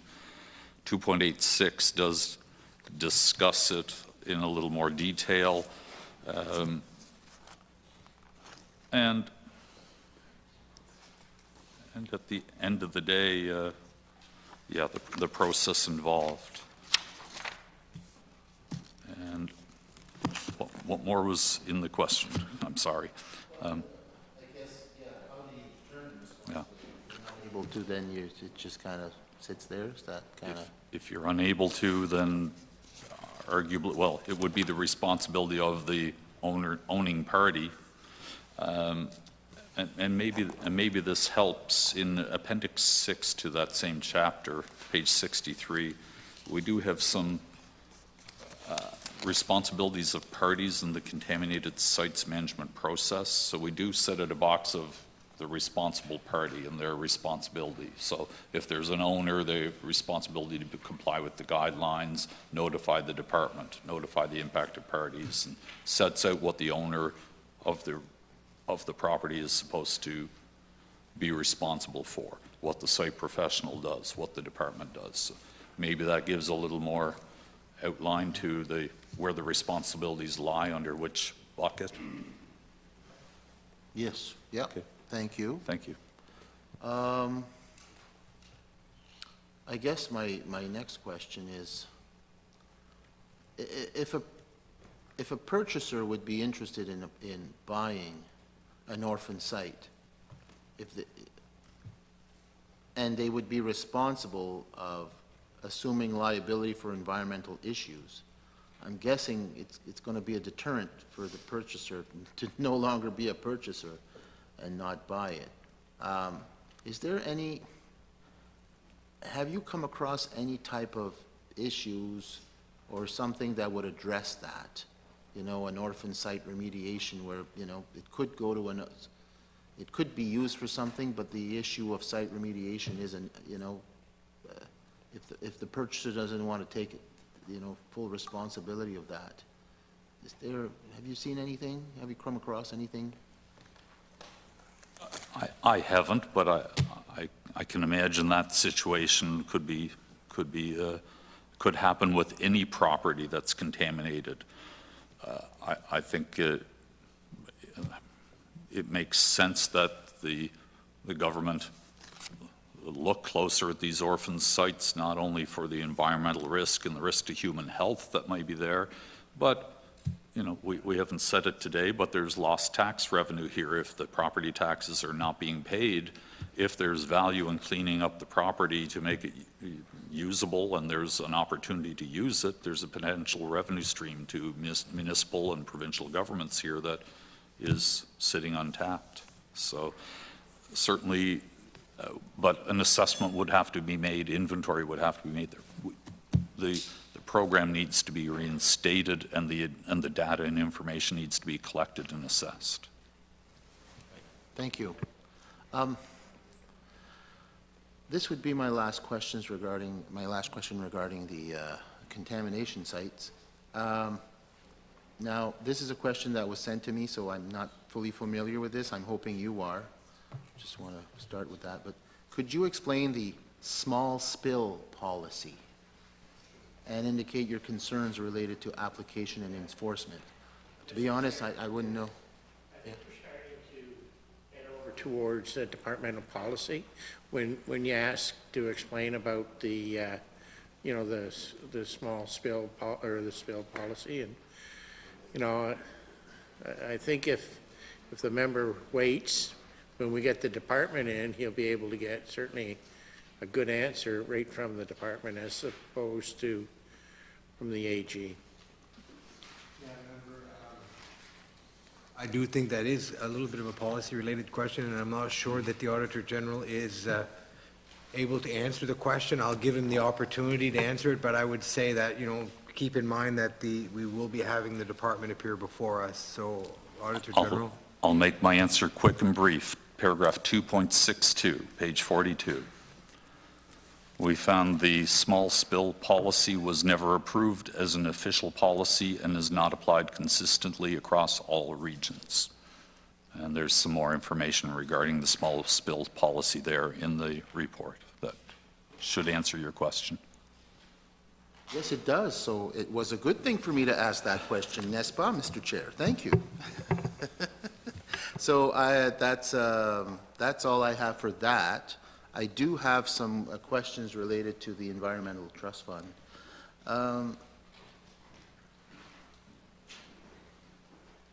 I have a more, well, it's related to that, but a more general question, which I feel is applicable to the Auditor General.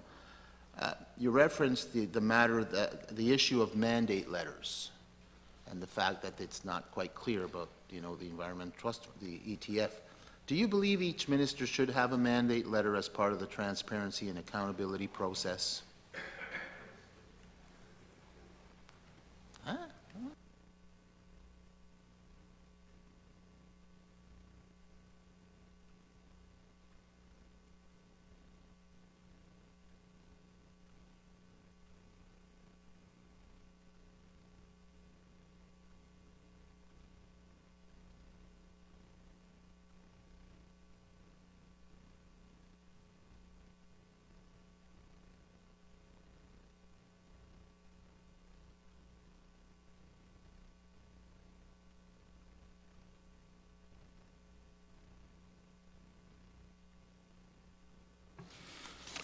Refer you to paragraph 3.27, and the so the department did only receive one mandate letter dated 2021-22, and it was addressed to the chair of the advisory board.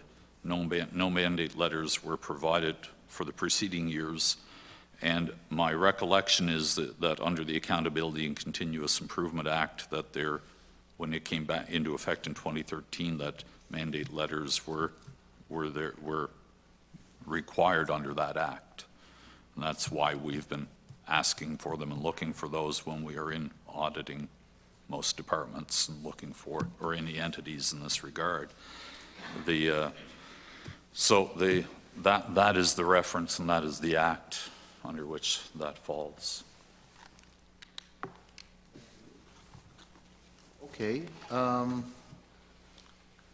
Obviously, when it comes to this, there's a significant number of recommendations that you've made to the department regarding the lack of criteria and accountability related to the Environmental Trust Fund, including the fact that the fund isn't tied to achieving any specific objective, such as erosion protection or climate change mitigation. You've made recommendations. Has the department replied to your recommendations? If so, are you satisfied with their response, or are there plans for follow-up? I guess would be my next question.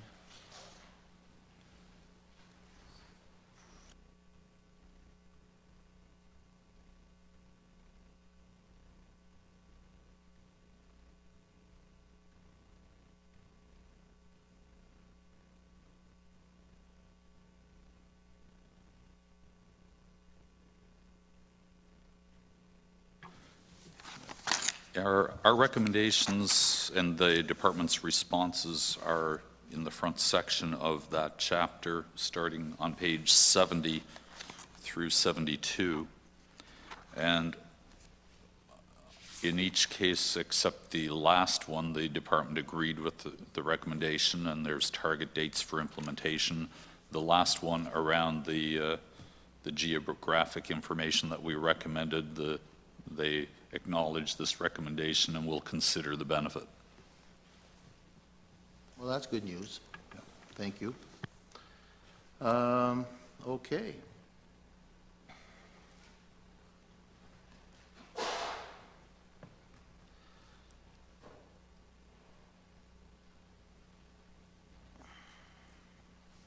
I'm just looking at my notes.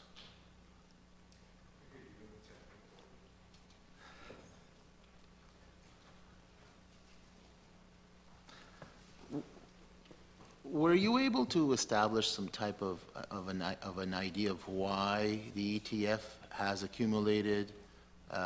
accumulated surplus based on your investigation, your audit, why that surplus came to be?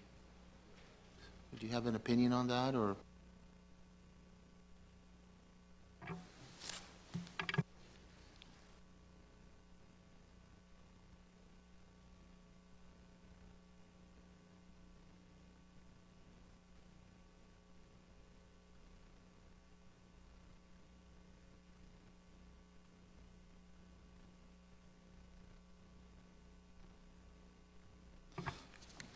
Refer you to Exhibit 3.7 on page 85, and we've got a 10-year analysis there where you see the budgets and the actual spent, and on the Exhibit 3.6, the funding awards, Exhibit 3.8, the revenue versus expense in that accumulated surplus. So it gives some of the trends and what you're seeing in terms of the amounts spent and so on, but perhaps generally, yeah, 3.46, the department did not provide any documented justification for allowing the surplus to accumulate. It isn't any 1 year where the revenue was just consistently outperforming the budgeted expenditures that they put in place. They have a process in the department where they ask for the project applications over the winter, approve them in the spring, the money gets spent, and I presume you get to the end of the year and, oh my goodness, we've got $2 million more revenue than what we budgeted for. But there never seemed to be any concentrated effort to say, what should we do about this? It just continued to accumulate and no documented justification why. Thank you, member. I just have to check to make sure. Are there any other questions? Continue. Thank you. Thank you for bringing this up, because I'm already getting some feedback from organizations from my part of the, in my writing about the fact that they're kind of, it certainly raises a flag that, you know, not all the money has been spent, and it would be beneficial for those organizations who benefit from this type of funding, for them to make sure that, you know, all of the money can be used for what it's supposed to be used for. So certainly some other questions to ask the department.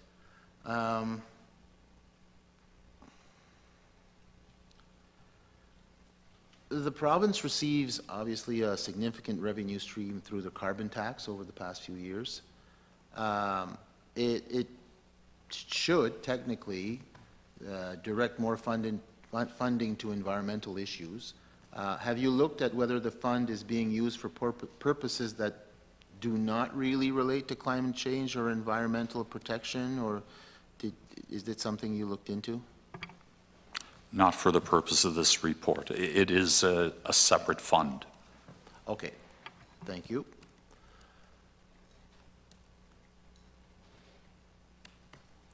That question you have answered already. Would you suggest a restructuring of the advisory board? Should there be specific criteria for members that are different than what currently exists? Be my next question.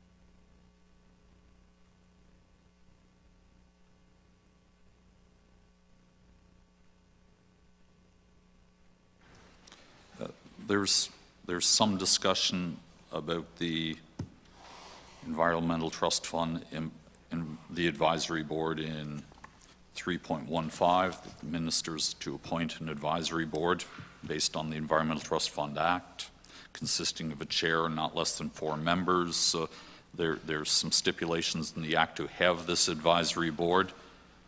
However, if you move then over to paragraph 3.34, or 3.33, 3.32, that area there, the advisory board's role is currently limited to the annual review of funding recommendations and the final list. While the process is necessary, doesn't necessarily contribute to the oversight required. There's no terms of reference or defining documents for the Environmental Trust Fund Advisory Board.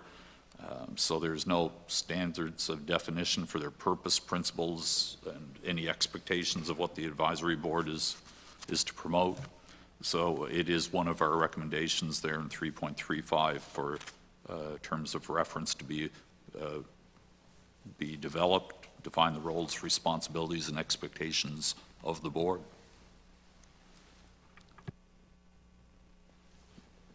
Thank you. Yeah, that does answer the question. Thank you. My last question regarding this is, you did mention in your presentation that there's no geographic information regarding where, and you kind of gave a map of, and my understanding it's a map made by yourselves, I think. It's not a map supplied by the department. That's correct. Okay, great. Based on your map and your findings, did you see a certain balance or a certain imbalance regarding the number of projects in certain regions or the amount of money given to certain regions as opposed to other regions? Did you notice if it was equitable or not so equitable?